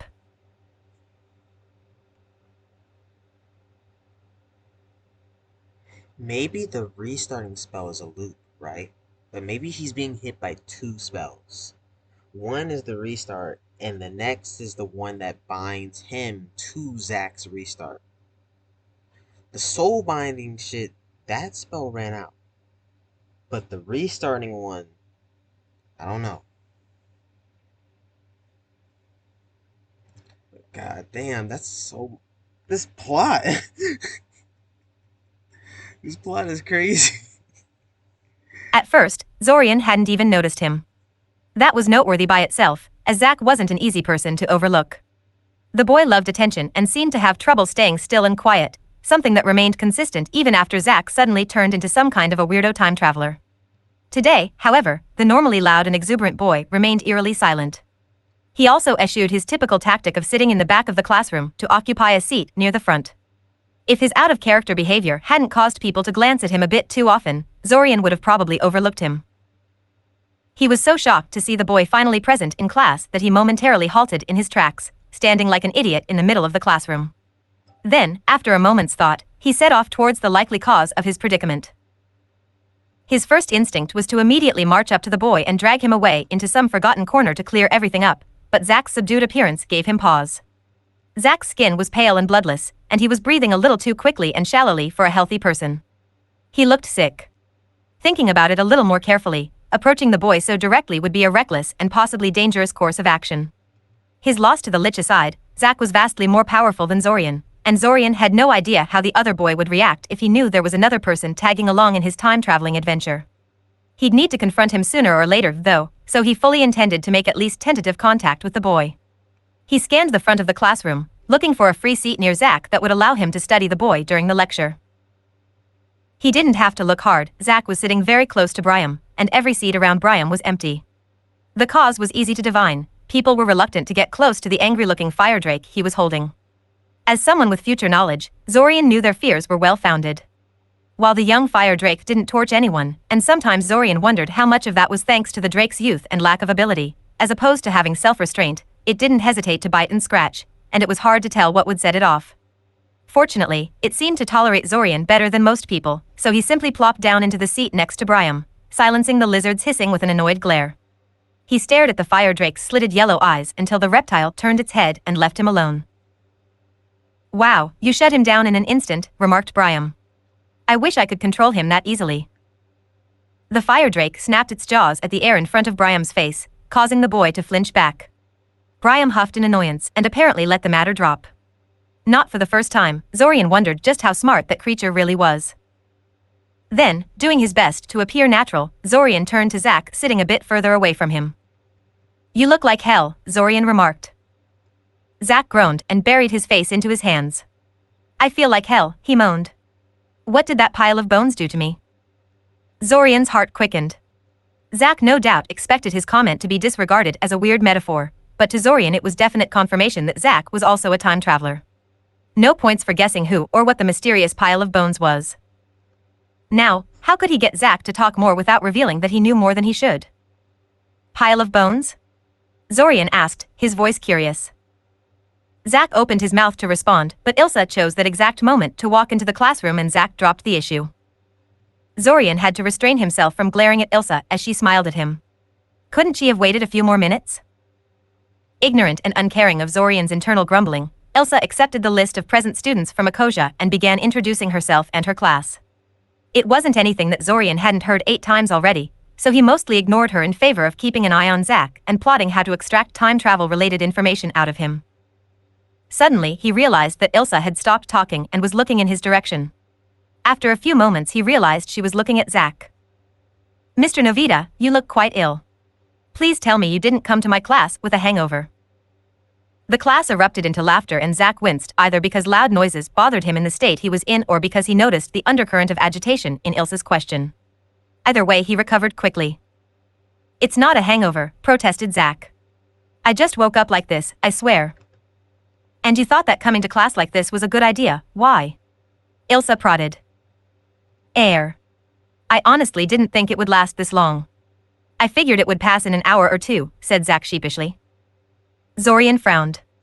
If the sickness was a consequence of the spell the Lich had targeted them with that evening, and Zach certainly seemed to think so, if his previous comment was any indication, that would mean Zach had been suffering its effects for the past 8 months or so, as Zach had been absent for that long. Why would Zach expect a condition that serious to pass in an hour or two? Why couldn't there be any simple answers in all this?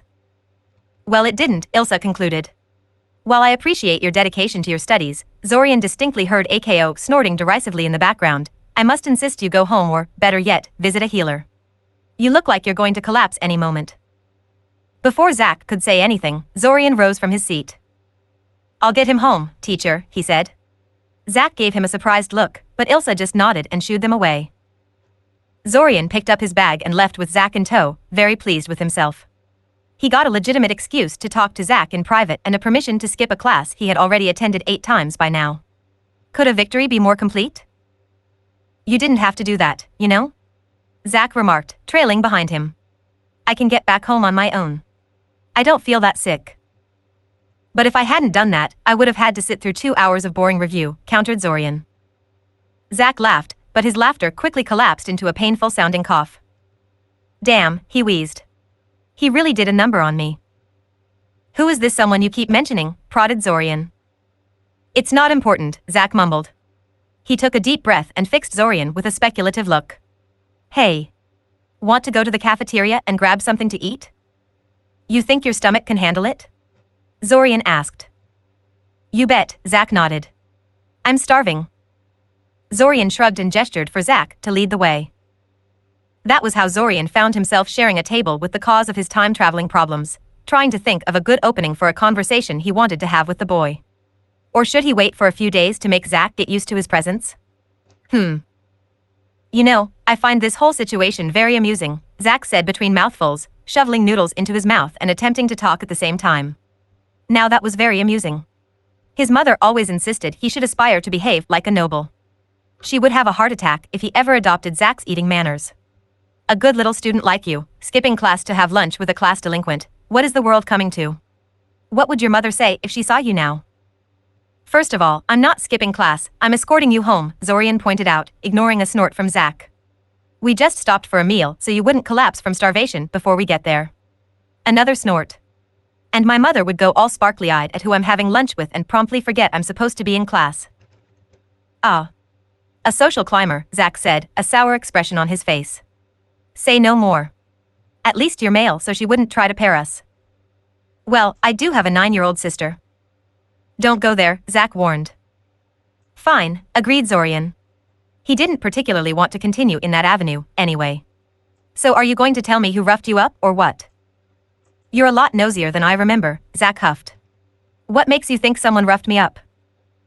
Your offhand comments aren't as oblique as you imagine them to be, Zorian said. Whatever, Zach scoffed. I just breathed in some weird fumes while I was messing with my alchemy set yesterday, that all. Ah, the trusty alchemical accident excuse.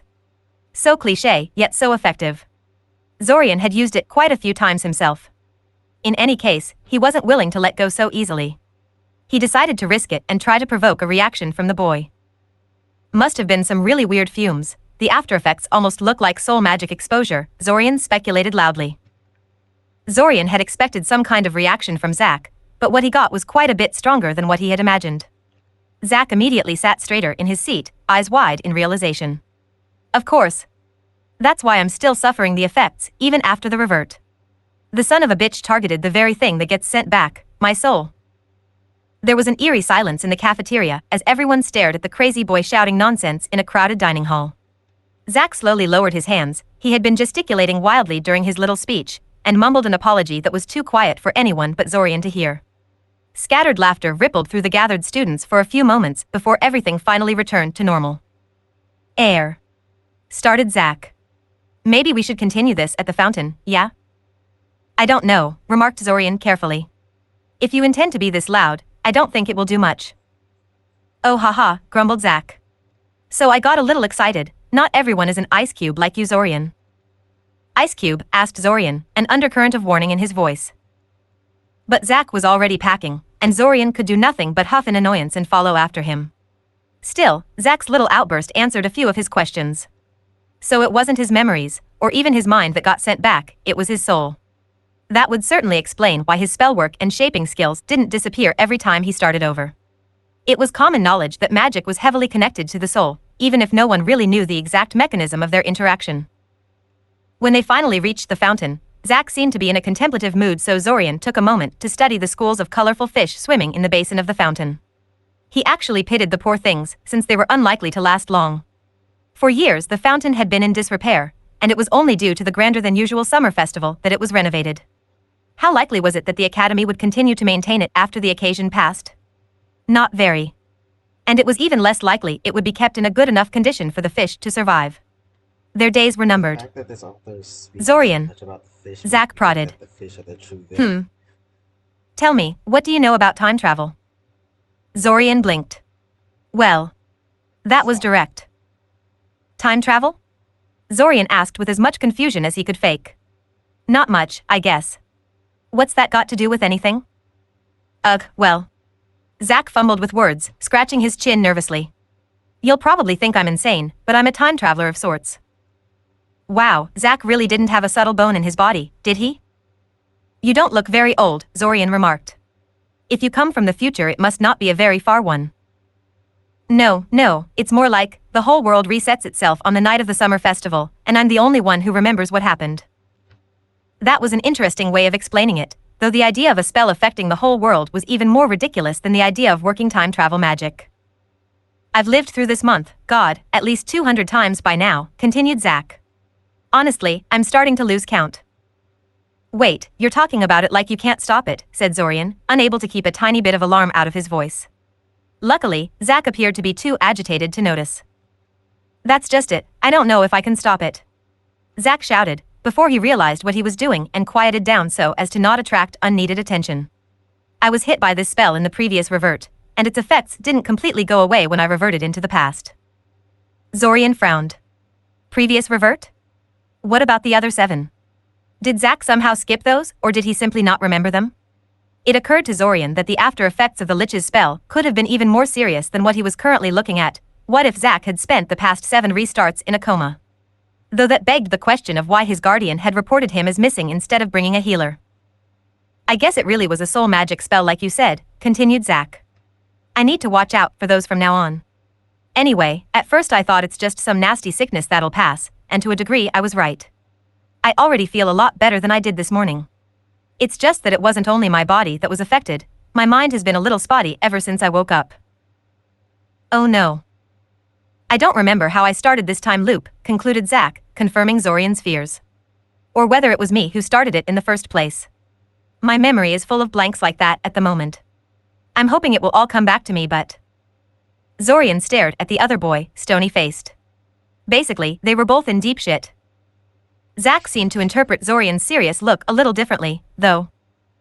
You don't believe me, he concluded. It's pretty far-fetched, Zorian said. If he hadn't lived through it, he wouldn't have believed him, no.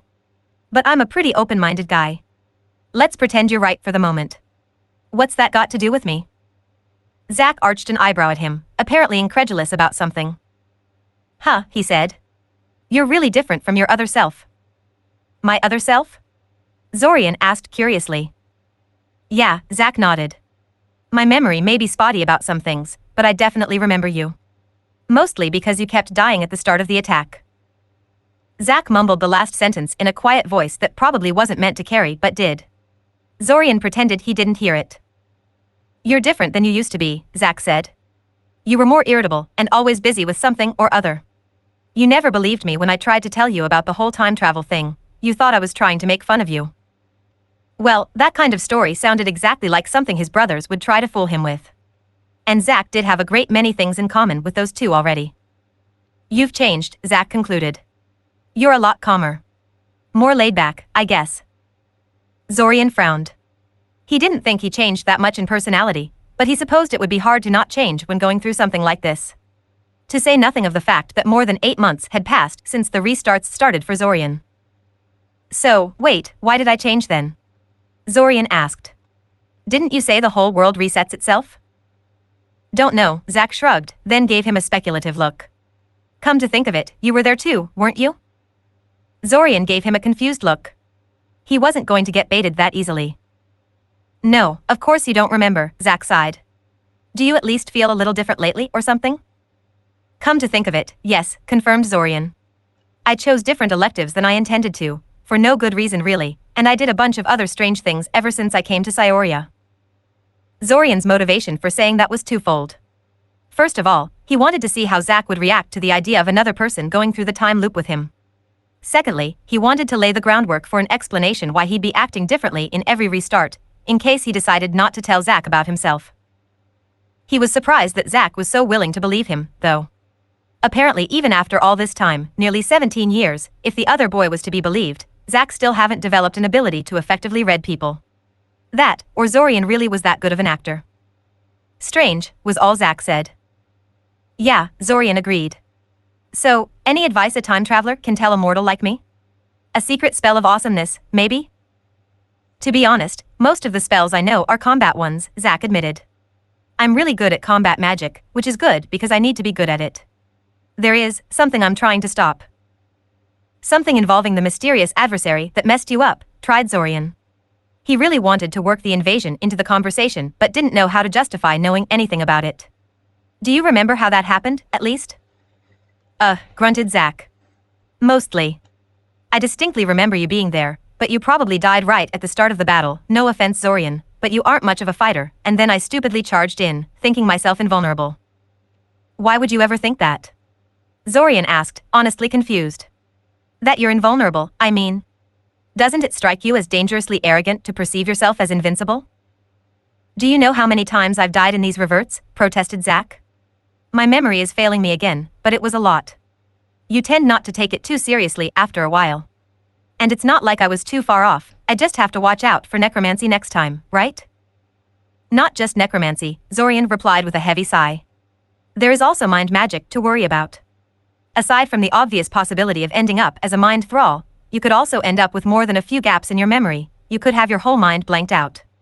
Then there is a possibility of having a haze forced upon you if you're too careless, which also bind to the soul as far as I know. Some creatures, such as wraiths, eat souls, that's another thing to worry about. And there are a couple of methods of sealing away a mage's ability to do magic, which might very well stay with you when you revert. Zack was silent, but Zorian could have sworn he had gotten even paler as he listened to Zorian speak. And that's just a couple of points off the top of my head, finished Zorian. I'm only an academy student, and I don't know anything. It's obvious Air, you are not invulnerable. Okay? Zorian swallowed heavily. That was close.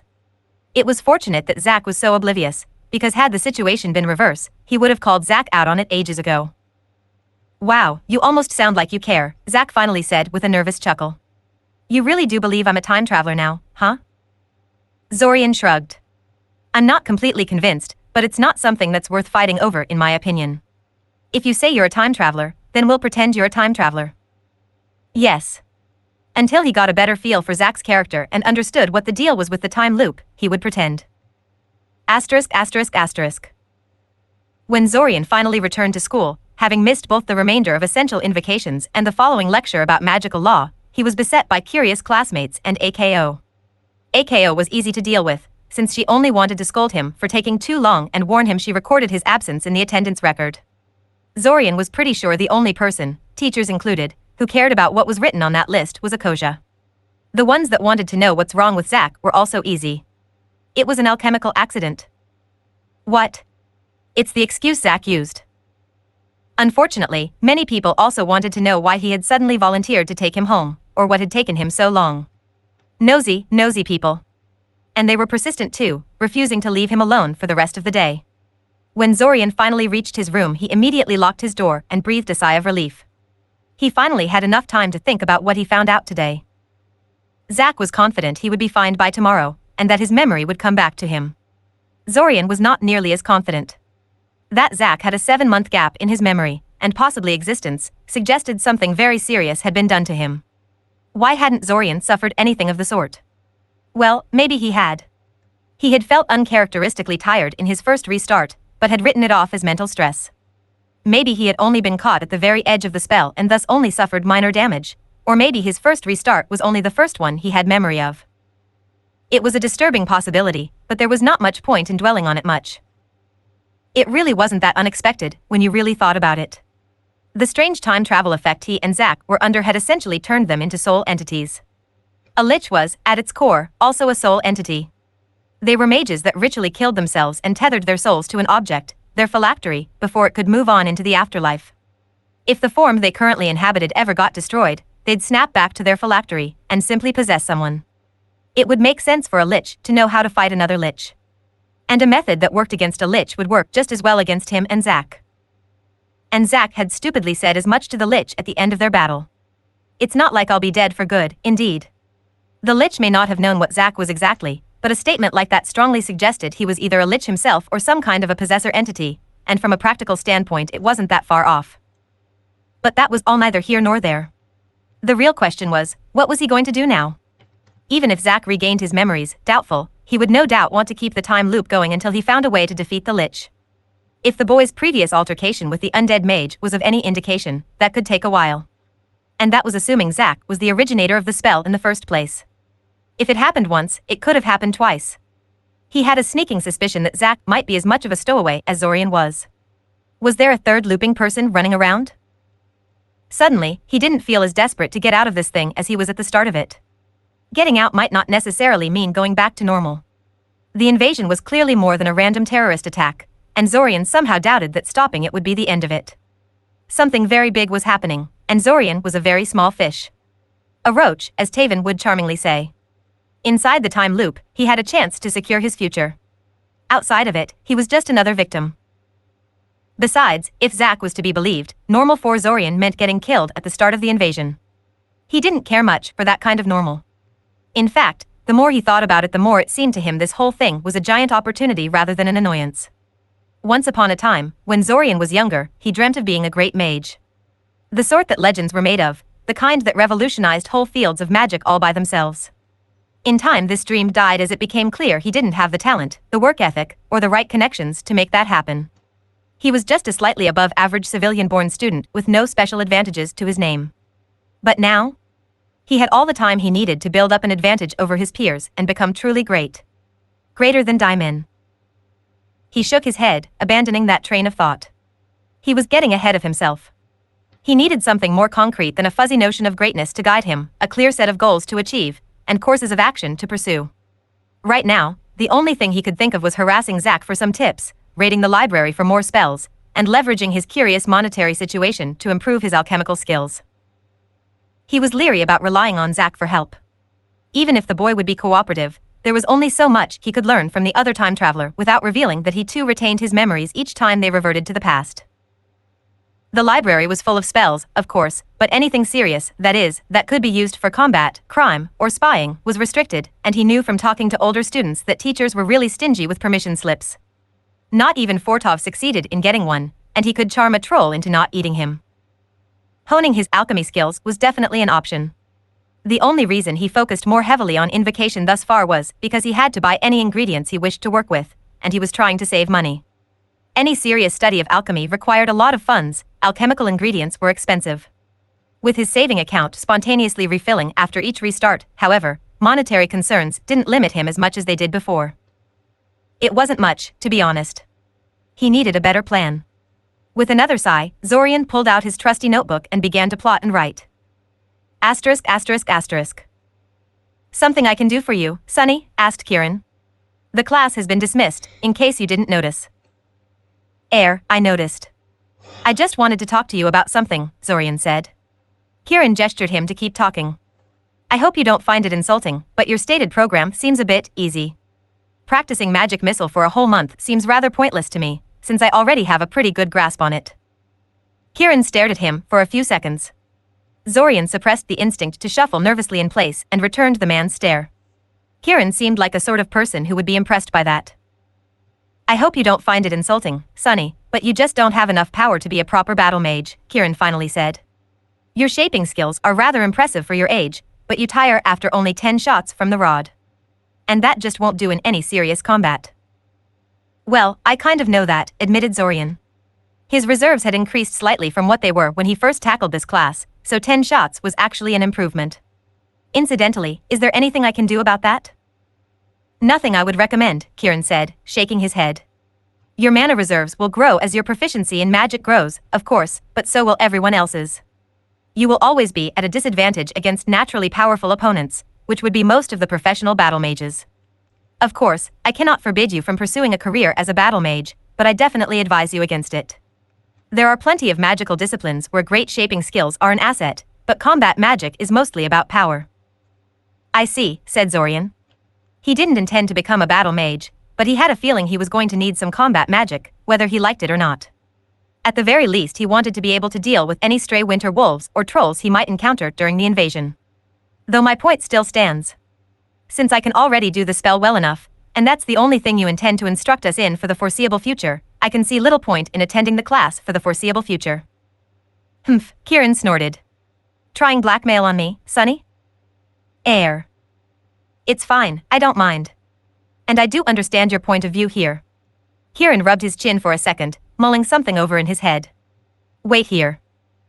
15 minutes later, Kieran returned with another spell rod, a small booklet, and 4 ceramic plates. He threw the plates towards Zorian, who hastily caught them before they shattered upon the ground. Good reflexes, Kieran complimented. They're actually reinforced, so you don't have to worry about dropping them too much. He took one of the spell rods they used in class and grasped it firmly in his hand. Let me demonstrate something to you. Throw one of the plates to my left. Zorian immediately complied, and Kieran wordlessly pointed the rod in the plate's general direction and fired. He was wide of the mark, but the bolt of force actually homed in on the plate anyway, curving through the air to intercept it.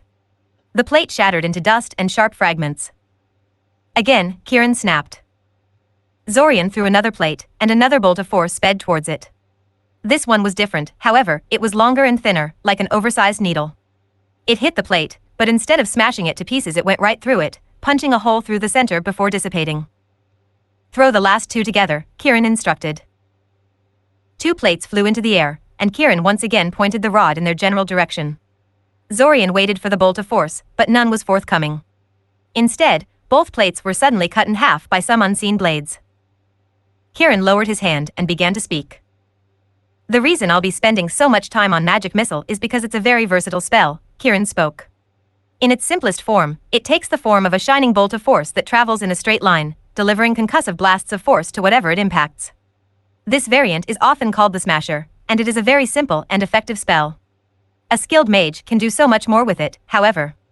You can use animation magic to make it home in on a target. You can sharpen it into a point that will pierce things instead of batter them, or a line to cut them, the piercer and cutter, respectively. You can fire multiple missiles instead of one, a swarm even, if you have the reserves and skill to pull it off. And, of course, you can make the projectile invisible. Invisible? Asked Zorian. Yes, Kieran agreed. A perfectly cast force spell is completely transparent. The light show you usually see is magical leakage resulting from an imperfect spell boundary. The speed with which combat magic is cast virtually guarantees that some mistakes in constructing the spell boundary will be made, and even if no mistakes are made, the large amounts of mana pumped into the constructs can easily distort or unravel some of the pieces.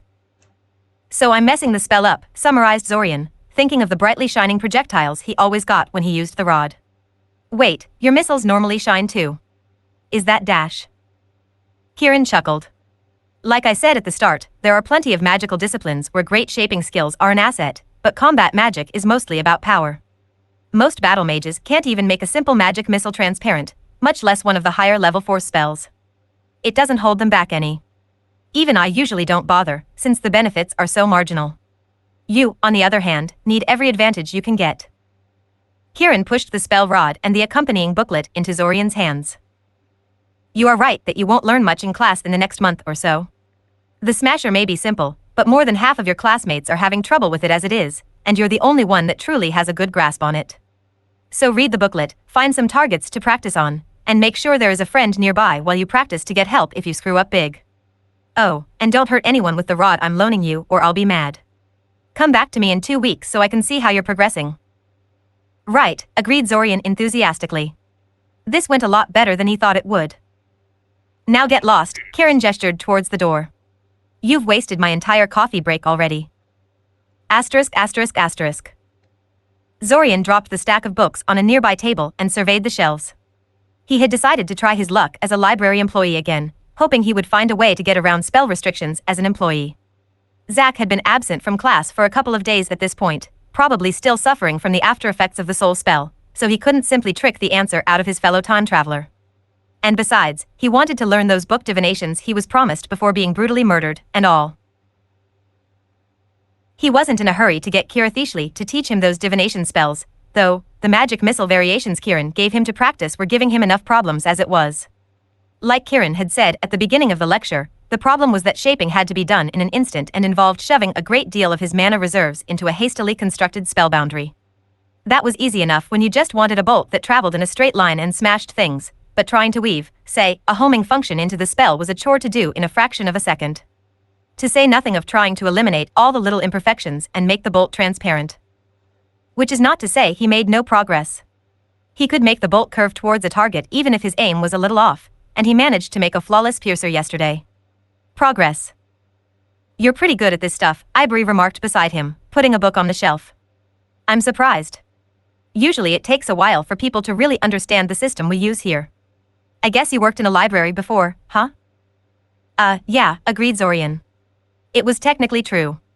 It was surprisingly similar to this one in organization. It's not really surprising, Kirathishli said behind him, causing him to jump in surprise. All state libraries use the same organizing system. It's a standard enforced by the Society of Librarians. Hell, even the systems of other splinter nations are pretty similar. Because they all used to be part the same country, guessed Zorian. It is debatable whether or not the old alliance could be considered a unified state, Kirathishli said. The name says it all, really, it was an alliance more than anything. Arguably, it was the attempt to turn it into a state that led to the Splinter Wars. But yes, being once part of the old alliance, the Splinter Nations inherited much of its administrative legacy, including library organization. Zorian was starting to understand why Kirathishli had such strained relations with the current headmaster. He knew very little about the man, but what he did suggested he was very politically involved and, well, patriotic. And the country they were living in made its official position clear: there was no old alliance, because the alliance of Eldamar never ended. It simply shrank. That this was a completely ridiculous claim was self-evident to citizens domestic and foreigner alike, but most found it easier to humor the politicians. Kirathishli apparently went a step further and denied there was a predecessor state to be an inheritor of in the first place. A fiery, opinionated woman that she was, she probably said something of the sort within the headmaster's earshot. That must have been a fun conversation. Hey, called a familiar voice. Is Zorian here? I heard Dash. Don't shout in the library, Zack, Zorian sighed. Since you're back to your usual exuberance, I'm guessing you're all right now? Yup. Zack said happily, thumping his chest a few times. Healthy like an oak. Got an hour to grab something to eat? In case you haven't noticed, I'm working at the moment, Zorian protested. It's not an issue, Zorian, we're mostly done for the day, Kirathishli pointed out. Then she leaned towards him and whispered into his ear. Unless you wanted to get rid of him and I'm interfering? Zorian waved her concerns away and followed Zack outside. As amusing as it would be to see what Kirathishli would say to Zack to get rid of him, he actually wanted to talk to the boy. So how come you sought me out? Zorian asked. He thought he'd have to hound the boy to get more information, but it seemed Zack had taken a liking to him. He didn't know whether to be pleased or annoyed by that. It was convenient, but it increased the chances that he'd realize something was off with Zorian. You're the most interesting person I know of at the moment, and the only other person who believes me about time travel except Nialu, Zack said. Nialu? Asked Zorian incredulously. She's an avid reader of speculative fiction and mysteries and is very imaginative and open-minded, said Zack. A naive dreamer, her father would say. It was surprisingly easy to convince her I'm really a time traveler. I guess she wants to believe it's true. Ah, said Zorian. He supposed that he knew now why Zack involved Nialu so much the first time he went through this month. He still didn't know who the other girl was, though, and didn't know how he might work her into the conversation. How many people did you try to convince, anyway? Asked Zorian. All of our classmates and teachers, the headmaster, and the heads of every police department in the city. A couple of nobles and other influential people. How persistent? Not very successful, I imagine, Zorian guessed. That's putting it mildly, Zack sighed. Zorian frowned, suddenly realized something. Why did Zack try to convince all those people he was a time traveler? That didn't sound like something a time traveler that came specifically to stop the invasion would do. It sounded more like something Zorian briefly considered when he realized how utterly over the head he was, but ultimately decided to scrap the idea because he expected the results to be more or less identical to what Zack got. Zack, began Zorian carefully, what about those gaps in your memory? Are they? They're still there, Zack scowled. I'm pretty sure they're not increasing anymore though, thank the gods. Agreed Zorian. So you don't know how you achieved this time travel magic, then? I looked it up, and it's supposed to be impossible, you know? As impossible as drawing a square triangle, in fact. Well, it's clearly not that impossible, is it? Zack countered. But no, I have no idea how I did that. If I did that. If you did that, agreed Zorian. From your comments I'm getting a feeling you started these reverts as a common academy student. And I mean no offense, but the Zack I remember wasn't really the kind of person capable of inventing any spell, much less something as concept-breaking as time travel. Zack chuckled nervously. You're probably right. I used to be really bad at this whole mage business, didn't I? But enough of such depressing topics, because I've got good news for you. Oh? Zorian asked curiously. Yes, Zack confirmed. I heard you've been trying to learn combat magic. Where did you hear that? Protested Zorian. Kieran told the rest of the teachers told the administrative staff told the janitors and other low-paying workers, they told the students, and the students told me, finished Zack. What does it matter? What matters is that I'm very good at combat magic thanks to the reverts, and that I've decided to teach you. Think of it as a reward for believing me. Zorian gave Zack an incredulous look. He was going to help him out on his own free will? Just like that? No need for any plotting or subtle maneuvering? Almost disappointing. What? Zack protested. It's true, I really am good at combat magic. In fact, that's the field I'm most talented at. Oh, now that's a wonderful opening. Not that I don't believe you, but how exactly did you get so good at combat magic? Asked Zorian. I mean, mages are really stingy about sharing combat magic. Even with these reverts, why would they share them with an academy student like you?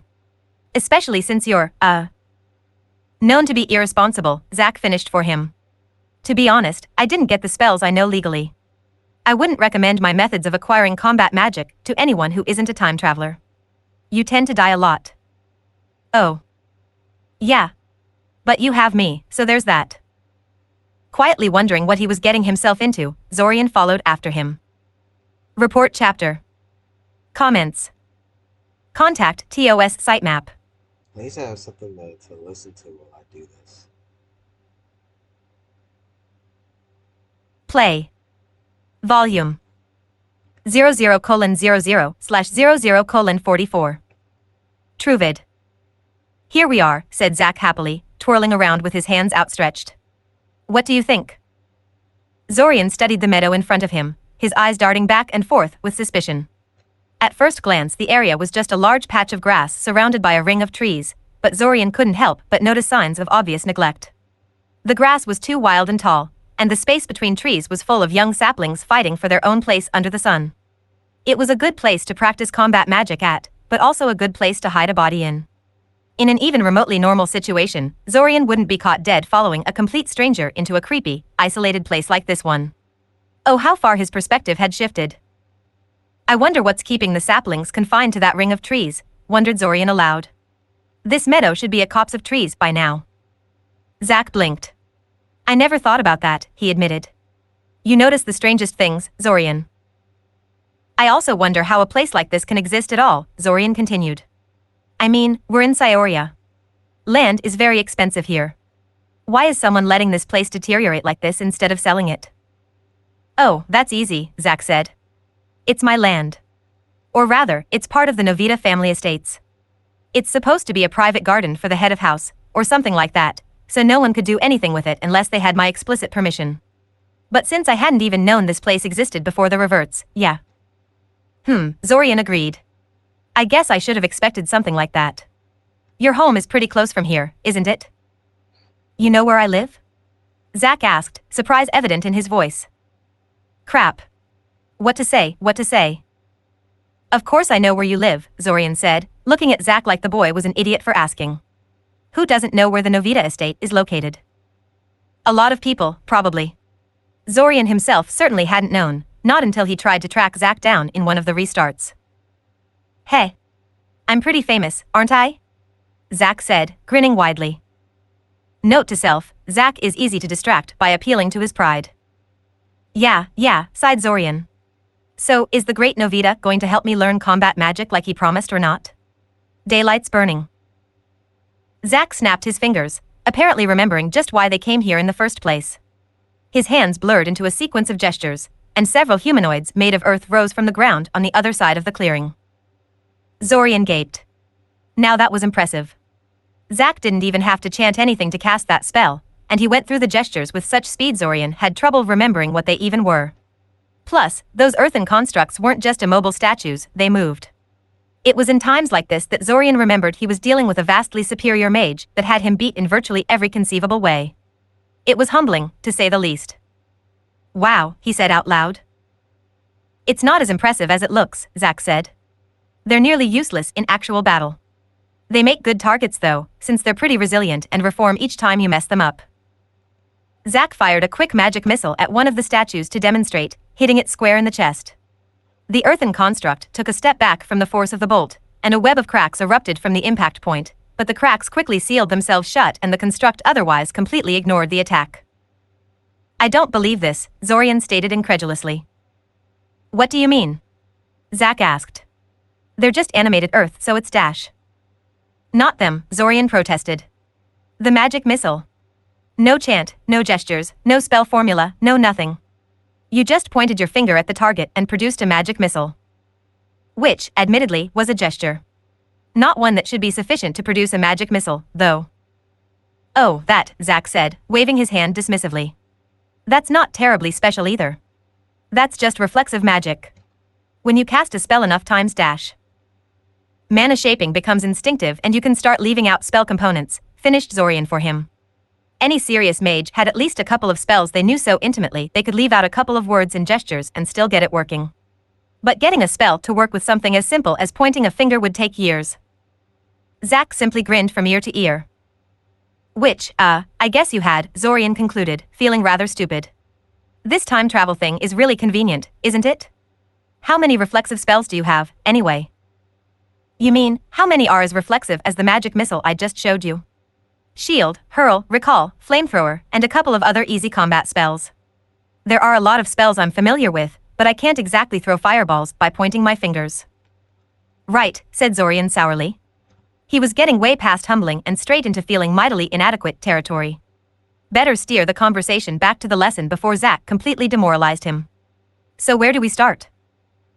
Kieran gave you a spell rod and told you to practice magic missile, didn't he? Asked Zack. Yeah, confirmed Zorian. Well, let's see how that's working out for you first, said Zack, waving his hand in the direction of the earthen constructs. Fire a couple of missiles at the mud people. Mud people? Asked Zorian incredulously. Is that dash? Probably not, Zack admitted. I kind of forgot the official name of the spell, so I just refer to it as create mud people. It doesn't matter all that much since the spell is obscure and obsolete, and virtually no one except me uses it. I guess, agreed Zorian. He was tempted to ask more, but figured he would never get to actual spell practice if he kept distracting Zack with his questions. He pointed the spell rod Kirin gave him at the closest mud person and fired. He was a bit surprised when the construct tried to sidestep his magic missile instead of soaking the spell like it did when Zack targeted it, but that didn't save it. He had enough control of the spell to alter the missile's flight path accordingly, even if he couldn't get the bolt to home in on the target on its own. Of course, the bolt did very little actual damage to the construct, and even that repaired itself quickly. Undeterred, Zorian kept firing. His next shot was a piercer aimed at the head of the construct, which succeeded in hitting it squarely in the forehead but failed to actually punch through the animated earth. He tried to shape the next bolt into a cutter, but all he got was a diffuse blob of multicolored light that popped like a soap bubble halfway to the target. The next two were regular smashers, one of which missed when its target leaned to the side at the last moment before the bolt hit him. Zorian stopped at this point, not wanting to completely deplete his mana reserves. He demonstrated pretty much everything he achieved so far, anyway. Zack clapped overdramatically, completely ignoring the mild glare Zorian sent his way. You've only been practicing, what, for a couple of days? Asked Zack. Zorian nodded. And you can direct your bolts already? You're a lot better than I thought you'd be. Oh, asked Zorian, a hint of warning in his voice. And why is that? Let me ask you this instead. How many magic missiles can you cast before you run out of mana? Asked Zack. 10, answered Zorian. He didn't see what that, Normally learning time corresponds to mana capacity, doesn't it? Yup. The bigger your mana reserves, the longer you can train each day, confirmed Zack. It means mages with larger reserves tend to learn faster than their less gifted compatriots. Assuming everyone is equally dedicated and equally good at shaping mana, noted Zorian. Assuming that, agreed Zack.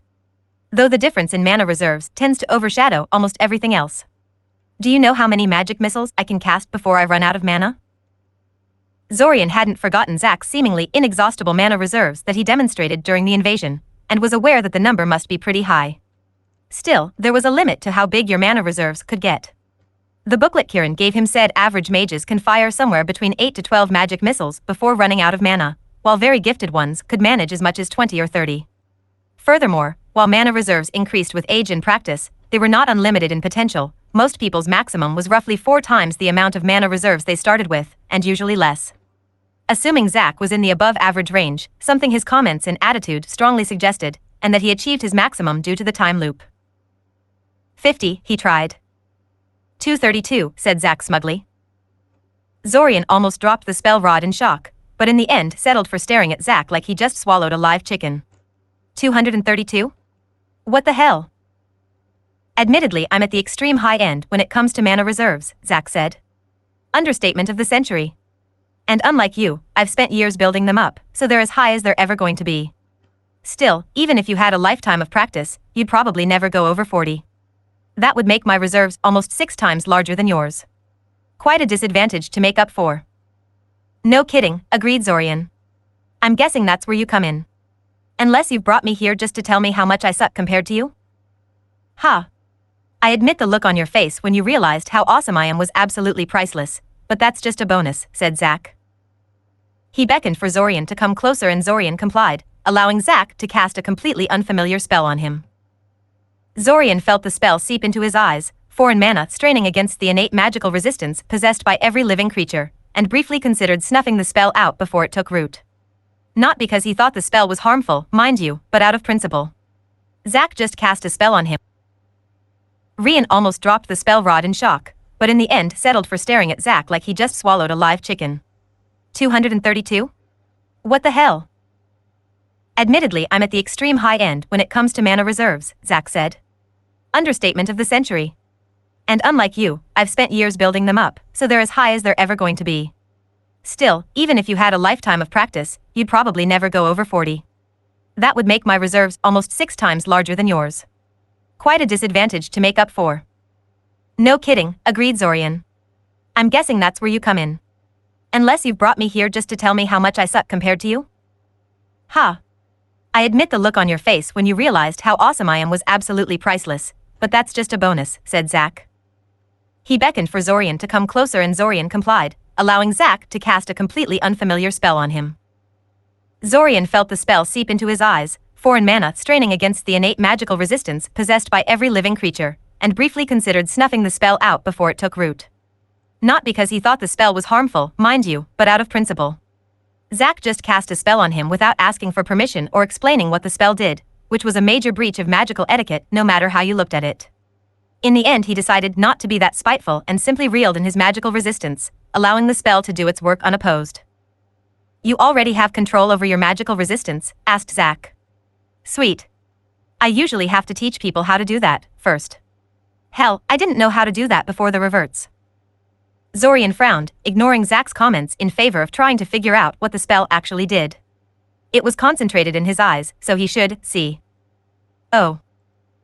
A glowing, mind-bogglingly huge pillar rose into the sky, warping and undulating like a living being, occasionally spawning short-lived whirls of glowing matter along its length. It only took Zorian a moment to realize what he was looking at. "That's how the hole looks like under mage sight," he asked, focusing back on Zack. "Magnificent, isn't it?" Zack said. "Watching that huge geyser of mana rising into the sky always puts things into perspective for me." "Mage sight shouldn't work in Syoria, though," remarked Zorian. "Too much ambient mana saturating everything. Why aren't I blinded by painful glow emanating from everything in sight?"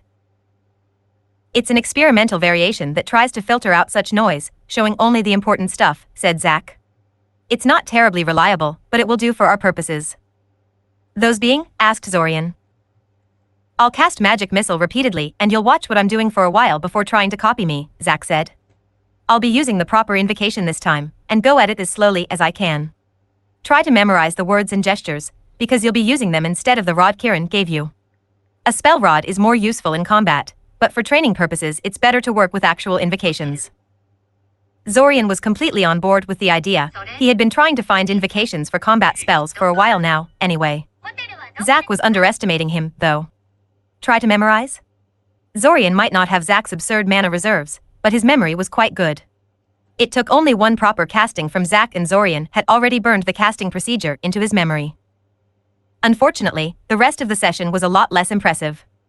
Zack kept performing the spell a few more times before instructing Zorian to give it a try, upon which he found out that performing combat magic with classical invocations wasn't only slower than using a spell rod, it was a lot harder too. Thankfully, the fact that he actually saw how the mana was supposed to be shaped during Zack's demonstration drastically improved his learning speed, so he managed to fire off a passable magic missile in the end. He was completely out of mana by then, however, and Zack decided that was a good time to stop for the day. Walking back to his apartment, Zorian was lost in thought. Zack's comment about the giant pillar of mana putting things into perspective for him seemed oddly applicable to his situation as well. Time loop or not, he would never beat Zack and people like him at their own game. Clearly Zorian couldn't bulldoze his way through with combat magic, like Zack intended to do. No, if he was going to get out of this in a favorable manner, he had to forge his own path. If only he knew what that path was, though. At the moment, getting to the bottom of what caused this time loop and how the damn thing worked seemed to be just about the only thing he could do to help himself. Which was unfortunate, because he just didn't have the skills to unravel the mystery. Apparently, he had to spend some time improving his magical abilities. Time, at least, he had in spades. Probably. He could never be sure the time loop would continue happening, but Zack certainly didn't behave like it would end anytime soon, and Zorian decided to follow Zack's lead in that regard. He really wished he had someone other than Zack to ask for advice on how to proceed in his quest to improve himself. Typically, this was what a student's mentor was for, but he already knew what Svim would tell him, more shaping exercises. Then he'd throw marbles at him. Although, Ilsa did offer to take over his mentorship in a couple of restarts, didn't she? Asterisk. Despite his desire for some additional help, Zorian delayed approaching Ilsa until he actually had a few sessions with Svim. That would require a lengthy wait, but it would make it easier to complain about Svim's mentoring methods, since he wouldn't have to explain how he knew so much about the man already. It wasn't like he didn't have anything to amuse himself in the meantime. Zack was, if anything, even more enthusiastic about their combat magic practice sessions than Zorian was, insisting they meet up every day after classes. After 2 weeks of such practice, Zorian was not only able to weave a proper homing function into the magic missile spell, but also learned how to cast shield and flamethrower spells as well. He was keenly aware that his ability to cast such spells would amount to exactly 0 against a human battle mage, but he also knew they weren't the only threats he faced. Those spells might buy him a second or two against a winter wolf or a troll, which could be the difference between life and death. Zach returned to classes the day after their first practice session, apparently completely recovered. For a guy that lost a good chunk of his memory, he was surprisingly exuberant. Zorian admired his fellow time traveler for his ability to maintain good cheer in poor circumstances, but Zach's attention-grabbing behavior only made his inexplicable improvement in skill that much more noticeable. It was almost a repeat of the very first time he lived through this month, only instead of hanging out with Nialu and that other mystery girl, Zach was hanging out with him. Which, of course, made Zorian a target for every curious classmate that wanted to know how Zach suddenly got so good all of a sudden. "What am I supposed to tell them?" he asked Zach. They were both in the cafeteria, and he had noticed a couple of students glancing at him a bit too often, doubtlessly waiting for the chance to talk to him when Zach left. "I can't exactly tell them you're a time traveler." "Why not?" Zach asked. "Time travel. It's what I say every time they ask me how I got this good." "You actually tell them you're a time traveler?" asked Zorian incredulously. He didn't know whether to laugh or bang his head against the table. "Yeah," confirmed Zach. "What's the worst that could happen?" Zorian felt a pang of phantom pain in his chest where, in another timeline, a masked assassin stabbed him through and killed him. Did Zach honestly never experience consequences like that when trying to convince people of his story? Then again, he said he tried to convince them he was a time traveler, not that he told them about the invasion. In fact, he didn't actually tell Zorian about that either. He danced around the topic whenever Zorian tried to lead the conversation in that particular direction. "This could have all been avoided if you just held back a little in classes," Zorian sighed. "I kind of like the attention," Zach admitted. "Really?" asked Zorian. "I'm only going through this once and I'm already sick of it." "You're saying the novelty of all that attention still hasn't worn off after, what, more than a decade?" "Oh come on, do you really think I spend these reverts attending classes, of all things?" scoffed Zach. "That got seriously old after the third revert or so. I spend most of the time doing my own thing. Hell, usually I'm not even near Syoria. I only attend the classes when I want to relax or when I am feeling nostalgic. The only reason why I'm here right now is because I got kind of roughed up in my last revert and I'm still trying to sort out the holes in my memory. Oh, and because you've kind of caught my interest." "Why did I catch your interest, though?" asked Zorian. "Not that I'm complaining or anything, but how come you're willing to invest so much time in me? Isn't it all going to be useless in the next revert?" "That's a pretty cold way of thinking about things," Zach said. "I don't really think like that. I've tried to get to know all of our classmates in these reverts, even though some of them were pretty uncooperative with the idea, and I've never thought of it as a waste of time. This is the first time I've gotten you this friendly, and I have no idea what exactly I did to cause that. It's best to make use of it while I can." Now he was starting to feel pretty bad. Not only had he never tried to get to know any of his classmates during the reverts, the idea had never even occurred to him. And this wasn't the first time Zach had insinuated that Zorian was kind of a jerk to him in the past. Just what had happened between Zach and past Zorian to leave that much of an impression? "I see," said Zorian uncertainly, not knowing how to respond to that. "I really do wonder about you, though," Zach continued. "You're so different from the Zorian I knew, I'm starting to wonder if you're really the same person." "Who else would I be?" asked Zorian, honestly at a loss as to where Zach was going with this. He didn't appear to have figured out that Zorian was reverting, as he would say, so what was he getting at? "I think I may have shifted timelines, or something," Zach said. Zorian gave him an incredulous look. "Shifted timelines? That's his explanation? Really? Really, really?" He almost revealed himself right then and there, just so he could tell him how silly that was. "Almost. Or something," deadpan Zorian. "What?" protested Zach. "It could happen. Do you know how temporal mechanics work?" "No. Didn't think so." "I did look up a couple of books about time travel after our first meeting," said Zorian. It was a lie, of course, but only a small one. He had sifted through time travel-related texts, just not in this particular restart. "And learned nothing," concluded Zach. "It's a total wasteland. All they write about is about various ethical dilemmas and time paradoxes and whatnot. That was the first and last time I set foot in the Academy library, let me tell you." Zorian gave him a strange look. "That was a joke, right?" "Which part?" Zach asked. "The part where you only visited the Academy library once," clarified Zorian. Well. Tried Zach, chuckling nervously. "What can I say? I don't really like to read." Zorian stared at Zach, wondering if the boy was pulling his leg. He would totally understand if the old Zach, the one he knew before the time loop, told him he never set foot in the library. He wouldn't be terribly unique in that regard. Lots of students never visited the library before their third year, since they couldn't access the spell repository before their certification, anyway. But this Zach had lived through this month over 200 times, and had access to the spells buried within its depths. And he never tried to search through it. Because he didn't like to read. The mind boggled. Well, Zorian's mind boggled. You've clearly read our textbooks, Zorian noted. There's no way you'd excel as well as you do otherwise. Yeah, well, I didn't say I don't read at all, Zach countered. Just that I'd rather avoid it if I can. I learn much better by example anyway. Funny, it was just the opposite with Zorian. He tended to learn much better when he had the chance to study the topic on his own before trying. He still thought it was a pretty serious flaw for a mage to avoid books, but Zorian had to remind himself that Zach was clearly achieving results somehow. Come to think of it, there was a serious shortage of anything dangerous in the Academy spell collection, so a mage that was chiefly interested in the more restricted areas of magic would find the library of very limited usefulness. So you learn primarily by mentorship, guessed Zorian. I'm surprised you can convince mages to teach you in less than a month. Don't they all require apprenticeships lasting for several years before they'll agree to teach you anything useful? Well, usually, said Zach. But I'm the last novita, don't you know?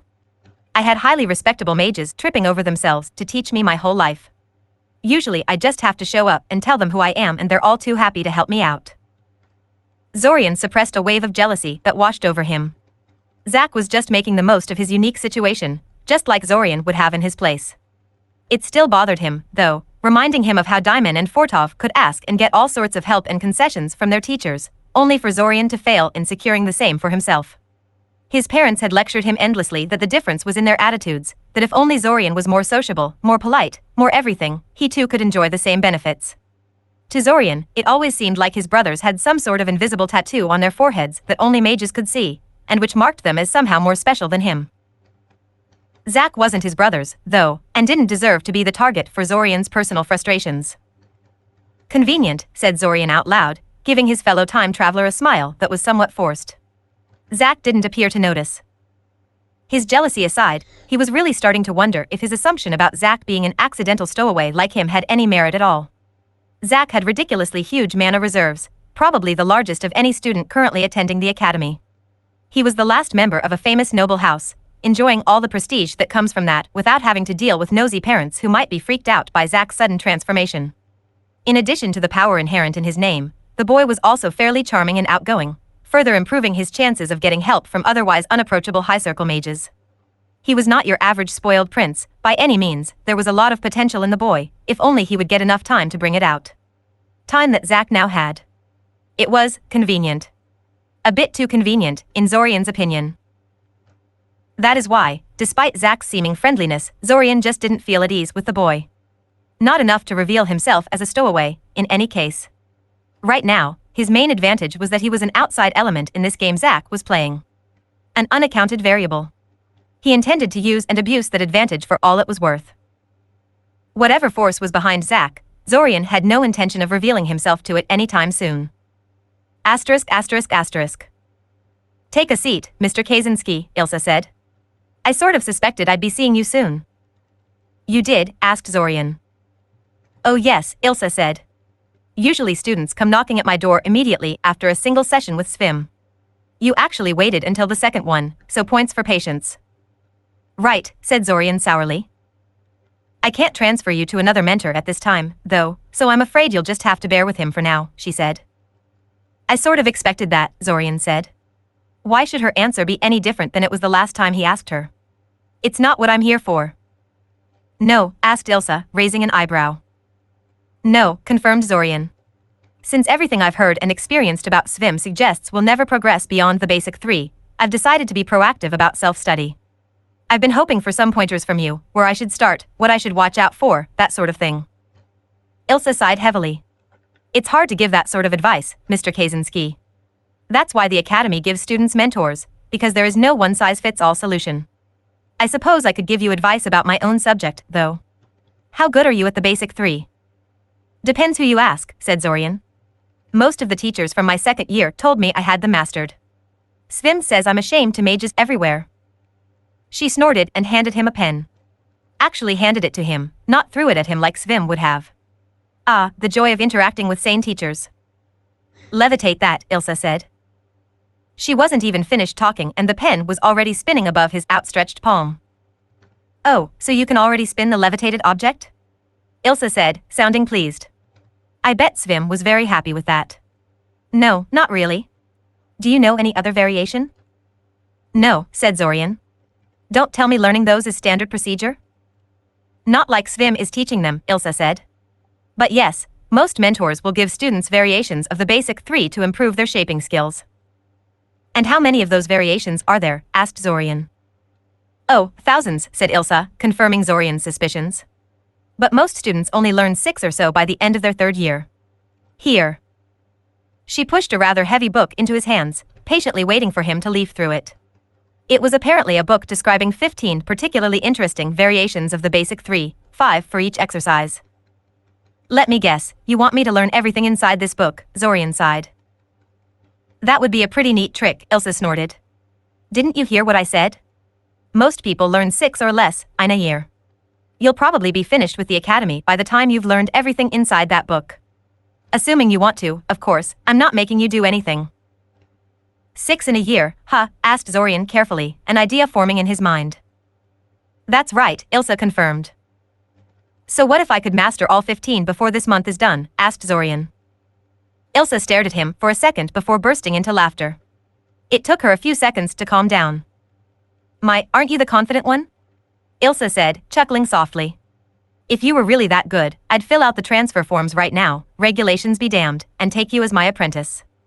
I'd never pass up an opportunity to teach such a legend in the making. Not that I think you could do it, mind you. Zorian just gave her a wicked smile. Asterisk asterisk asterisk. Of course, there was absolutely no chance for Zorian to master all 15 exercises in this particular restart, but that was beside the point. Thanks to the wonder of the time loop, he had far more than a few measly weeks to learn the contents of the book. It was even available in the academy library, so he didn't have to go to Ilsa in the next restart to acquire it. And who knew, maybe if he learned those he could get Svim to cut him some slack too. A man could dream. Besides, the book was actually fairly interesting. Not only did it explain how to perform each variation in great detail, it also explained the reasons for including each particular exercise, as well as providing a background for understanding why the basic 3 were being taught to students in the first place. Zorian briefly familiarized himself with each of the variations before starting to read earnestly from the start. Making an object glow, levitating it, or setting it aflame, these were very simple effects, requiring only rudimentary shaping skills. The levitation exercise, for instance, was just repelling force emanating from the mage's palm. It doesn't get much simpler than that. There were actually a lot of these simple effects, certainly more than the 3 they were taught, but these 3 were deemed a priority. Production of light, heat, or kinetic force were common components of many spells, giving the basic 3 the sort of general usefulness that most other simple exercises lacked. The variations listed in the book were not in the same category as these simple, or starter exercises. Although Svim, Ilsa, and the book itself referred to them as variations, Zorian realized they were more like upgrades, or perhaps advanced versions.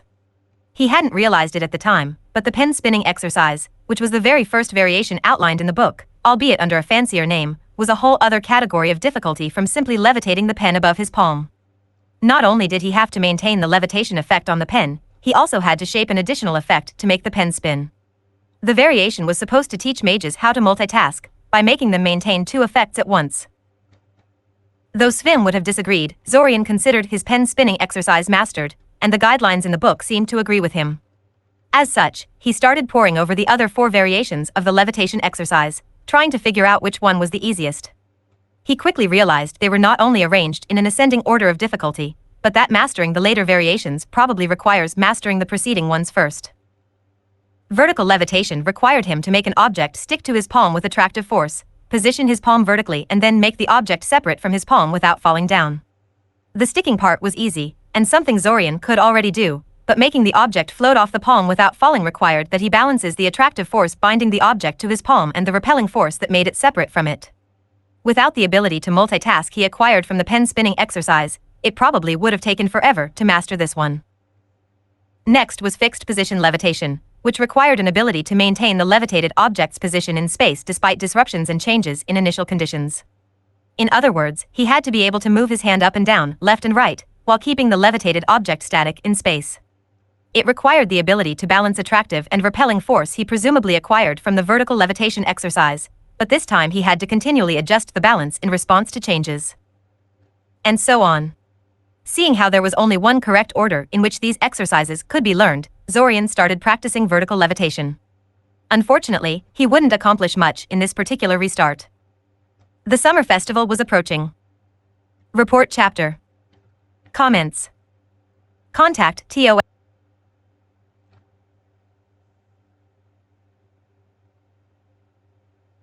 Play. Volume. 00:00/00:44. Truvid. Full screen. Majera, intoned Zorian, finishing the spell with the word he wanted the spell to search for. He felt the spell reach out around him, scanning the books in the surrounding shelves for any mention of the word in question, and poured some more mana into the spell to expand its radius. His efforts to overcharge the spell almost unraveled it, forcing him to spend several seconds.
Yeah, I still got time. I still got time.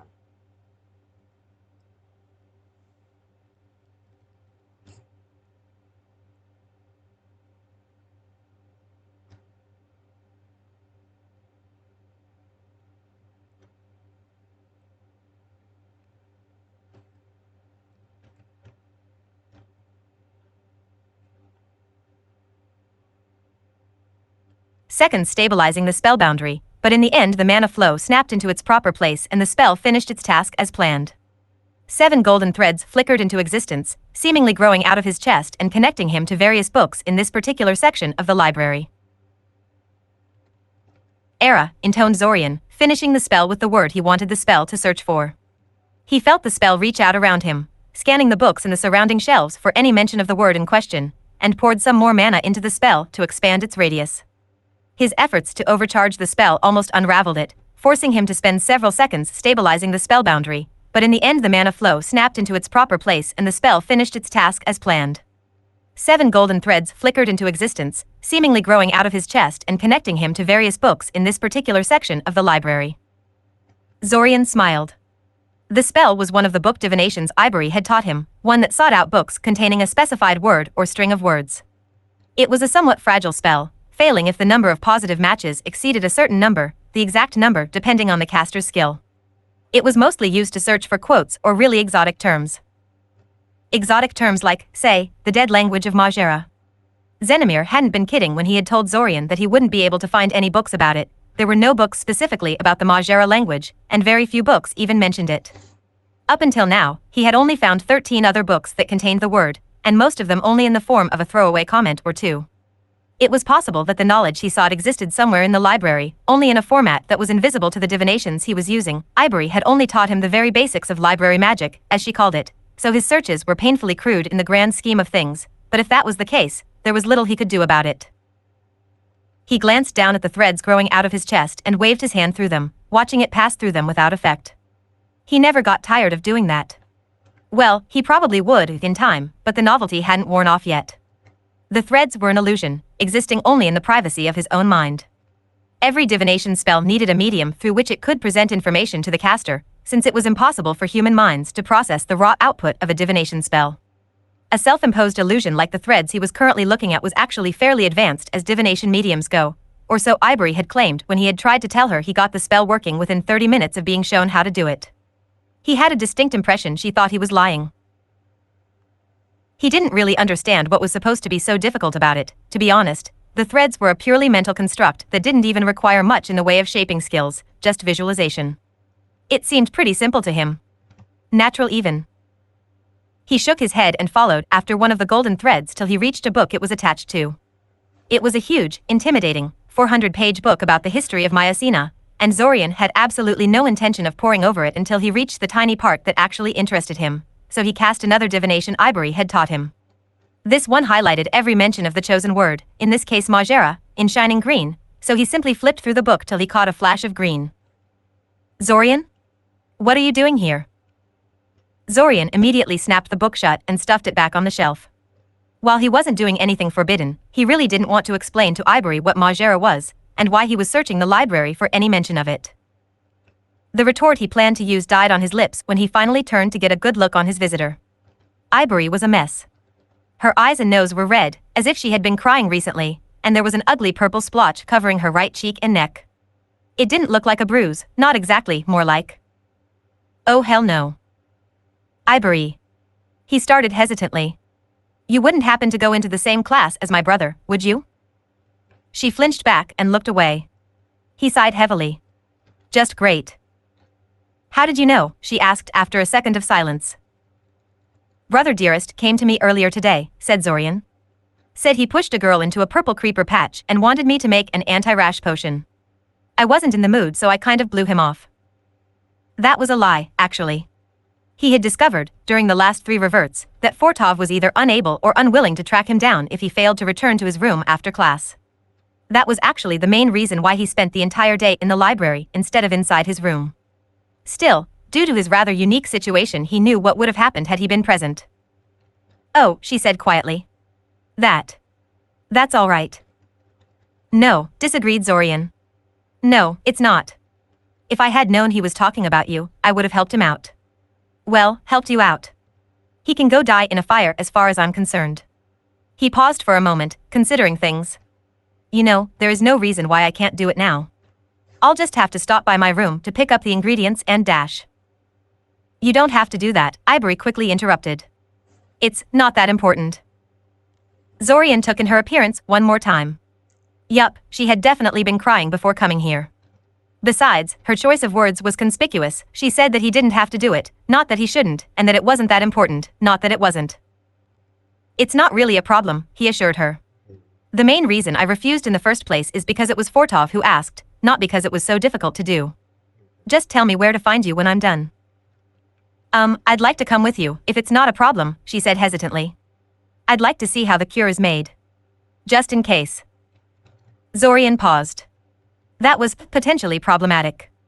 After all, the alchemical workshop would be closed down this late in the evening, and he would have to employ some, unorthodox methods of gaining access. But what the hell, it wasn't like she would remember this in the next restart. Thus they set off towards Zorian's apartment. Of course, having Ivory looking over his shoulder wasn't enough, so when he had finally reached his room he found another familiar person waiting for him. Specifically, Zach. He wasn't terribly surprised to see Zach waiting for him, to be honest. The boy had been getting steadily more nervous during their practice sessions as the summer festival approached, no doubt unnerved by the impending invasion. Not that he ever told Zorian about the invasion, Zach was stubbornly tight-lipped about that, regardless of how much Zorian tried to goad him into blurting out something. Over the last few days, his fellow time traveler had questioned him about his plans for the summer festival several times, not so subtly implying that staying inside his room would be a bad idea. As Zorian still remembered quite vividly how one of the flares flattened his entire apartment building when the invasion started, he was inclined to agree with Zach on that one. Unfortunately, Zach seemed to have trouble believing that Zorian was in agreement with him on that point. No doubt he came specifically to make sure, again, that Zorian was going to attend the dance. Zorian wondered, for God knows what time, just what happened between Zach and his previous incarnations to produce this kind of impression. Had he really been that stubborn before the time loop? He walked up to Zach, who was sitting on the floor next to his door, completely oblivious to his surroundings while he concentrated on something on his palm. No, now that he got closer he could see it was actually something above his palm. A pencil, lazily spinning in the air above Zach's palm. Apparently Zach knew the pen spinning exercise too, and was currently practicing it while he waited. Zorian had a strong urge to throw a marble at Zach's forehead and demand that he starts over, but decided against it. Mostly because he didn't have any marbles on his person at the moment. "Hello, Zach," Zorian said, startling Zach out of his reverie. "Are you waiting for me?" "Yeah," confirmed Zach. He opened his mouth to say something else but then noticed Ivory trailing behind Zorian and snapped his mouth shut. Am I interrupting something?" "No, not really," Zorian sighed. "I just came to grab some alchemical supplies and then I'll go make something for Miss Ambercombe here." "What did you want with me?" It can wait a while," Zach said dismissively. "What are you making?" "Maybe I can help, I'm pretty good at alchemy." "Is there anything you're not good at?" asked Zorian with a snort. "You'd be surprised," mumbled Zach. Ivory watched their interaction in silence, but Zach was a fairly sociable person, so by the time Zorian returned from his room with a box of supplies the two of them were engaged in lively conversation. Mostly about Ivory's current condition. "Man, I didn't know your brother is such a jerk, Zorian," Zach remarked. "No wonder you turned out to be such a. He trailed off when Zorian raised his eyebrow at him, daring him to finish that sentence. Ivory's reaction was more vocal. "He's not a jerk," she protested. "He didn't mean for this to happen." "He should have fixed it, though," Zach insisted. "Intentionally or not, it was his fault. He shouldn't have dumped his responsibility on his little brother like this." "Nobody forced Zorian to do anything," Ivory said. "He's doing this out of his own free will." "Right, Zorian?" "Right," agreed Zorian. "I'm doing this because I want to."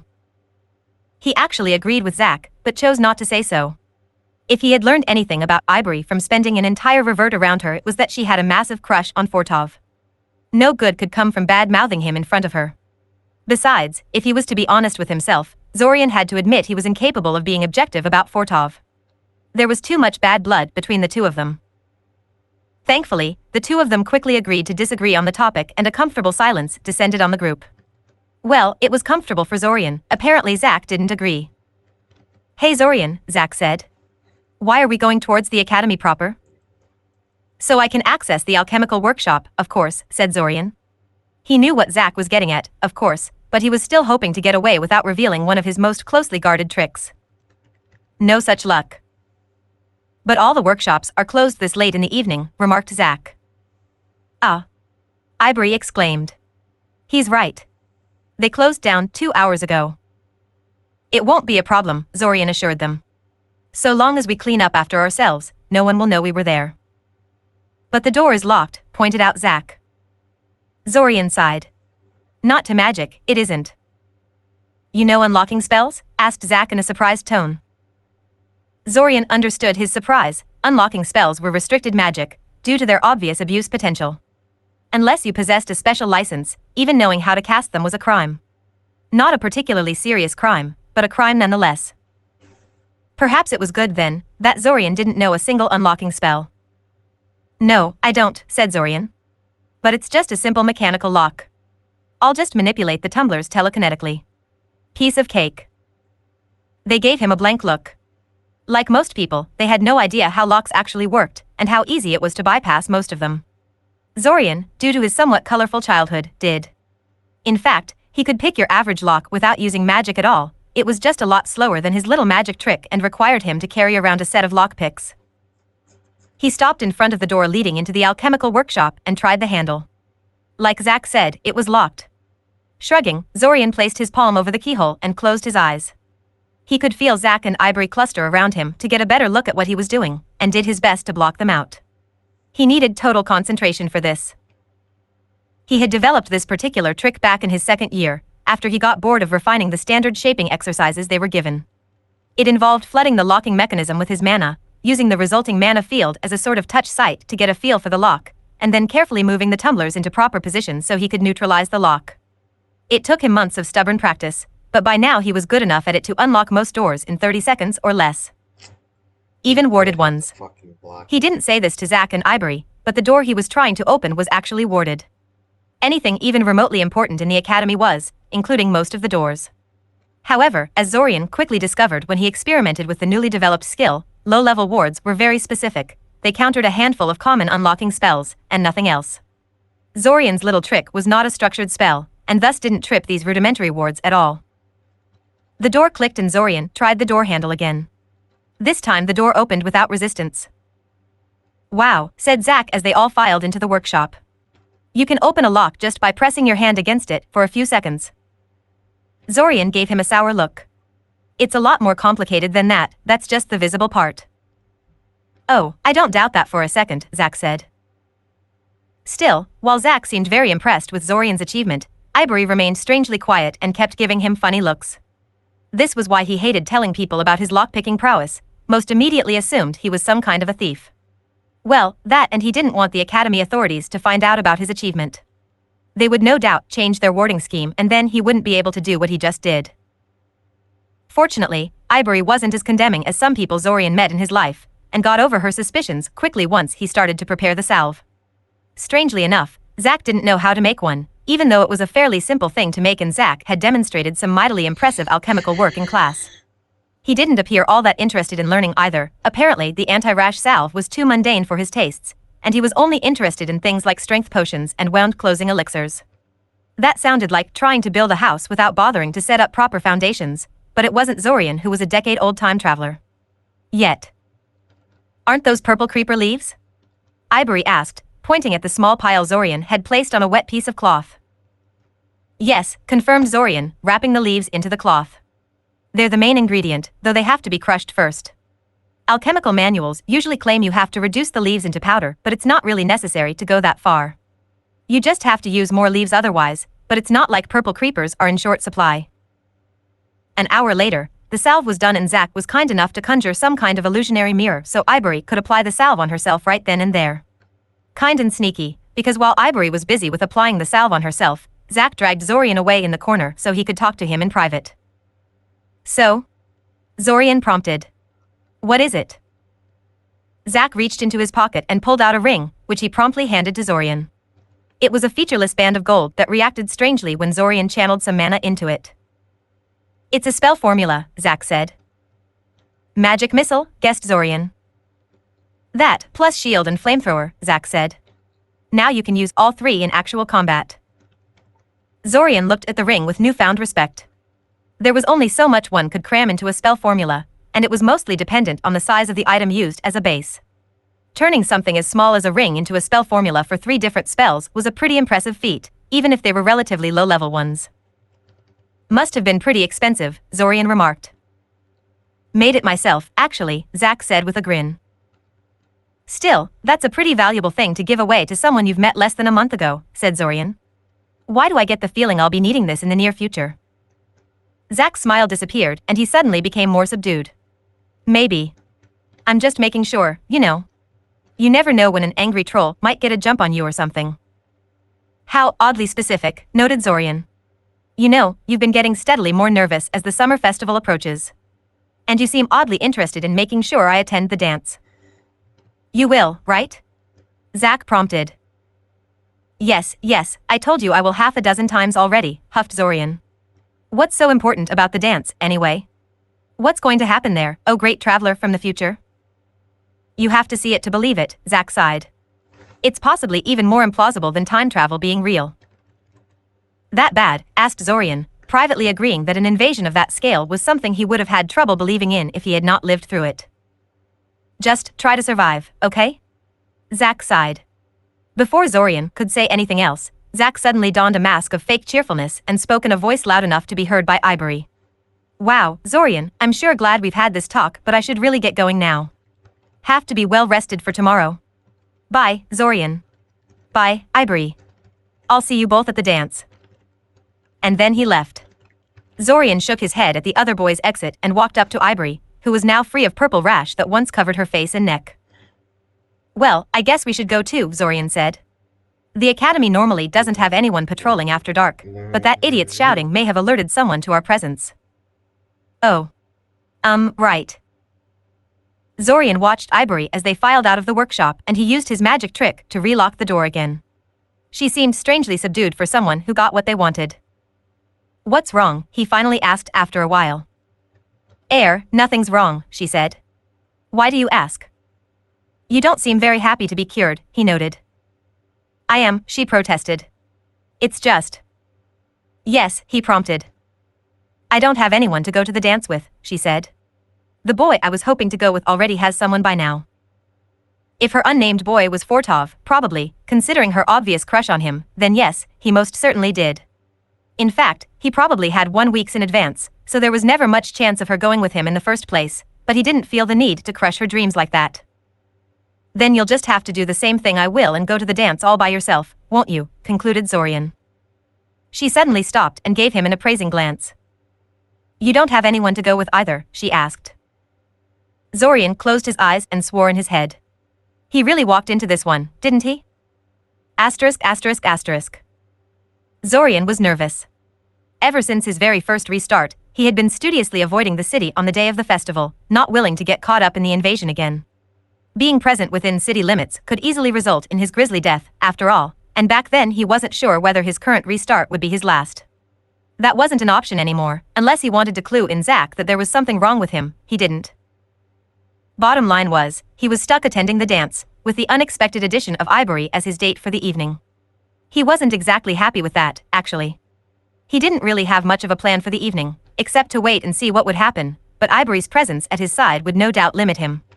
Not to mention that he still remembered his disastrous evening with Akoja, and had very little desire to live through a repeat performance, consequences erasing time loop or not. Speaking of his evening with Akoja, Zorian had to admit one thing about Ivory: she was a lot more reasonable and considerate than Akoja was. She didn't drag him out of his room 2 hours before the event, or make him wait smack in the middle of the huge throng of people gathered at the entrance, or drag him off to chat with a bunch of people who only cared about him being Damon's and Fortov's brother. She was also more interested in scanning the crowd for any trace of Fortov than paying attention to him, but that was okay. He was under no illusion that she had asked him out because she was actually interested in him. After a while he decided to have mercy on her and informed her that Fortov was already inside, preparing for tonight's performance along with the other members of the Academy Music Club. Naturally, Zack's entrance was in the boy's usual flamboyant style. He had caught everyone's attention when he had shown up with not one, but 2 dates for the evening. Zorian didn't recognize either girl, and then further wooed people by demonstrating some very impressive and attention-grabbing dancing. Apparently Zack had learned more than magic during these restarts. Zorian clapped with the others when Zack finally finished showing off, and considered the merits of sinking some time into a non-magical skill. Not dancing, though. Or any other high society skill, for that matter. Honing those beyond the elementary level he had already grasped would require him to construct a mask so thorough he wasn't sure he'd be able to take it off afterwards. The benefits weren't worth selling his soul over, even metaphorically. This is a lot fancier than I thought it would be, Ivory noted, fingering the lacy tablecloth in front of her. It's obviously more than just a school dance, agreed Zorian. I'm guessing the Academy was organizing some kind of event for foreign dignitaries this year and then decided to simply merge it with the school dance for whatever reason. I guess, Ivory said. They did invest a lot into making everything look good this year, and I doubt they did it for our sake. Ivory looked at the far end of the table, where Zack was entertaining a small crowd around him, his 2 escorts nowhere to be seen. After a few seconds of this observation she turned to Zorian and stared at him strangely. What? Zorian said, a little unnerved by her stare. I've been meaning to ask you. She began hesitantly. What is it between you and Zack? I mean, I know you're friends with him, but how did that come about? You seem very different from one another.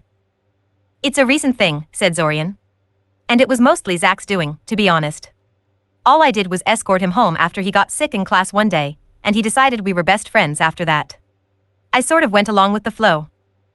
So you don't know about, his sudden growth in skill, guessed Zorian. He was actually surprised she hadn't questioned him about that sooner. Almost everyone else did. Of course, she would get the same shameless lie that he fed to everyone who questioned him about it. I have no idea how that happened, but I can tell you it's real and not some kind of a trick like many people have been suggesting. He has been tutoring me in combat magic for a while now, and he really knows his stuff. Yeah, I heard you were doing that, Ivory said, causing Zorian to frown. Being associated with Zack had made people disturbingly interested in his activities, no matter how mundane or irrelevant they may be. Having people scrutinize his every action like they had been doing for this past month was a novel experience. Novel and unwelcome. Kieran has been kind of impressed with your growth, you know? Yeah, at least until he found out that Zack was involved, at which point it simply became one more thing that made Zack such a mystery, rather than a product of Zorian's own talent. Obviously Zach had some kind of secret teaching technique on top of everything else. Obviously. But it's not like he was still bitter or anything. Impressed, right, said Zorian sourly. So what do you think is behind Zach's amazingness? Well, it's kind of silly, Ivory said. Zorian gestured for her to go on. He always loved to hear the explanation people thought up to explain the mystery that was Zach. Much of the speculation wasn't serious, so much as attempts to think up the most imaginative, or the funniest, solution to the problem, so he doubted Ivory's explanation was any sillier than some of the stuff he had been hearing all month long. His personal favorite was that Zach performed an ancient ritual where you eat another person's brain in order to get their knowledge. Time dilation, Ivory said after a brief moment of hesitation. Zorian blinked. Oh, Ivory. So close, and yet so far away. I don't think any hasting spell is that effective, to be honest, said Zorian. Zach isn't just a little better than he was, I'd personally put him around third circle at least. I actually don't think he has any reason to attend the classes anymore, except that he finds it amusing to do so and flaunt his knowledge to everybody. I kind of noticed that, Ivory said, glancing momentarily to the small group of people surrounding Zach. But I wasn't thinking of hasting magic. Do you know what the black rooms are? Zorian shook his head in negative. There are rumors that powerful nations like ours have special training facilities that use extreme levels of time dilation. You go inside the facility, spend a couple of months, or even years inside, and when you get out only a day or two have passed outside. Zorian's eyebrows rose at the description. If one of the major powers had something like that, why weren't the effects more keenly felt? None of the successor states were shy about using their power, and would have surely used such a tool to churn out trained mages on a mass scale by now. It's just a rumor, Ivory quickly added. Something between a conspiracy theory and an urban legend. I only know about it because one of my friends loves those kinds of things and she keeps insisting there is one such facility in the tunnels beneath the city. Supposedly they consume massive amounts of mana, so they must be located at mana wells. And the hole is the biggest mana well there is, Zorian noted. What's the explanation for such secrecy surrounding them? You'd think they'd be using it pretty intensively. They can't, Ivory said. Or at least that's how the story goes. They have some kind of severe limitations on their use. Exactly how countries pick who gets to use the black rooms is where the conspiracy theory part comes in. The more conventional theories suggest they're simply fancy facilities for training black ops super agents. The wilder ones are, well, wild. It's a neat theory, Zorian hummed speculatively. Far closer to reality than anything else he'd heard, though he'd never say that aloud, even as a joke. If she could take such a far-fetched rumor seriously, there was a good chance she might actually believe him upon hearing the truth, and that would be very awkward at the moment. Maybe he should try to convince her in one of the next restarts? Something to think about, at least. But if Zach had spent years in one of those black rooms, why hasn't he visibly aged? And why exactly would they let Zach use one of those? Well, he didn't have to literally spend years, Ivory said. It's not that anything he's done is that advanced. A couple of months of intense tutoring could probably produce the effects we're looking at. And even if he spent years, there are potions that can halt your aging for a year or two. They actually work better on young people. Zorian resisted the urge to frown as he realized something. As much as Zach liked to show off, he never really went wild with his abilities for all to see. If Zach had showed the sort of magic he did during the invasion, neither Ivory nor anyone else would be dismissing Zach's prowess as not advanced so easily. Then again, perhaps that was the whole point. Extremely skilled Zach was surprising, maybe even shocking to those who knew him before the change. Instant Archmage Zach would be probably alarming in the extreme and inspire a matching attitude in people around him. Perhaps Zach's behavior was a lot more calculated than he thought it was? As for why him? Ivory continued. Well, he's a Novita. They were quite influential before their eventual fall, and I don't just mean in the sense of being rich. They had their fingers everywhere. I could easily see some of that old influence surviving to this very day. Zach is the last of his line, and the fate of his house rests upon his shoulders. Perhaps this was simply a desperate maneuver by Zach's guardians, trying to turn Zach into a worthy successor capable of returning Novita to their former glory. The ground shook, followed by a deafening explosion less than a second later. Windows rattled, but didn't break. An uneasy silence descended upon the dance hall, only broken by the periodic rumble of more distant explosions. What was that? Ivory asked fearfully. She wasn't the only one asking that kind of questions. Agitated murmurs started traveling through the gathered crowd, steadily growing in volume and alarm. The ever-present pressure Zorian always felt from being inside crowds intensified and changed. What was usually just an annoyance pushing on the edges of his consciousness suddenly became a suffocating blanket of fear. He struggled not to faint as foreign feelings invaded his mind. What the hell was happening to him? He didn't remember anything about an attack like this from his previous experience of the invasion. A minute ticked away. Then 10. Zorian could practically feel the anxiety and agitation of the crowd steadily rising. The last, and first, time he had And lived it's through the invasion, starting he was to standing on the fall? roof when that first barrage descended to Earth, and was momentarily incapacitated as a result. At least, that's what he had thought. Apparently, he had been knocked out for quite a bit longer than he realized, because by his reckoning Ilsa and Kieran should have been rushing to the roof to see what was happening by now. He could see them arguing about something in a nearby Zack's guardian. Perhaps Zack's behavior was a lot more calculated. A neat theory, Zorian hummed speculatively. Far closer to reality than anything else he'd heard, though he'd never say that aloud, even as a joke. If she could take such a far-fetched rumor seriously, there was a good chance she might actually believe him upon hearing the truth, and that would be very awkward at the moment. Maybe he should try to convince her in one of the next restarts? Something to think about, at least. But if Zack had spent years in one of those black rooms, why hasn't he visibly aged? And why exactly would they let Zack use one of those? Well, he didn't have to literally spend years, Ivory said. It's not that anything he's done is that advanced. A couple of months of intense tutoring could probably produce the effects we're looking at. And even if he spent years, there are potions that can halt your aging for a year or two. They actually work better on young people. Zorian resisted the urge to frown as he realized something. As much as Zack liked to show off, he never really went wild with his abilities for all to see. If Zack had showed the sort of magic he did during the invasion, neither Ivory nor anyone else would be dismissing Zack's prowess as not advanced so easily. Then again, perhaps that was the whole point. Extremely skilled Zack was surprising, maybe even shocking to those who knew him before the change. Instant Archmage Zack would be probably alarming in the extreme and inspire a matching attitude in people around him. Perhaps Zack's behavior was a lot more calculated than he thought it was? As for why him? Ivory continued. Well, he's a Novita. They were quite influential before their eventual fall, and I don't just mean in the sense of being rich. They had their fingers everywhere. I could easily see some of that old influence surviving to this very day. Zack is the last of his line, and the fate of his house rests upon his shoulders. Perhaps this was simply a desperate maneuver by Zack's guardians, trying to turn Zack into a worthy successor capable of returning Novita to their former glory. The ground shook, followed by a deafening explosion less than a second later. Windows rattled, but didn't break. An uneasy silence descended upon the dance hall, only broken by the periodic rumble of more distant explosions. What was that? Ivory asked fearfully. She wasn't the only one asking that kind of questions. Agitated murmurs started traveling through the gathered crowd, steadily growing in volume and alarm. The ever-present pressure Zorian always felt from being inside crowds intensified and changed. What was usually just an annoyance pushing on the edges of his consciousness suddenly became a suffocating blanket of fear. He struggled not to faint as foreign feelings invaded his mind. What the hell was happening to him? He didn't remember anything about an attack like this from his previous experience of the invasion. A minute ticked away. Then 10. Zorian could practically feel the anxiety and agitation of the crowd steadily rising.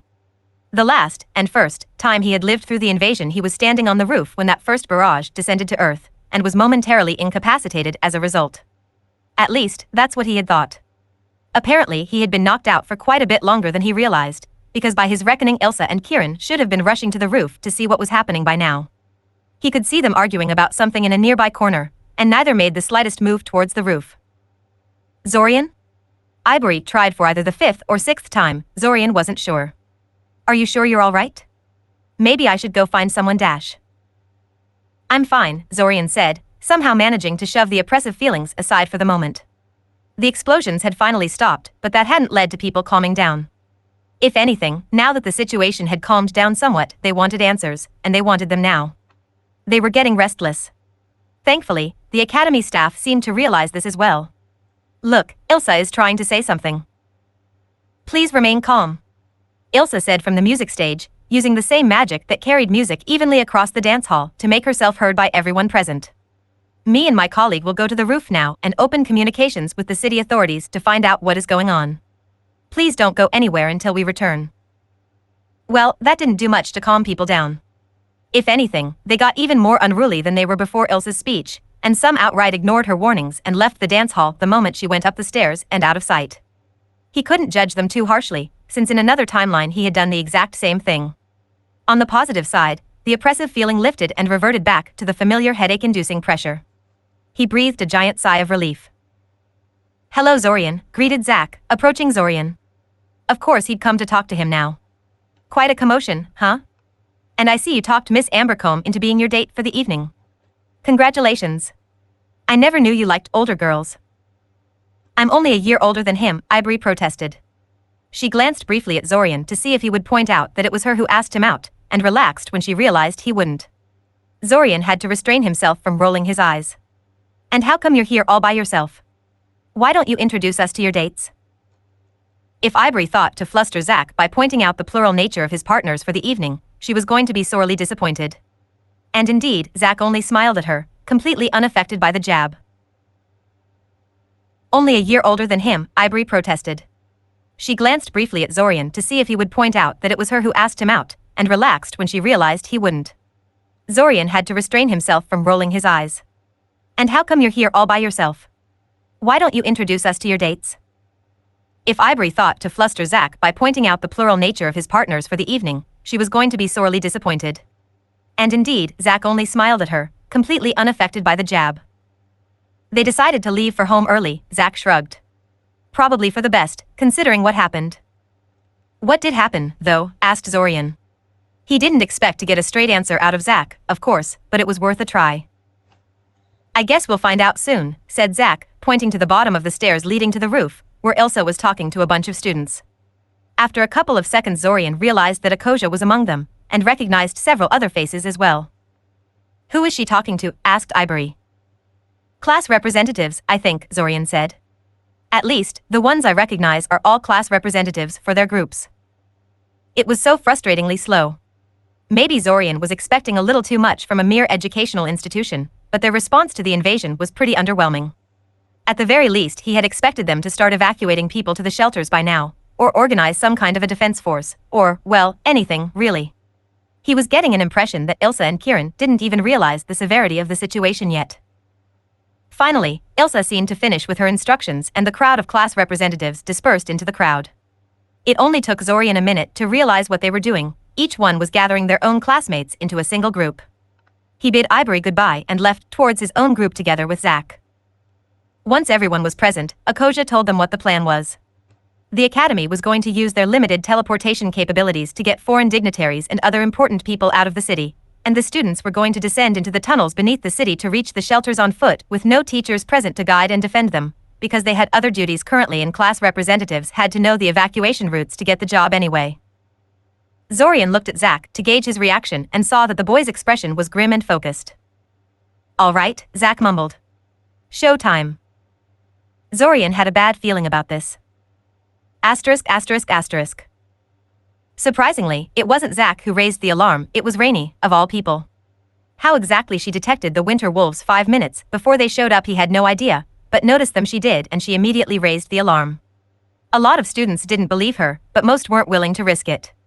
The entire procession of students started to move faster towards the small cylindrical building that marked the staircase leading down into the shelters. They never made it there before the winter wolves reached them. Zorian wasn't a soldier, and would never call himself an expert on tactics, but what the throng of students did upon sighting the horde of winter wolves coming after them still struck him as monumentally stupid. They scattered.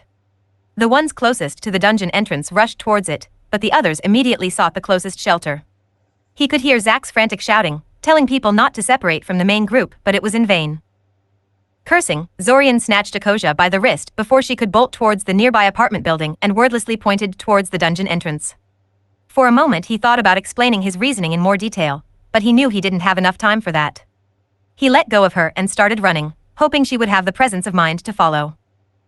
Thankfully, she did follow him, as did several other students that witnessed the silent exchange and realized the importance of it. As they ran, more people joined them, seeking safety in numbers. Around him, chaos reigned. The winter wolves were pouring in by the hundreds, and unlike the fleeing students, they were frighteningly well coordinated. Small groups of 3 to 4 wolves detached themselves periodically from the main body to intercept lone targets before rejoining the horde, using their superior numbers to flank and outmaneuver their opponents. Their white fur and the surprising silence with which they moved made them seem like an army of ghosts risen from the underworld to punish the living. Screams. Shouting. Flashes of light and canine howls of pain too. Not every student was helpless. Up ahead, Zack was defending the entrance to the tunnels viciously, sending swarm after swarm of force projectiles that hit far harder than your run-of-the-mill magic missile, felling scores of winter wolves with each volley. A number of people reached the safety of a nearby building and promptly barricaded themselves inside, ignoring the pleas of those outside to let them in. Just as Zorian thought they would make it to the entrance without incident, his luck ran out. A large group of 30 or so winter wolves noticed them and moved to intercept. The group halted immediately, unsure what to do as the pack continued to get closer. They had to go through it to reach the shelters, but fighting the wolves was suicide. Zack was busy incinerating a group of war trolls that finally made their appearance and wouldn't be able to help for a while. "I told you I should have brought my sword," one of the boys groused. "But no, it's not suitable for a school dance," you said. "You're too paranoid for your own good," you said. "Oh, shut up," a female voice snapped back. Zorian resisted the urge to fire off a couple of missiles at the approaching winter wolves. Even shaped as piercers, they weren't guaranteed to kill in one shot something as resilient as a winter wolf, and he still tended to fail quite often when he tried to weave a homing function in them, so there was no guarantee he would even hit anything. He had to use his mana intelligently. Not everyone thought so, however. A number of people had a spell formula hidden on them in the form of a ring or a necklace, much like he did, and they threw missile after magic missile into the advancing wolves. Only one girl was capable of casting a proper homing bolt, so most of them missed, and when they did hit they were just smashers, so they didn't kill any of them. They did, however, slow the pack down and force it to cluster together, since the girl that could fire homing bolts targeted any wolf that tried to detach from the pack to flank them. And that gave him an idea. The moment the pack got close enough, Zorian fired an overpowered flamethrower straight into their front lines. Clustered together as they were, most of them were caught in the blast. The winter wolves, notoriously weak to fire, howled in fear and agony. That's when someone else fired another flamethrower into their ranks, this one much bigger and hotter than Zorian's, and the winter wolves promptly turned and fled. The ones that still lived, that is. Zorian turned to see who cast the other flamethrower and was surprised to see Briam there, staring smugly at the charred corpses in front of him. He was holding his fire drake in his arms like a living weapon, and the little lizard was licking its chops like it wanted to eat its kills. So much for his theory that the drake was too young to breathe fire. After a moment of shock at the sudden reversal, they all scrambled into the building housing the dungeon entrance and immediately descended into the tunnels below. Zorian was immediately intercepted by a worried Ivory, who seemed extremely relieved that he was alive. Even though he knew her death wouldn't be permanent, he had to admit he was glad she survived as well. Though, now that he could sit down and think about it a little, it wasn't that unusual she had survived. She was a fourth-year student, and they were at the front of the procession for some reason. That was very unfortunate, because fourth-year students were, presumably, much more capable of defending themselves than third-year ones, and they were the ones who reached the safety of the shelters first, leaving their younger compatriots to fend for themselves. "I didn't know you had any fire spells," Briam noted from his left, stroking his familiar affectionately. "I guess that's one of the things Zack has been teaching you this past month, huh?" "Yeah," Zorian admitted. He gave the fire lizard a dubious look, and the reptile stared back at him challengingly. "Did you really bring your familiar to the school dance?" "Oh, no way," Briam laughed. "I'm not that attached to him. No, I used a recall spell to summon him to my side when the winter wolves started pouring in." "Isn't summoning pretty mana-intensive, though?" Zorian asked. "Not if you're summoning your familiar," Briam said. "We're bound together, he and I, connected through the soul. It's a lot easier and a lot less taxing to cast certain spells where they concern him." "Huh," Zorian hummed. An hour went by, with little to show for it. Zorian listened to stories of people around him, trying to put some sense into what had transpired and thinking what he could change in the next restart to make this evacuation thing less of a fiasco.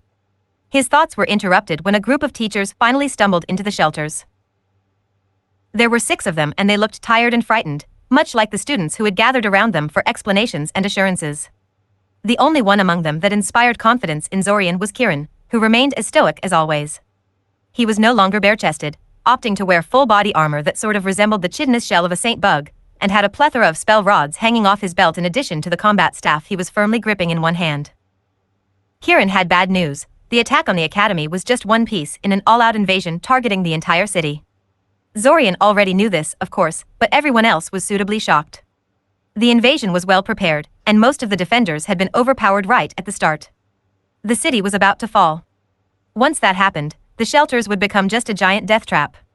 They would have to go outside and fight their way out of the city before the invaders could secure everything of critical importance and turn their attention to them. People were taking it pretty badly. "Why don't you just teleport us out?" someone called. "You're supposed to be able to do that."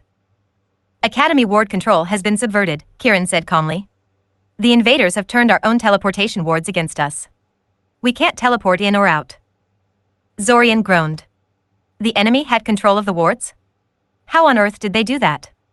The academy wasn't just some random house with a generic warding scheme, it's supposed to be too secure and sophisticated for that.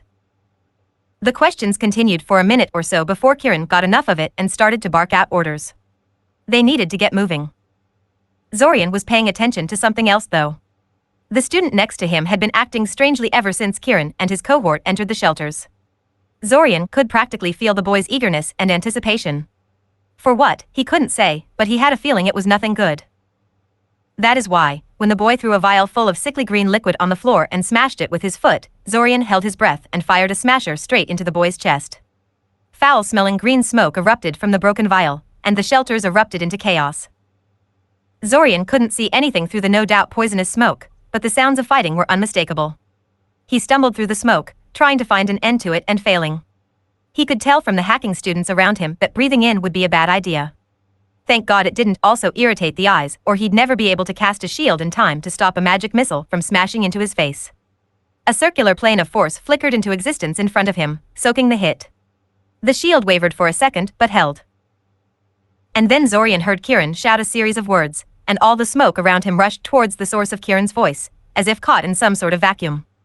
Zorian had just enough time to see Kieran holding his left hand in the air, a smoky green ball compacting itself above it, before he was forced to erect a shield again. At least he could breathe now. Thank the gods for small favors. Before the attackers, who had probably teleported in under the cover of smoke, because Zorian would remember a bunch of middle-aged men in brown robes if they had been present when he got into the shelters, could regain initiative, Kieran snapped one of his hands and a shining whip flashed through the air. The invaders promptly fell apart, the upper half of their bodies sliding off the lower half like they were never attached to one another at all. Zorian stared at Kieran in shock. He knew the retired battle mage was capable, but seeing it was something else. The man had assessed the situation within moments and solved it with a total of 2 spells. He wondered what would have happened during the initial evacuation if Kieran had been leading the students. He couldn't help but think that Kieran would have found a way to repel the initial winter wolf rush without losing anyone. Certainly the students would be more inclined to listen to Kieran than their class representatives. The man had a certain aura of command around him. "How the hell are you still standing?" wheezed Zack not far from him. Apparently he had breathed in some of the smoke, and was affected just like everyone else. Even decades-old time travelers could be brought down by some tricks, it seemed. Zorian was about to answer when the ground exploded next to him, showering him with stone fragments and knocking him on his back. He heard Kieran chanting something, but it was too late for him. The giant brown worm that emerged from the ground was far faster than it should have been and Zorian was in too much pain to move. He saw a huge toothy maw closing around him, and then he knew only blackness. His last thoughts were that it wasn't fair. Just how many contingencies did these people have? These invaders were freaking cheaters. Report chapter. Comments.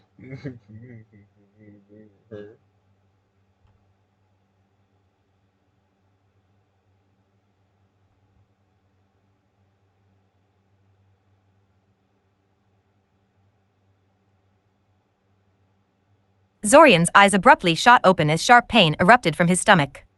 His whole body convulsed, buckling against the object that fell on him, and suddenly he was wide awake, not a trace of drowsiness in his mind. Good M dash. No, it's not, Zorian interrupted. How could it possibly be a good morning? I got killed again. Eaten by a giant worm this time. And waking up like this is really starting to get on my nerves. Couldn't the time loop have started a day later or something? He stared at his little sister expectantly. She stared back at him, confused out of her mind and probably a little frightened. What? She asked hesitantly. Zorian wordlessly flipped her over the edge of the bed. She fell to the floor with a thud and an indignant yelp, and Zorian quickly jumped to his feet to better respond to any violence she might decide to retaliate with. Having learned his lesson during previous restarts, he immediately set out towards the bathroom before she could get her bearings. She realized what he was doing quickly, but by then he had already locked the door behind him.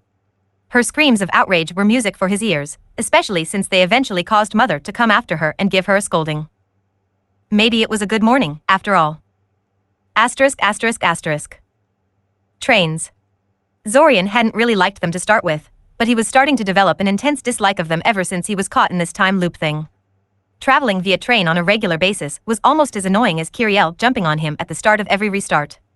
He had toyed with the idea of killing time by striking a conversation with Ivory, so she'd be familiar with him when he got a job at the library, but scrapped the notion after a while.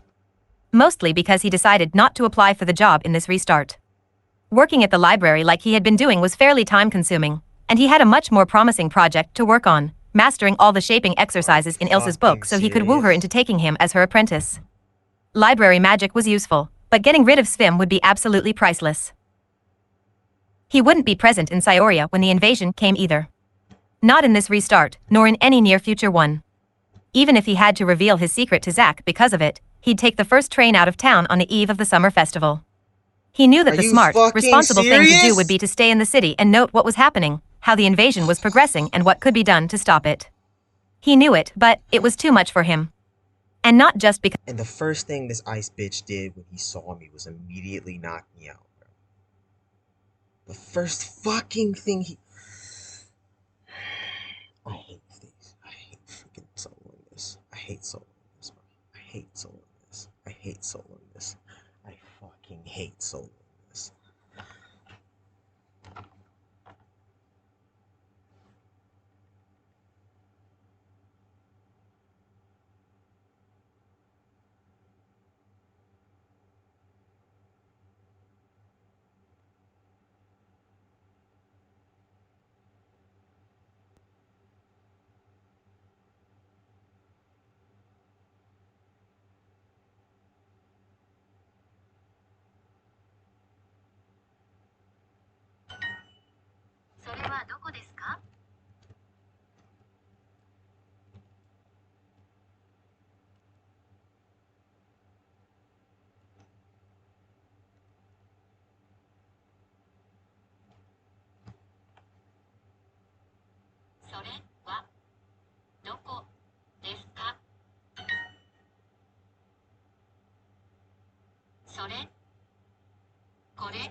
This time, I'm using Tech High as soon as I go in there, because all these niggas are little fucking bitches. Every single nigga in Coliseum is a fucking bitch, bro.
ホテルはどこでか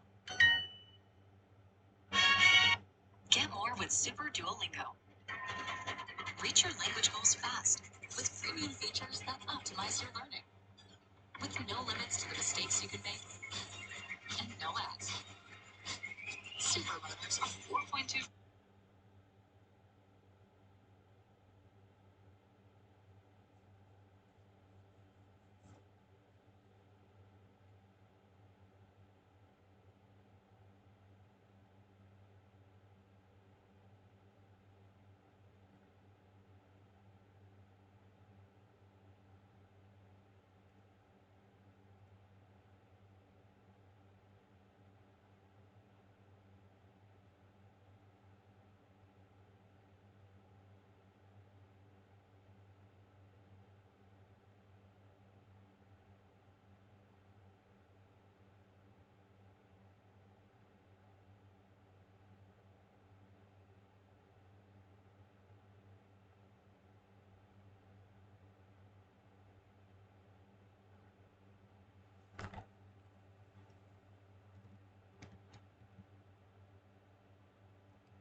Because NS.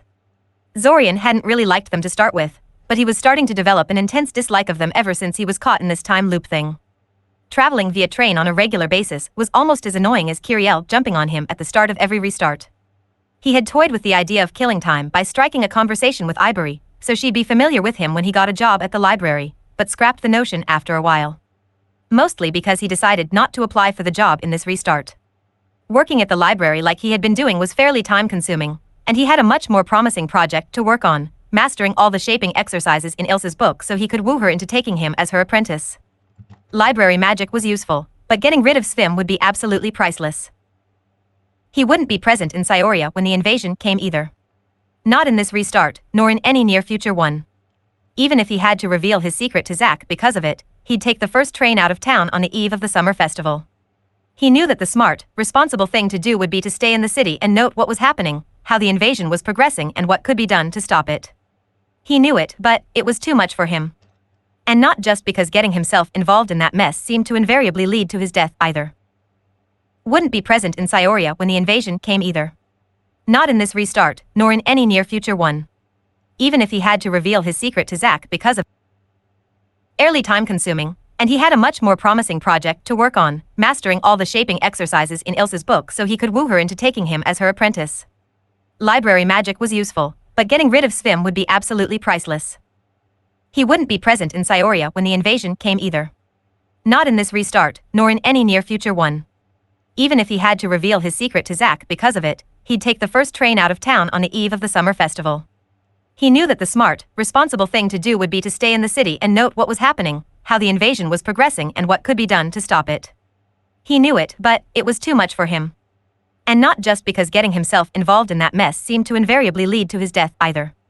The emotional roller coaster of the evacuation was very hard on his nerves, but that was just a symptom of the real problem. He struggled with his thoughts for a moment, trying to identify the root of the problem. Every reason he could think of felt not right.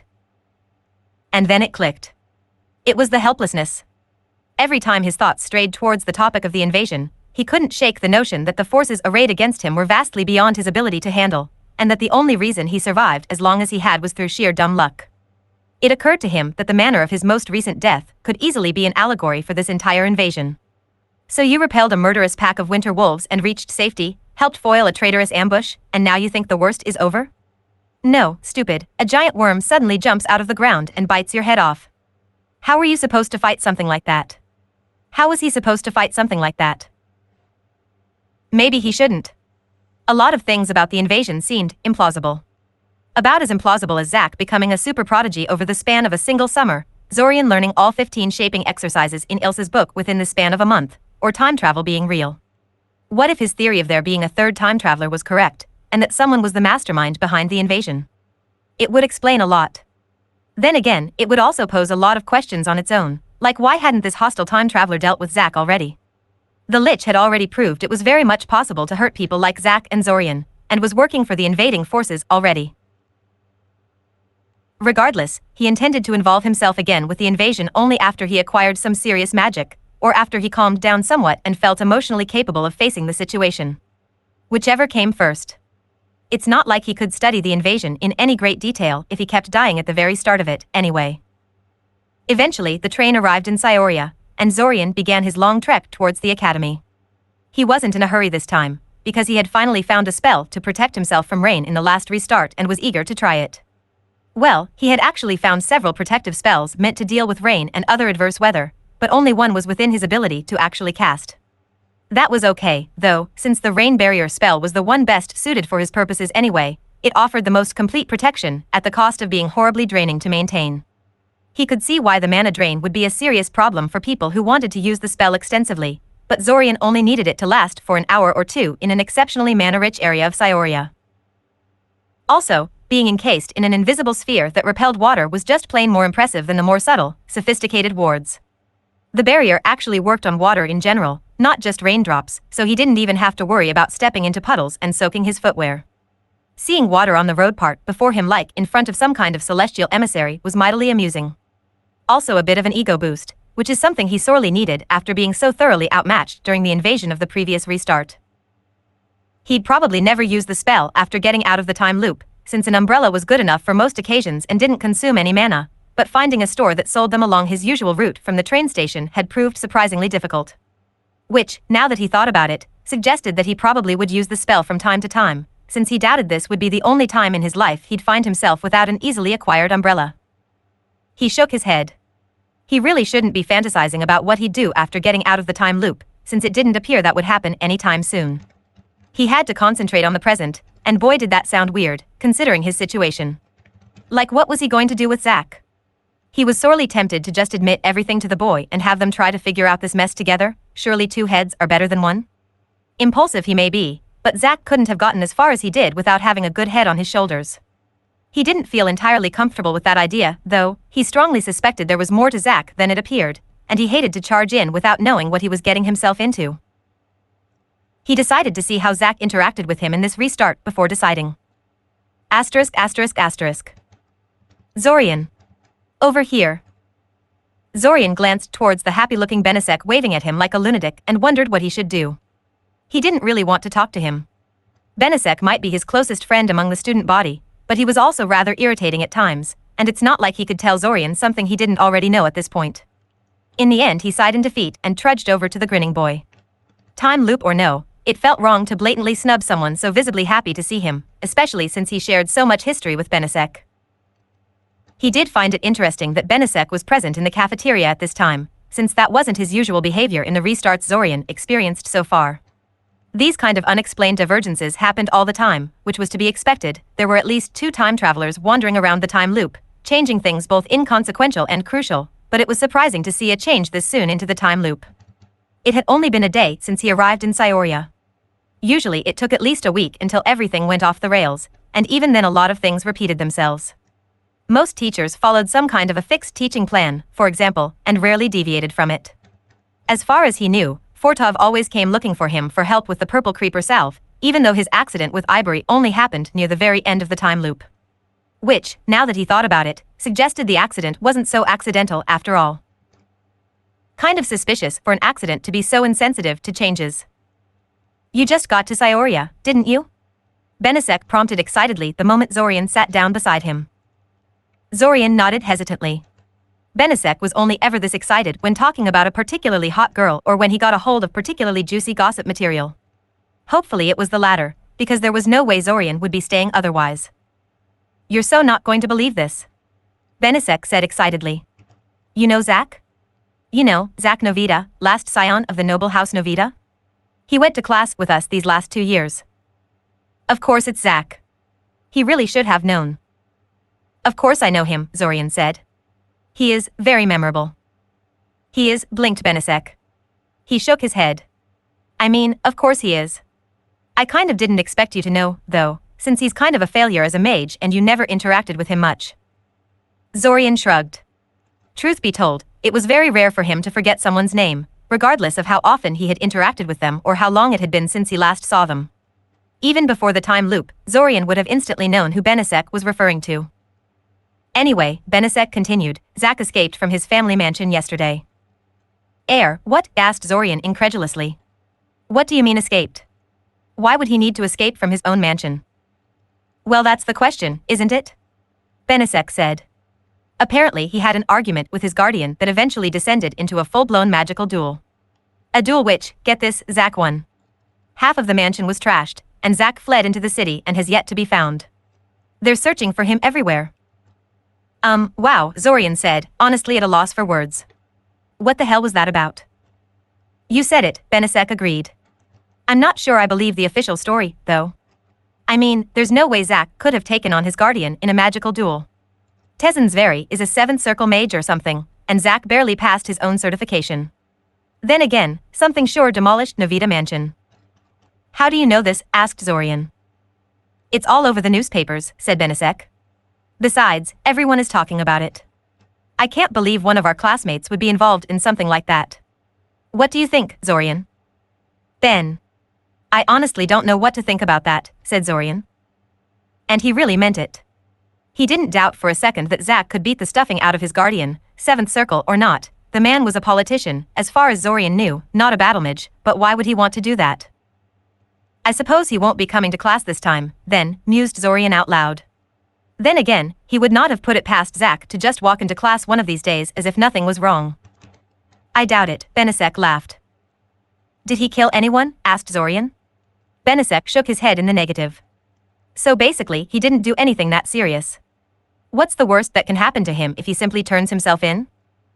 Well, Tezen must not be too happy with him now, and he's too influential to brush off, even for someone like Zack, said Benisek. Attacking one of the elders of Eldamar is actually a fairly serious crime, and Tezen could really ruin Zack's day if he was inclined to pursue satisfaction. Not that I think he would, since that would just draw even more attention to what happened. This whole thing is a giant political scandal for him. I'm guessing Zack will come back after a month or so, after he cools off a bit, and Tezen will magnanimously forgive him everything. Zorian was silent. Zack had told him that it was rare for him to spend a restart in Syoria, and even rarer for him to attend classes. In light of that, it had been foolish of him to expect Zack to be around in this restart. Zack may have found Zorian interesting in the previous restart, but probably not that interesting. Still, this was more than a little strange. If he had wanted to leave and do his own thing, couldn't he have just walked out of his mansion one day and kept going? Who would have stopped him? His guardian? Why would Tezen do that? The man was clearly very hands-off in his dealings with his charge, as evidenced by Zack's frequent absences from school during the last 2 years, as well as Zack's abysmal performance prior to the time loop. There was no obvious answer, and Zorian didn't feel like trying to track down Zack. He probably couldn't find him, even if he tried, and he had more attainable goals to pursue. Like getting out of Svim's merciless clutches. What could be more important than that? Asterisk, asterisk, asterisk. The rest of the restart was pleasantly uneventful. There was no Zack, since the boy never showed up in school and couldn't be found by anyone. After a week or so, the newspapers stopped covering the story because there were no new developments to justify the articles, and the rumors making rounds across the student body died down soon after. For his part, Zorian threw himself completely into mastering the exercises in Ilsa's book. He neglected virtually everything else, often skipping classes when he thought he could get away with it. Akoja was furious, since he was apparently ruining the attendance record of the class, and got Ilsa to corner him one day about it. Fortunately, Zorian's ability to get top grades on every exam, despite his spotty attendance, blunted the impact of Akoja's criticism, and Zorian managed to convince Ilsa he was working on a personal project that was taking most of his time, not skipping classes for the heck of it, as Akoja claimed. He assured her the project would be finished within a month, and that he would resume attending classes regularly after the summer festival. She made him promise that he would show her what he was working on when he was done, and he enthusiastically agreed with her. His single-minded focus gave results quickly. He mastered both vertical and fixed position levitation by the end of the restart. He didn't bother showing these advanced skills to Svim, who was still having him work on the pen spinning exercise, since he doubted he'd get a worthwhile reaction. Nothing seemed to please that guy. He hadn't been present in the city when the invasion came, of course. Without Zack's ring, he was even more useless in combat than he was in the last restart, so it was doubtful he could have lasted for very long in the midst of it all. He did make sure to practice with combat invocations he learned from Zack each day, hoping to hone them into the same reflexive state that Zack displayed. That would take years of practice, of course, but that just meant he'd better start as soon as possible. He also didn't just leave via train like he usually did, he traveled by foot to one of the hills overlooking the city and observed the city from there.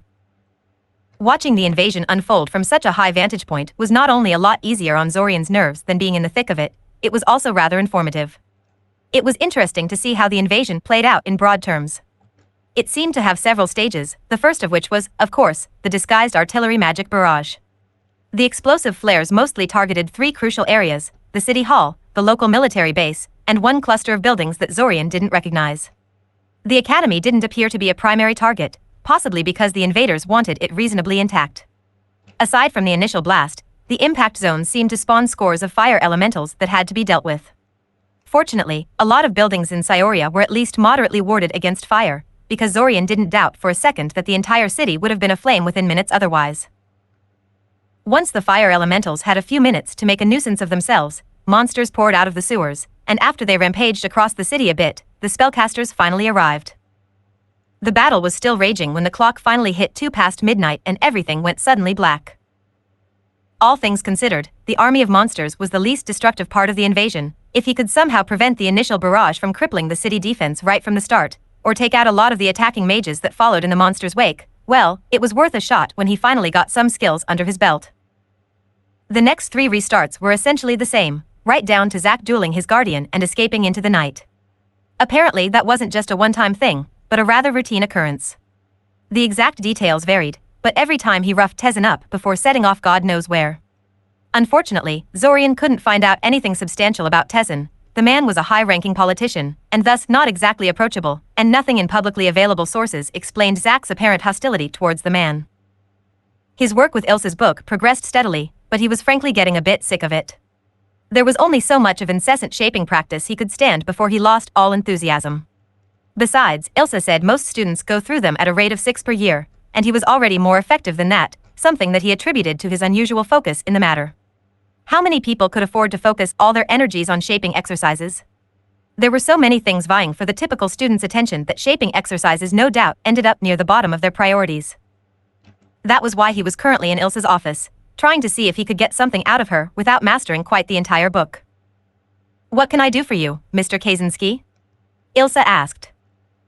"Well, I'm a bit concerned about the program you outlined in your first class," said Zorian. "I'm not sure I'll get anything out of it, since I already have a solid grasp on all the topics you mentioned." Ilsa raised an eyebrow at him. "Hey, it worked on Kieran, why wouldn't it work on Ilsa too?" "I see," she said after a second of silence. "Would you mind if I gave you a couple of quick tests to confirm that?" Confident he could deal with anything she tested him with, he agreed. Ilsa proceeded to rummage through her drawers and took out 2 different tests.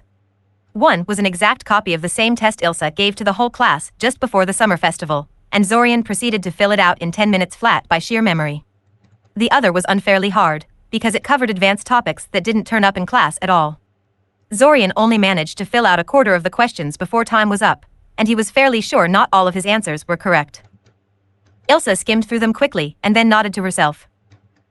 "Your theoretical knowledge is pretty spotty," Ilsa said with a theatrical sigh, and Zorian had to stop himself from scowling. That was such bullshit. She gave him that second test just to make sure he failed. "Here. I'll give you a list of additional reading to study in your free time." 2 minutes later Zorian found himself practically pushed out of the door, a piece of paper with hastily scribbled writing in his hand. He glared at the list of book titles, very much tempted to incinerate it on the spot. He was supposed to start on the variations of the flame-producing exercise, anyway. But he didn't. He would not be defeated that easily. If he could survive Svim's mentoring methods this long, he could definitely read a couple of theoretical manuals. He would be back. She could be sure of that. Asterisk, asterisk, asterisk. "Good morning, brother." "Morning, morning, morning."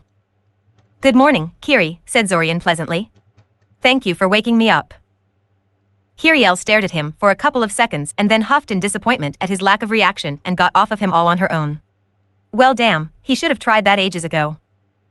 "You're no fun," she accused. Zorian simply nodded in agreement. "Mom wants to talk to you," Kiriel said.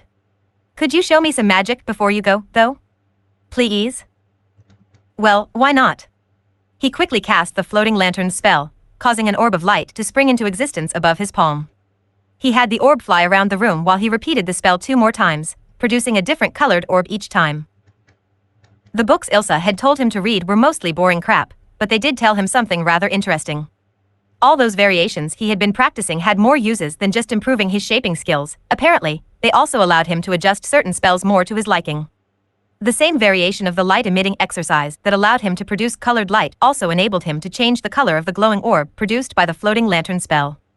Mastering a whole bunch of light-related exercises would apparently also make light-based invocations more powerful and less mana-intensive, and the same principle applied to other groups of spells as well, such as fire-related exercises improving invocations based around fire and heat, and levitation-based ones improving spells relying on telekinetic forces. He was a lot less annoyed at having to go through all those shaping exercises when he found that out. Hell, if they were that useful, he'd probably see if he could find more of them when he ran out of the ones in Ilsa's book. More. More. Kiri demanded. Distracting Kiri with a few more orbs, Zorian quietly slipped out of the room and went to the bathroom before Kiri could realize what was happening. Why was she always so intent on getting there first anyway? That was horribly petty, even for Kiriel. He'd have to ask her in one of the restarts.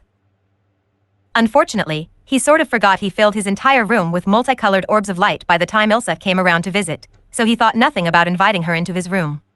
He hastily swept his hand in front of him, casing them all to wink out of existence, but it was too late. Isla had already seen them and was looking at him curiously.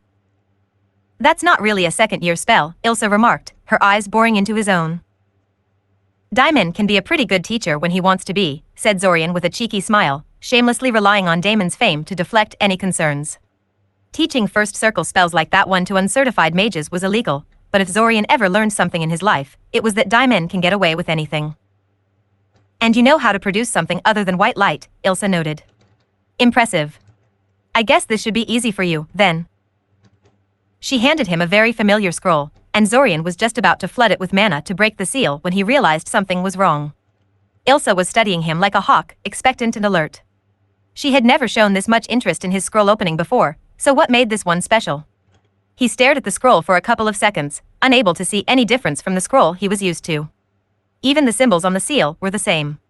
Wait.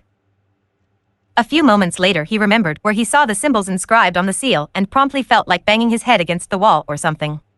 How, why, those sneaky little... He had been doing it wrong. All this time he had been simply pouring mana into the seal to break it, when instead he had to channel mana into it in very specific ways so he could peel it off intact. It said so, right at the goddamn seal. It required more mana control than simply flooding the seal with mana, but it was nothing he hadn't already been capable of, even before the time loop. All this time he had thought the symbols on the seal were purely ornamental in nature, but no, they were instructions. Instructions written in a somewhat obscure form, but still. How could he have missed that? He directed his mana to flow along the sides of the seal, causing it to pop off without resistance. Well done, Ilsa said with a smile. Not many students have such a firm grasp on their magic at this stage. I see someone is continuing in Damon's footsteps. Zorian smiled back politely. He mustn't scowl, he mustn't scowl. Unfortunately, I'm in a bit of a hurry so we'll have to continue this conversation later, Ilsa said. Visit me in my office when you get to Scioria. Now about your electives. Asterisk asterisk asterisk. Ilsa stared at him. He stared back. She glanced towards the 2 completely filled out tests on her desk and then returned her gaze towards him, this time with a speculative look. Zorian remained silent. It actually felt good to baffle someone like this, Zorian decided. Apparently Ilsa wasn't as cold-blooded about improbable skills as Svim was. I must admit, I didn't quite expect this level of knowledge and shaping skill when I told you to come and see me, Ilsa said thoughtfully. That second exam I gave you is the one I give to students at the end of their 3rd year, and you only got 2 of the questions wrong.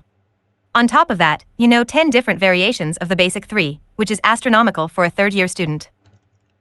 She tapped her pen against the table, lost in thought. You may be a bit too advanced for what I intend to teach your group this year, Ilsa finally admitted. My class is mostly there to make sure the students don't have any obvious holes in their shaping skills and theoretical knowledge, and to teach them a few miscellaneous spells that are of general utility to most mages. You're way beyond that. What am I going to do with you? Transfer me away from Svim so you could teach such a promising student? Zorian tried. She laughed at him. Sorry, she said. You're good, but not that good. Besides, you should have it easier than most of Svim's 6 air charges.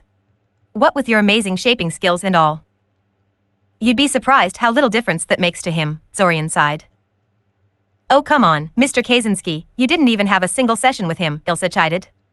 I'm sure that whatever rumors you heard were greatly exaggerated. Right, said Zorian, unable to keep himself from rolling his eyes. Can you at least give me a written permit to skip your lectures? You said yourself I have nothing to learn there, anyway. That wasn't quite what Zorian was after, but he supposed it was better than nothing.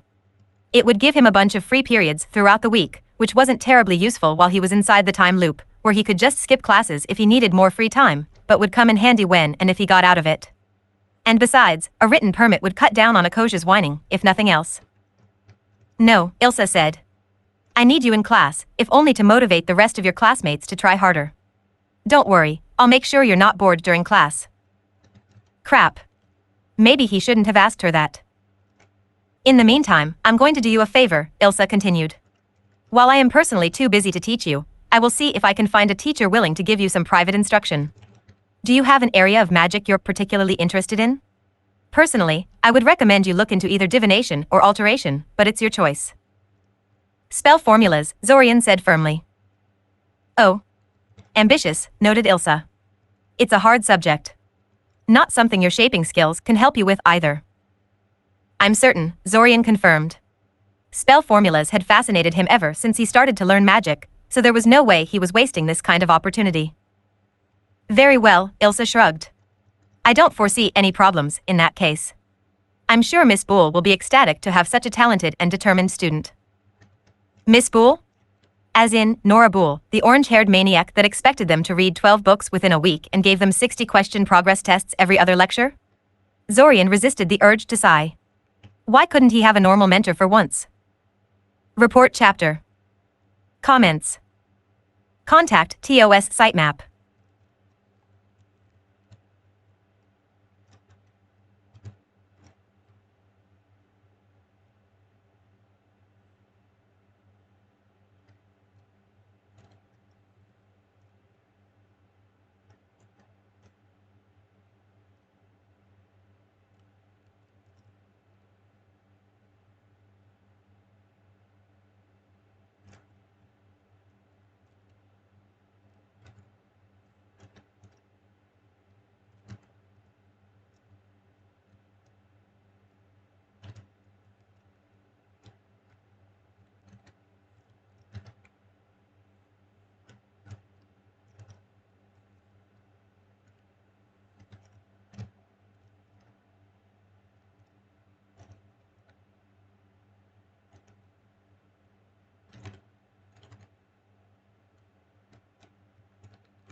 Mhm.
I've been gripped 3 times trying to do this shit, bro. Play. Volume. 00:00/00:44. And the worst part is that Truvid. shit was on site. Full screen. Why is your test longer than mine? Benisek whispered to him hurriedly. Did I lose a page or something? You didn't, Zorian whispered back. Nora is just testing me because, well, it doesn't matter. I'll tell you later. Zorian sighed and continued pondering the advanced spell formula questions in front of him. As if the original 60-question test hadn't been enough. Worse, Nora took a page out of Ilsa's book and decided to test him on knowledge that he technically shouldn't even have, because the additional questions had nothing to do with second-year curriculum. Thankfully, he had actually read all 12 of her recommended books over the course of several previous restarts, so he wasn't completely stumped while looking at the piece of paper in front of him. Still, the additional questions were encouraging, since they suggested Nora was taking him a lot more seriously than she usually did when he asked for some advanced instructions out of her. In the handful of restarts he had tried, the results were underwhelming. While enthusiastic about her subject, Nora Boole never seemed to believe he was as advanced as he claimed. All of his teachers were like that, as far as he could tell from his initial attempts, with Kieran being the biggest exception. Though now that he thought about it, that probably had more to do with the ease with which his proficiency with the magic missile spell could be demonstrated, rather than Kieran's inclination to believe his claims. In any case, the sheer speed with which things were happening gave him hope. It was only yesterday that he and Ilsa had talked in her office, and already Nora was testing him. That was absurdly fast, since teachers liked to take their time about things like this. Zorian had expected the entire process to take a week. At least. Apparently, he had left an even bigger impression on Ilsa than he thought he had. Good.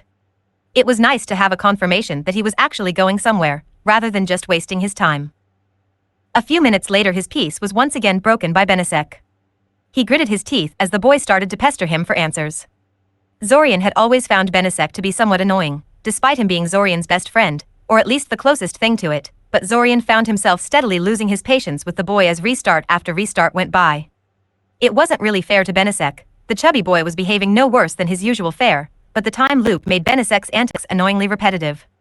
He quickly scribbled answers to a handful of questions on a piece of paper and thrust it at Benesek. Benesek looked like he would say something to him in his not whisper. Benesek whispered far too loudly for it to be called a real whisper, but Zorian silenced him with a quick glare. As annoying as Benesek might be, Zorian wasn't ready to give up on him just yet. Whether that resolve would hold throughout the entire time loop remained to be seen, however. All right, time's up. Pencils down, everyone, Nora said, earning her a wave of protests from the student body. Except for Mr. Kaczynski, that is. He can keep working on that special second test I gave him. Zorian cursed internally as all eyes momentarily shifted towards him. She just had to tell that in front of the whole class, didn't she? He made a note to himself to watch what he said in front of Nora, since discretion obviously wasn't her strong suit. Akosha hurriedly collected all the tests, lingering slightly longer near his desk so she could see what his special test was all about. After that, the class continued as normal. It was the exact same thing he had already listened to countless times before in the previous restarts, so he did his best to block it out and continue solving the test. Even with his massively unfair advantage, the test was rather hard. Spell formula in general involved a lot of mathematics and geometry, as the very name of the discipline hinted at, and that automatically made it hard for a lot of people, him included. Eventually the class came to an end, and Nora asked him to stay behind while everyone else filed out of the classroom. She immediately started to look over his tests when the last of his classmates left, and Zorian watched her intently for a reaction. Unlike Svim, or even Ilsa, Nora Bull was a very expressive woman. By the time she had reached the end of the first test, he could see she was pleasantly surprised. She damn well should be, considering it was 100% correct. When she started inspecting the second test, though, her face quickly morphed first into shock, and then barely restrained glee. Evidently, she liked what she saw. Finally, she set the test aside and met his eyes, giving him a penetrating gaze that actually caused Zorian to flinch a little. She reminded him of Zack and Kirathishli, because she seemed to radiate a similar sort of vibrancy, for the lack of a better word. It was always a bit uncomfortable being around people like that, especially when they were focused solely on him like Nora currently was. Well, she began. I didn't expect that. Do you know why I gave you the second test? No, said Zorian. To scare me off? Exactly. Nora exclaimed. Exactly. Zorian blinked, unable to believe she actually admitted that to his face. Spell formulas require bravery. They require passion, continued Nora animatedly. Funny. Everyone else said they required patience and meticulousness. They require determination. Anyone who is scared off by this little thing here, she waved the second test in front of his face, will surely give up when we delve into the truly difficult parts of the discipline. I had to make sure you wouldn't bail out on me somewhere along the line. Zorian was starting to feel a little unnerved by Nora's outburst. Was he signing up for spell formula tutoring or cult membership? Of course, I didn't actually expect you to solve any of the questions correctly, Nora said. I just wanted to see if you'd leave it completely blank. Not that I'm complaining, far from it. Let's see. She went back to her desk and pulled out a stack of papers out of a drawer. She frowned as she leafed through them, apparently unhappy about their contents, before finally setting them aside with a sigh. After an entire minute of silence, she glanced towards him and shook her head, as if suddenly remembering he was still there. Tell me, what are spell formulas? She asked him. And I don't want to hear a textbook definition. I want to hear it in your words. Zorian opened his mouth for a moment and then quickly snapped it shut as he considered what to say. Come on, Nora encouraged. Bravery, remember? Besides, I just want to know your opinion. There is no right answer. Ha. There might be no right answer, but Zorian knew from experience that there was always a wrong answer. Always. But he supposed that, in this particular instance, silence was the wrongest answer of them all. It's the practice of using geometric shapes and various sigils to modify spells, usually in order to strengthen wards or amplify spellcasting, said Zorian. Really? How do they do that? Asked Nora in mock curiosity. Air, they limit mana flow along predetermined pathways, tried Zorian. Yes, agreed Nora. They limit, that's exactly what they do. I can't tell you how many mages think they're some kind of inherent amplifier or something. Drives me crazy, I tell you.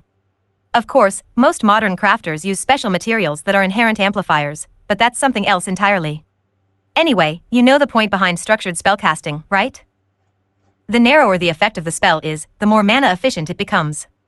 structured magic creates a spell boundary to forcibly narrow down effect space into something manageable for a human spellcaster. And spell formulas are the exact same thing, only with more pronounced benefits and drawbacks, said Nora. Since mages can take their time when crafting the spell formula, they limit the mana flow much more tightly than your typical invocation. This means bigger potential benefits, but also makes the spell even more inflexible. And, of course, the tighter spell boundary means there is less margin for errors, so designing a working spell formula is a lot harder than designing a working invocation. Zorian waited patiently until she was finished, not really sure why she was telling him these things. This was all basic theory that he had heard and read 1,000 times, but unwilling to interrupt. Unfortunately, it appeared he would have to wait to hear what the point of her little questioning was, because Nora suddenly looked at the clock hanging by the door and blanched when she realized how much time had passed. Sorry, Mr. Kaczynski, I guess I got carried away. You better go to the next class before I get you in trouble, Nora said apologetically. Zorian shrugged. He had intended to skip the next class one way or another, but it probably wouldn't impress her much if he told her that. I'll need a few days to set up a schedule, so I'll tell you the details via Ilsa. We'll have a blast working together, I can already tell. He was just about to leave when she suddenly started talking again. Oh. I almost forgot. Go see Ilsa sometime today, she has something she wants to talk to you about. Something about you returning a favor you owe her for setting this up. Now why did that sound kind of ominous? Asterisk. Sayoria's main train station was always busy. There was a sort of hurried feeling suffusing the entire area that Zorian found either annoying or invigorating, depending on his current mood. When he was disembarking from the train, it served as a metaphorical bucket of cold water to wake him up from the long sleepy journey, and he welcomed it. When he was simply standing on platform number 6, waiting for the train to arrive, it was oppressive and unwelcome, and he desperately wished he knew how to suppress it. Especially since the damned train was 2 hours late. In order to amuse himself and pass the time, he had taken to harassing the numerous pigeons and sparrows milling around the place. Not physically, of course, that would be not only childish, but would also cause people to stare at him. He was instead pushing his mana at them, trying to control them mentally. Of course, simply pushing mana at something and wishing for it to happen wasn't enough to do real magic, but it did seem to agitate them a lot. Typically, whatever bird he was concentrating on became increasingly erratic as seconds went by before fleeing away from the area after a minute or so. Finally, the shrill whistle of the incoming train broke him out of his concentration, and the local wildlife was spared further indignation. Zorian scanned the crowd of people disembarking from the train, searching for his target. He was technically supposed to hold a sign and wait, but he was confident he could spot the guy without problem. It's not like there'd be many white-haired teenagers on the train platform, after all. It actually wasn't as bad as he'd thought it would be, this favor Ilsa had asked of him. Admittedly, helping a transfer student carry his luggage and showing him around the city would waste an entire day, but on the bright side, he was excused from attending today's classes. Besides, it would give him a legitimate excuse to approach Kale, the transfer student in question. The Morlock boy was a bit unapproachable even at the best of days, and Zorian had been thinking of trying to befriend him. He really ought to find some friends beside Benesek, and Kale seemed like someone he could get along well with. If he turned out to be wrong, well, it's not like the Morlock would remember any awkwardness between them once the time loop reset itself again, would he? Finally, he spotted Kale disembarking and moved towards him to help him with his luggage. It wasn't just an empty gesture of goodwill on Zorian's part either. Kale was clearly having problems with his burden, probably because he could only use one arm to manipulate the heavy bags. The other hand was currently supporting a little girl that clung to Kale's side like a barnacle, observing everything around her with childlike intensity. Kale was momentarily surprised when Zorian wordlessly started helping him, but quickly went along with it. The little girl clutching his side was now staring at Zorian with undisguised curiosity, and Zorian wondered who she was. Was this his little sister? Her vivid blue eyes certainly reminded him of Kale, since the Morlock had eyes of the exact same shade, but her hair was jet black, and she didn't look very much like a Morlock to Zorian. And in any case, surely the boy wouldn't bring a child this young with him? Zorian kept expecting her mother to step out of the train and take the little girl out of Kale's hands, but somehow that never happened.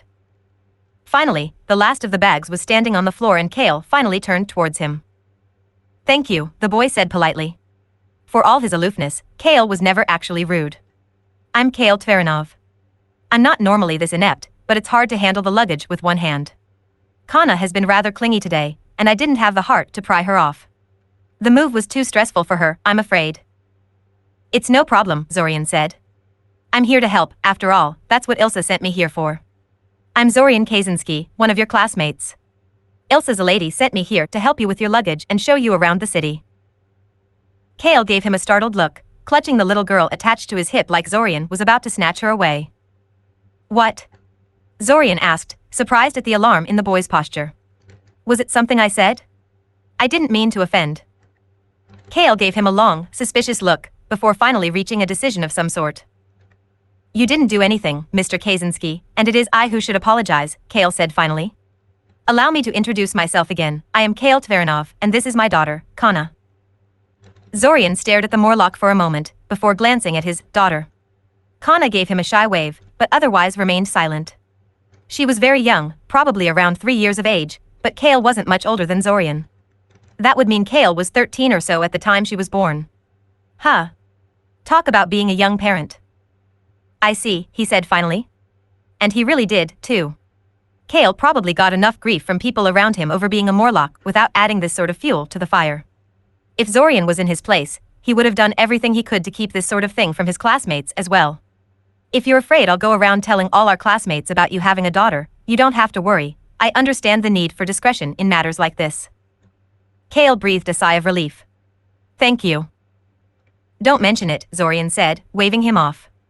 Considering the child's mother wasn't here with them, there was probably a very stressful story in there somewhere. He would have to be a total jackass to set the academy rumor mill on the poor guy by telling them about this. He was a little curious as to how the boy intended to watch over his daughter while attending the academy, but supposed he had already arranged for a nanny of some sort for the child. I'll just cast a quick spell to carry your luggage and then we'll be off. Zorian quickly cast the floating disc spell, and a ghostly horizontal circle flickered into existence in front of them.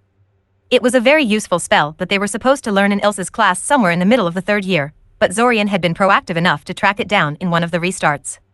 It was similar to the shield spell in mechanics, but this particular force construct was mobile and optimized for supporting weight as opposed to absorbing blows. It dutifully floated after them as they started walking out of the train station. Interesting, Kale said. I must admit that, when Ilsa told me my education is severely lacking in many areas, I thought she was exaggerating. Is this what an average 3rd-year student is like? Well, no, said Zorian. I'm actually way beyond what a 3rd-year student should be. Though I'm hardly unique in my skill. Kale hummed thoughtfully. Why would your education be lacking, anyway? Asked Zorian. Kale remained silent for a few seconds, and Zorian was just about to conclude the Morlock wasn't interested in talking when the boy finally decided to answer. My education was unconventional, said Kale. I was a sort of unofficial apprentice to a village mage. One that wasn't a member of the guild. Her skills were somewhat specialized, so much of my proficiency with magic is a product of my own personal efforts. In other words, I'm largely self-taught. Zorian's respect for the other boy rose a few notches after hearing this. Magic was hard enough to learn with proper instruction. For a young boy to go at it all by himself and get far enough to join a 3rd-year class, though if he's such a genius. I hope I'm not being too nosy, but dash. But why am I going into Scioria now? Guessed Kale. I got a pretty good offer from the academy, and it wasn't like I had anyone stopping me from leaving. My parents died when I was young, and my teacher, she got sick during the weeping. As did my wife. Kana is the only family I have left. Zorian flinched. Oh gods, I didn't mean dash. Kale shook his head. Don't worry about it, Mr. Kaczynski. If I was to fall apart every time someone broached that topic, I would have to become a hermit and avoid people completely. It is natural to be curious about these things. Zorian still felt pretty terrible. He had pretty much assumed Kale had gotten some girl pregnant and later had to take responsibility for the child. But no, the guy had been married and everything. A bit shocking to marry and have children so young in this day and age, but hardly unheard of. He studied Kale out of the corner of his eyes in the resulting silence. The boy looked very delicate, with pale, willowy physique and gentle facial lines.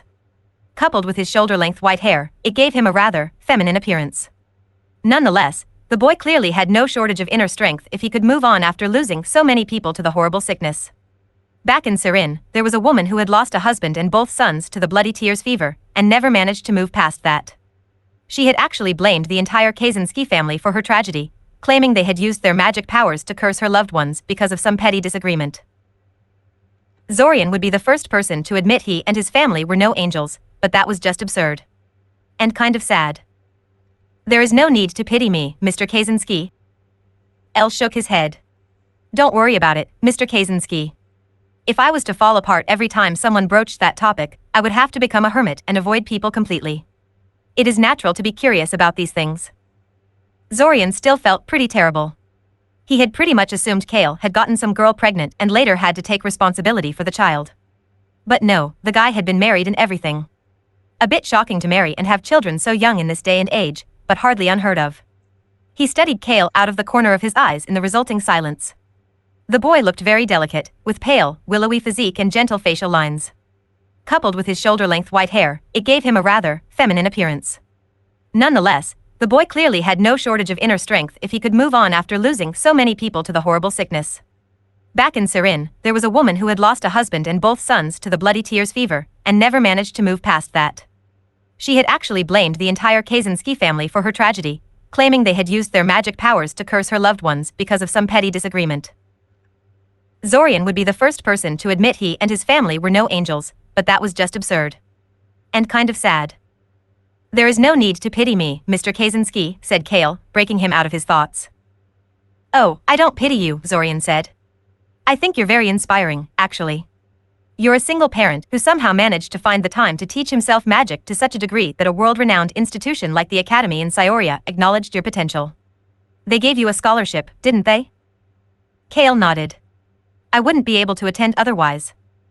They rarely give out scholarships, you know? Zorian said. About 5 to 6 of them each year. You must be pretty amazing to have caught their attention like that. It's mostly my medical expertise, Kale sighed. I made a vow to myself after, well, you know. I swore to myself I would become the best healer of the age and make sure a tragedy such as the weeping can never happen again. Wow. Zorian didn't know what to say to something like that.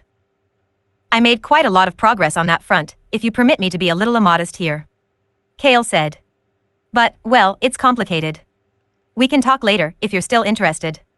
Me and Kana are rather tired from the journey and I'd like to retire for the day. Kana especially. Zorian suddenly noticed Kana was starting to doze off on Kale's shoulder. She had been so quiet throughout his entire interaction with Kale that he had almost forgotten she's there. If only Kiriel could be that docile. Yes, sorry about that, Zorian apologized. I got carried away, I guess. I'll have to give you a tour of the city some other time, then. They spent the rest of the walk in comfortable silence. *****. You were absent yesterday. Zorian gave Akoja an annoyed look. She wasn't going to give him grief over that, was she? I was excused, he noted. I know, Akoja said. I was just wondering where you were. Zorian was about to tell her it wasn't her damn business where he went in his free time, but then he reconsidered. He was getting strange vibes off Akoja, almost as if she was concerned about him. Very strange. Normally he would write it off as just another weird thing Akoja did from time to time. The girl seemed to have logic all of her own sometimes, one that not even her obsession with rules could explain, but his recent conversation with Kale stopped him. Was he too dismissive of other people? Up until yesterday, Kale was simply that Morlock transfer student to Zorian. It brought back memories of his conversations with Zack, and the other boys' remarks about Zorian's behavior in previous restarts, before he became aware of the time loop. I was doing a favor for Ilsa, Zorian said. Showing our newest transfer student around the city and such. Oh, Akoja said, glancing at Kale for a moment. The white-haired boy was sitting several rows behind Zorian, silent and aloof as always. He gave virtually no indication that he knew Zorian was in the classroom, but Zorian could feel the Morlock's eyes on him from time to time. Who was he anyway? Kale Tveranov, Zorian answered. I didn't mean his name, Akoja huffed, realizing, after a few seconds of silence, that he wasn't going to say anything else. Not sure what else to tell you, Zorian shrugged. He sounded like a good person to me. He looks kind of arrogant, Akoja remarked. And girly. Well, how judgmental of you, Zorian remarked with a frown. You come off as a bit arrogant yourself, you know? Well, so much for being nice to Akoja. She stomped off soon after that, shooting him a nasty glare. Resolving to be more understanding towards people was hard. *****. It took Nora Bull only 2 days to organize their first lesson, and the moment Zorian stepped into the classroom Nora had reserved for them, he realized Nora was taking this very seriously. It was a professional-looking workshop, the sort that students normally couldn't access without special permission from the teachers. Nora beckoned him forward, positively radiating excitement and enthusiasm. Suddenly, he remembered why he had been pensive about getting instruction from her. Considering the amount of homework and additional reading Nora assigned as a matter of course during her classes, Zorian dreaded finding out what she considered an appropriate workload for an actually talented student. "Ah, you're too quiet," she complained. "Courage, Zorian, courage." "Right," agreed Zorian half-heartedly. "We'll make a proper crafter out of you yet, just you see," huffed Nora. "But first, let me just wrap up our discussion from last time. I was a little long-winded, but what I had been trying to build up to was that spell formula R, support magic. Magic affecting other magic. By itself, even the most elegant spell formula is merely a theoretical exercise. You need to actually cast the spells and anchor them to the spell formula before it's of any use. I note this because Ilsa seemed to think your skill in invocations would do you no good in my subject, which annoyed me because it revealed a fundamental misunderstanding about the nature of the discipline. Which is very disappointing, coming from her, since she is, well, you know. A teacher, finished Zorian. Yeah, Nora agreed, a little awkwardly. Teachers rarely spoke ill of one another, in Zorian's experience, so it was no wonder why she was uncomfortable criticizing Ilsa in front of a student. They did have to work with one another on a regular basis, after all, and undermining other teachers' authority like that could get ugly very quickly. Fortunately, only Zorian was present in this case, and he didn't intend to make trouble for her. She seemed to realize it too, after a moment, because she smiled and continued as if nothing had happened. Anyway, I guess we should get you started on the beginner's cube. As it turned out, the beginner's cube was a perfectly cubical block of gray stone, each side roughly 10 centimeters long. The one Zorian was given was completely blank and smooth, but Nora showed him a couple of finished ones as a demonstration. They did things like heat up, shed light, or float in the air when activated, or when certain conditions were met. Basically, each finished cube was a crude magic item that used a couple of simple spells and a whole lot of spell formula to produce a neat little toy. They were a standard training tool, according to Nora. Zorian wanted one the moment he had laid his eyes on them. Giving such a blatantly magical toy to Kiriel would probably keep her out of his hair for hours. It would be his secret weapon against her. Besides, a small floating cube would make a much more challenging target for his magic missile practice than the boulders and tree trunks he usually practiced on. Especially if he could somehow get it to dodge. He wouldn't have to wait long to acquire one, as it turned out, crafting one was the idea behind today's lesson. And not just any beginner's cube either. Zorian had expected Nora to give him something easy for a start, but apparently she had something a little more ambitious in mind. But those ones are too easy for you, Nora concluded. No, I have something much more fun for you to work on. Here. She handed him another cube, though this one was positively covered with spell formula. Zorian noted with rising dread that he couldn't make heads or tails of it. Hell, many of the sections looked like mere placeholders instead of working spell formula, being little more than stylized pictograms. Wait. As you may have noticed, I compressed the spell formula somewhat, Nora said. Partially it's because there wasn't enough space on the cube to represent it fully in its raw form, and partially to stop you from simply copying the entire thing line by line on the blank one I gave you earlier. Isn't that the whole point? Zorian asked. For me to study a working example to see how it's done, that is? Absolutely. But I'm afraid blindly copying the spell formula from one cube to another won't teach you what I want you to learn. If I thought you needed to practice memorization and precision, I'd have you copy a dozen or so easy ones to start with, but I'm sure you're already beyond that. No one spends as much time on spell formula theory as you have without trying out some practical examples. I never encountered anything like those cubes in the texts I read, said Zorian. But yes, I have been using spell formulas from time to time. Mostly to establish an alarm perimeter around my bed during my second year, I had a really nosy roommate, and also to make some free lamps and heating plates. Invocations didn't last long. Even if a mage poured more mana into them than absolutely necessary, and there was only so much you could overpower a spell before it shattered from the strain, they inevitably degraded after a couple of hours at most.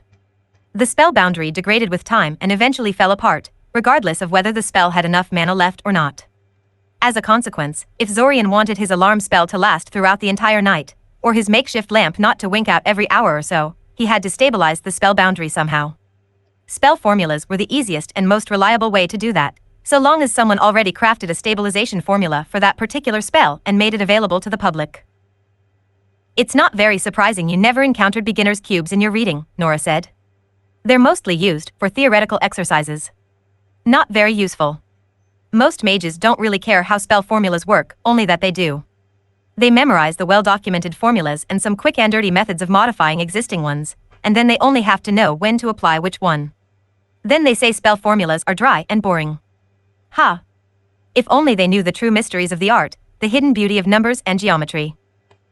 Zorian listened stoically as Nora mumbled to herself about unimaginative rabble and sleeping in the bed they made for themselves for a while. After a while she took a deep breath and plastered a pleasant smile on her face before turning her attention to him again. There was no sane teacher in this school, it seemed. Zorian wondered whether it was the stress of teaching itself that was producing these kind of effects, or if you simply had to be crazy to accept a teaching position here. But I digress, Nora said cheerfully. I guess I should stop wasting our time and tell you what I want you to do. Here, let me demonstrate. Asterisk asterisk asterisk.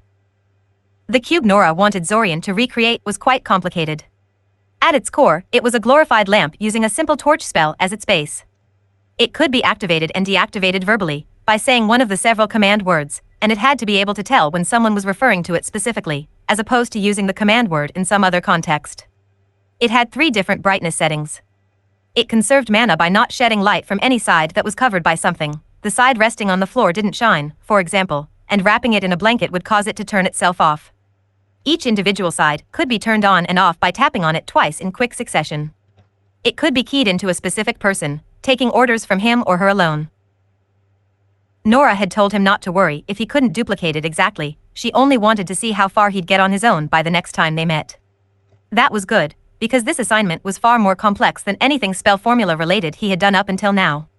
Their next session was on Monday, so he had an entire weekend to work with, but he doubted he could fully rise to the challenge. He had mixed feelings about Nora's teaching methods. On one hand, she was taking him seriously, and that was good. On the other hand, she seemed to think that throwing a person overboard was a perfectly valid way of teaching people how to swim, metaphorically speaking. Come in. Zorian sighed before stepping into Svim's office. What a wonderful way to end a week. For all her faults, he infinitely preferred Nora's way of teaching compared to that of Svim. Zorian Kaczynski? Sit down, please, Svim ordered, not even bothering to wait for an answer. Zorian caught the pen the man had thrown at him with practiced ease, and then promptly caused it to float off the palm of his hand, gently spinning in the air. Whoops. He hadn't meant to do that. Oh well, let's see what the man will say about that. Make it glow, Svim barked out without skipping a beat, completely unfazed by Zorian's skill. Zorian wasn't even surprised anymore. The pen promptly snapped back to his hand and erupted in soft ghostly glow. He cycled through various colors without prompting from Svim, occasionally changing the intensity of the light just to prove he could. Svim arched his eyebrow at him. I didn't say you could stop levitating the pen. Zorian's lips twitched in an aborted smile. If Svim thought he would stump him with that, he was very much mistaken. Combining 2 different shaping exercises was an obvious thing to do, and Zorian had already tried it. Moments later, the pen was spinning in the air in front of him, glowing. Svim tapped his finger on the desk thoughtfully. Was it possible? Had he really managed to give the man pause? The world was coming to an end. Zorian watched in anticipation, wondering what the crazy man would think up next. I suppose there is no point in testing your ability to burn things. That was always the easiest exercise of the 3, Svim mused. As a point of fact, Zorian was a bit deficient in the burning exercise, at least compared to the other 2. Not that he was going to tell that to Svim, of course. Your essentials are adequate. Almost decent, though not quite. Your attitude could use some work, but I suppose you at least have more tact than most of the unfortunates that haunt these halls. Plus, Miss Zalady has appealed to me on your behalf, asking me to be not such a hardest towards you. As such, as much as I'd like to shake up your woefully shaky foundations, I'm going to reluctantly move on to something slightly more advanced. To Zorian's great confusion, Svim handed him a strip of cloth. What was he supposed to do with that? Air. It's a blindfold, Svim explained. You put it over your eyes so you can't see. And why do I need a blindfold again? Zorian asked. We're going to train your ability to sense mana, said Svim.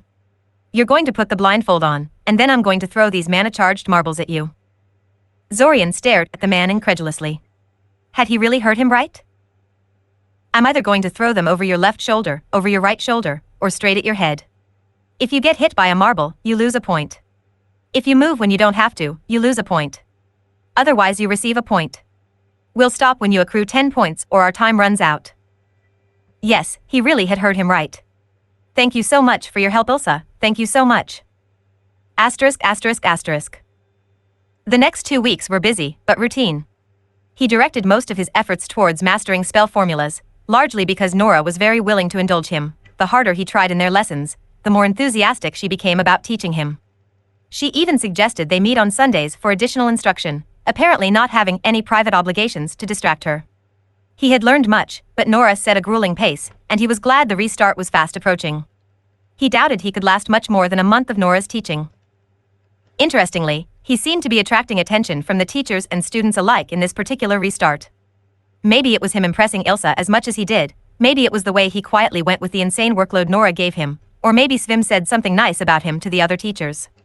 Well, probably not that last part, since he had made little progress in mastering Svim's current exercise. In any case, he was getting a lot of attention for his efforts, which was rather curious.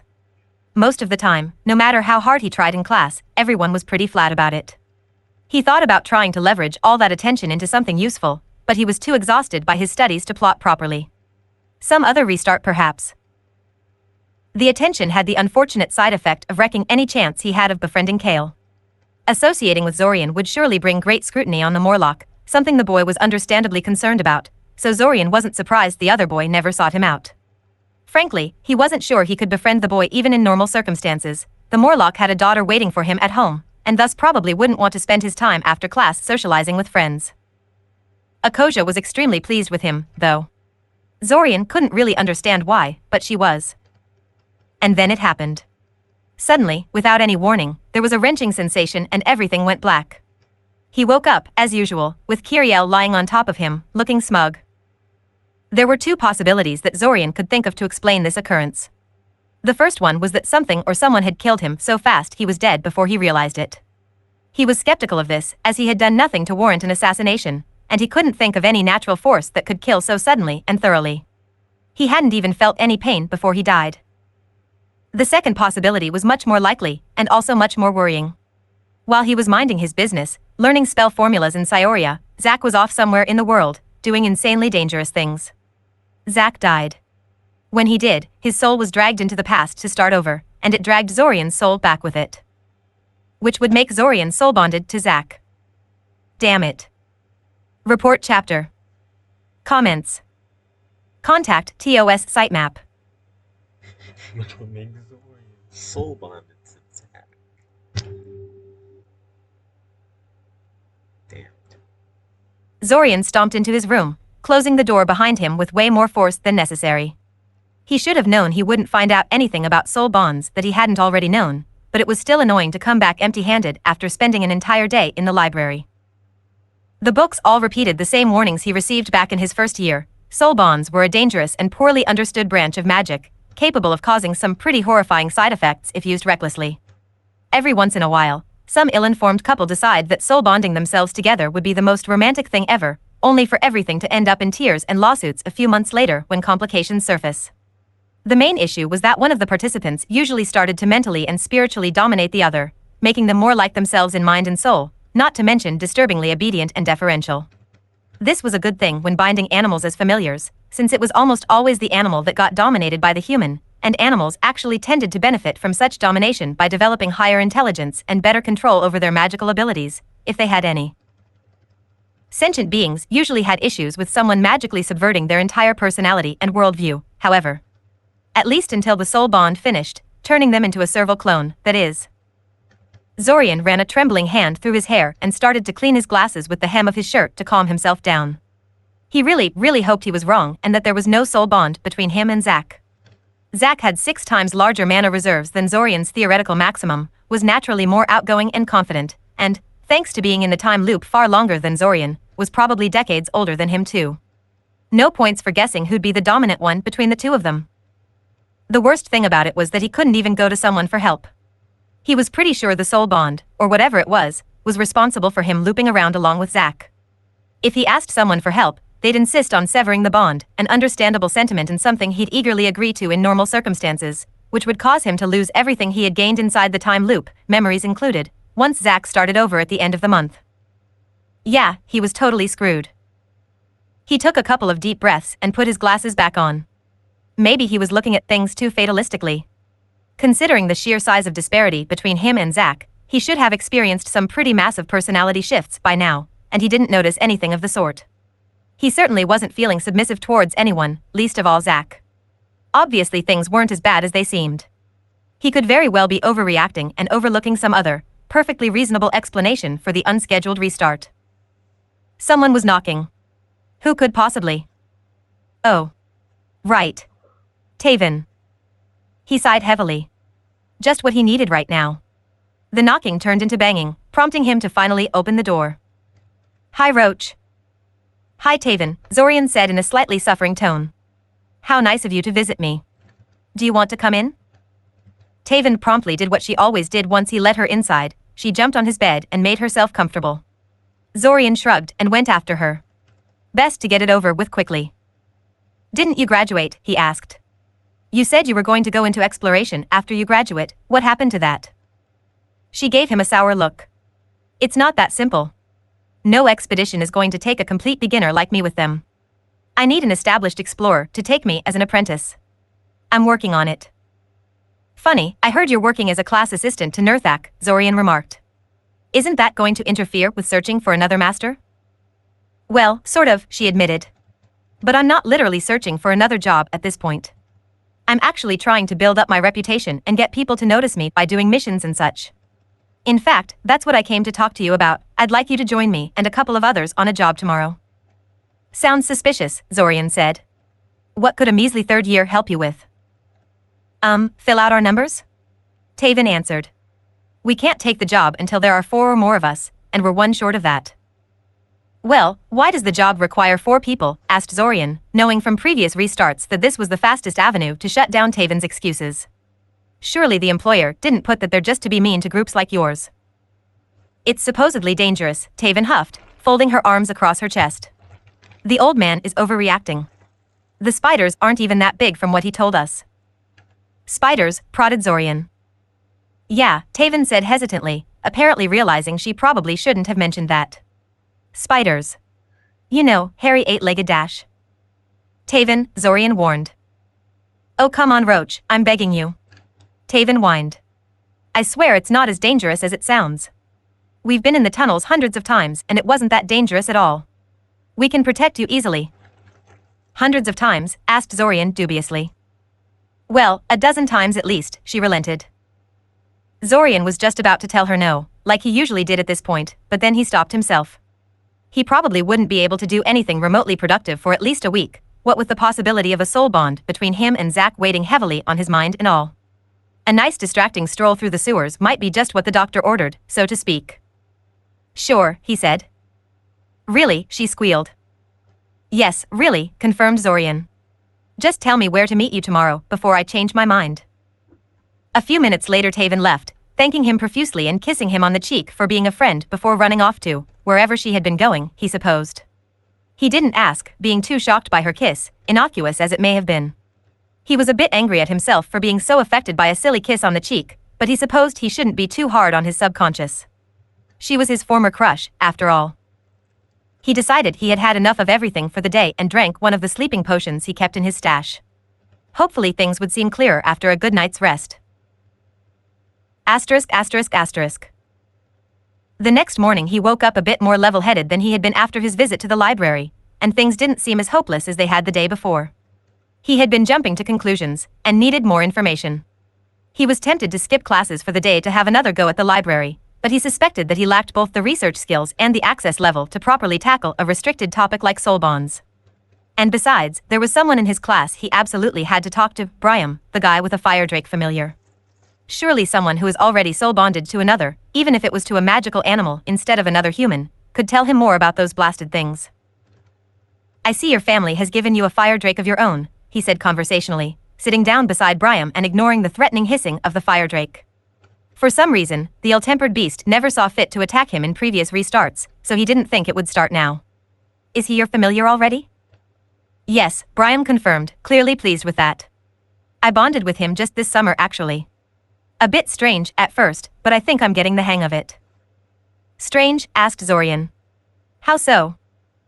Well, it's mostly the bond being there, you know? Briam said. So the bond can be felt? Zorian said speculatively, trying not to let his excitement show. He didn't feel anything. Is that normal? Can everyone who is soul bonded feel their bond? No, not everyone, Brian chuckled. Only a tiny minority can, and nobody is sure why. I can, though. I guess I'm lucky that way. Zorian suppressed a scowl. He had been hoping that him not being able to sense any bonds meant there was none, but apparently that was no proof. Damn. You know, Zorian tried, I've always had an academic interest in familiars and soul bonds. Thankfully, Brian didn't find Zorian's interest in any way suspicious and was happy to indulge Zorian's curiosity. What Brian told him was interesting, to say the least. According to Brian, the soul bond spell was actually a ritual of some sort, one that took at least 10 minutes to properly cast, and usually more. Not something you cast as a regular invocation. Also, even the most oblivious of participants tended to feel something after a few weeks, after the bond had properly anchored itself to the participants. There were a lot of things Zorian had experienced so far in the time loop that could qualify as signs of a developing soul bond, but it was hard to say how much of that was simply a consequence of the crazy situation he had found himself in. The effects were just too weak compared to what Brian told him should happen. His mana reserves were slightly larger than they had been at the start of the time loop, for instance, but the increase was nothing special. It could just as easily be a consequence of his regular combat magic practice, instead of being caused by the soul bond trying to twist his soul to be more in line with Zack's. The spell that the Lich cast on them definitely wasn't a ritual either, but then again, it was a Lich. Who knew what kind of magic a creature like that had at its disposal? All in all, it would appear he was lucky. The link between him and Zack was either very weak or of a different type. Or perhaps it was only half-formed. According to Brian, the bond required physical proximity and a lot of personal interaction between participants to fully mature. It was why he carried his fire drake everywhere he went at this point in time. Considering he only interacted with Zack in one of the restarts so far, and that the boy spent virtually all of the restarts away from Cyoria, the bond may have never gotten the chance to solidify. If so, he must never allow it to fully form. He would avoid contact with the other time traveler from now on until he could figure out more about what was happening. Which, admittedly, could take a while. Hopefully his idea of avoiding Zack as much as possible would keep him from being overwhelmed by the bond in the meantime. He really ought to make a learning plan for himself. So far, he had been learning things rather haphazardly. There was no hurry, as far as he knew, and he didn't know where to begin anyway. Also, he had wanted to grow a little as a mage before breaking out of the time loop, since he would never get an opportunity like this again. That kind of disorganized approach was no longer appropriate. However, he wanted the soul bond broken as soon as possible, and that meant finding a way out of the time loop as quickly as possible. But that would have to wait for another time, because he had a meeting with Taven and her friends scheduled for the evening. Why did he agree to this again? Oh yes, Taven picked a really inconvenient moment and he had a momentary bout of insanity. He should have at least gotten some favor out of her for doing this. Oh well, live and learn. Taven had chosen an annoyingly distant meeting place, so Zorian had a long trek across in front of him. Apparently there was a meeting spot for chess players in one of Cyoria's parks, and one of Taven's friends was a regular visitor. He never actually visited that particular park, but the path towards it was somewhat familiar and he couldn't figure out why. He realized why it was familiar a few minutes later when he stumbled on a small bridge just inside the park. This was where he had met that crying little girl whose bicycle fell into the stream, back before he was aware of the time loop. Come to think of it, he never visited this place after that, did he? There just wasn't any reason to, since he knew in advance there were obstacles blocking his path if he went this way. He peered curiously at the section of the creek beneath the bridge, trying to see if the bike was still there. Unsurprisingly, it wasn't. Yesterday's heavy rain had swelled the creek into a raging torrent, and the bicycle was, no doubt, picked up by the currents and swept along. The little girl wasn't there this time, of course, but that didn't mean he was alone on the bridge. There was a smallish cat, probably a very young one, looking forlornly at the raging waters of the stream. Zorian didn't generally stress himself about the plight of animals, but when the cat turned to look at him and their eyes met, he was assaulted by an intense feeling of sadness and loss. Unnerved by the experience, he picked up his pace, hurriedly leaving the strange cat behind him. Finally, after nearly 30 minutes of wandering the park, he found the meeting place. Taven should really learn how to give proper directions one of these days. It was a rather peaceful place, though populated almost entirely by old people. As in, really old people. Taven's group of teenagers stuck out like a sore thumb, but none of the old geezers surrounding them seemed to mind, so Zorian decided not to let it bother him and cautiously approached. Taven's other friends were a pair of gruff, muscular boys that looked more at home in the boxing ring than in a mage school. One of them was currently frowning at the chessboard in front of him, contemplating his next move, while Taven and the other boy sat on each side of him. Taven was clearly impatient and bored out of her skull, at one point actually trying to snatch a figurine from the board to pass the time with, only to get foiled by the players. The other boy was more relaxed, lazily observing everything around him like a guard dog. It was this other boy who noticed him and pointed him out to the other two. Roach. Taven waved. Thank the gods, I was starting to fear you'd never show up. I wasn't late, Zorian protested. Well, you sure developed a habit of cutting it close since the last time we saw each other, she accused. But anyway. Roach, I'd like you to meet my two minions, Grunt and Mumble. Grunt, Mumble, this is my good friend Roach. Zorian rolled his eyes. At least it's not just him who gets a stupid nickname. Damn it, I told you not to introduce us like that. One of the boys protested. It was more out of force of habit than because he honestly expected Taven to change, if Zorian was reading things correctly. He sighed and turned towards Zorian. Hi, kid. I'm Yurik, and the guy playing chess is Orin. Thanks for helping us out like this. We'll make sure nothing happens to you, so don't worry about anything.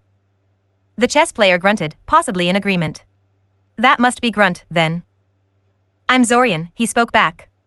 The guy never told him their last names, so why should he tell them his?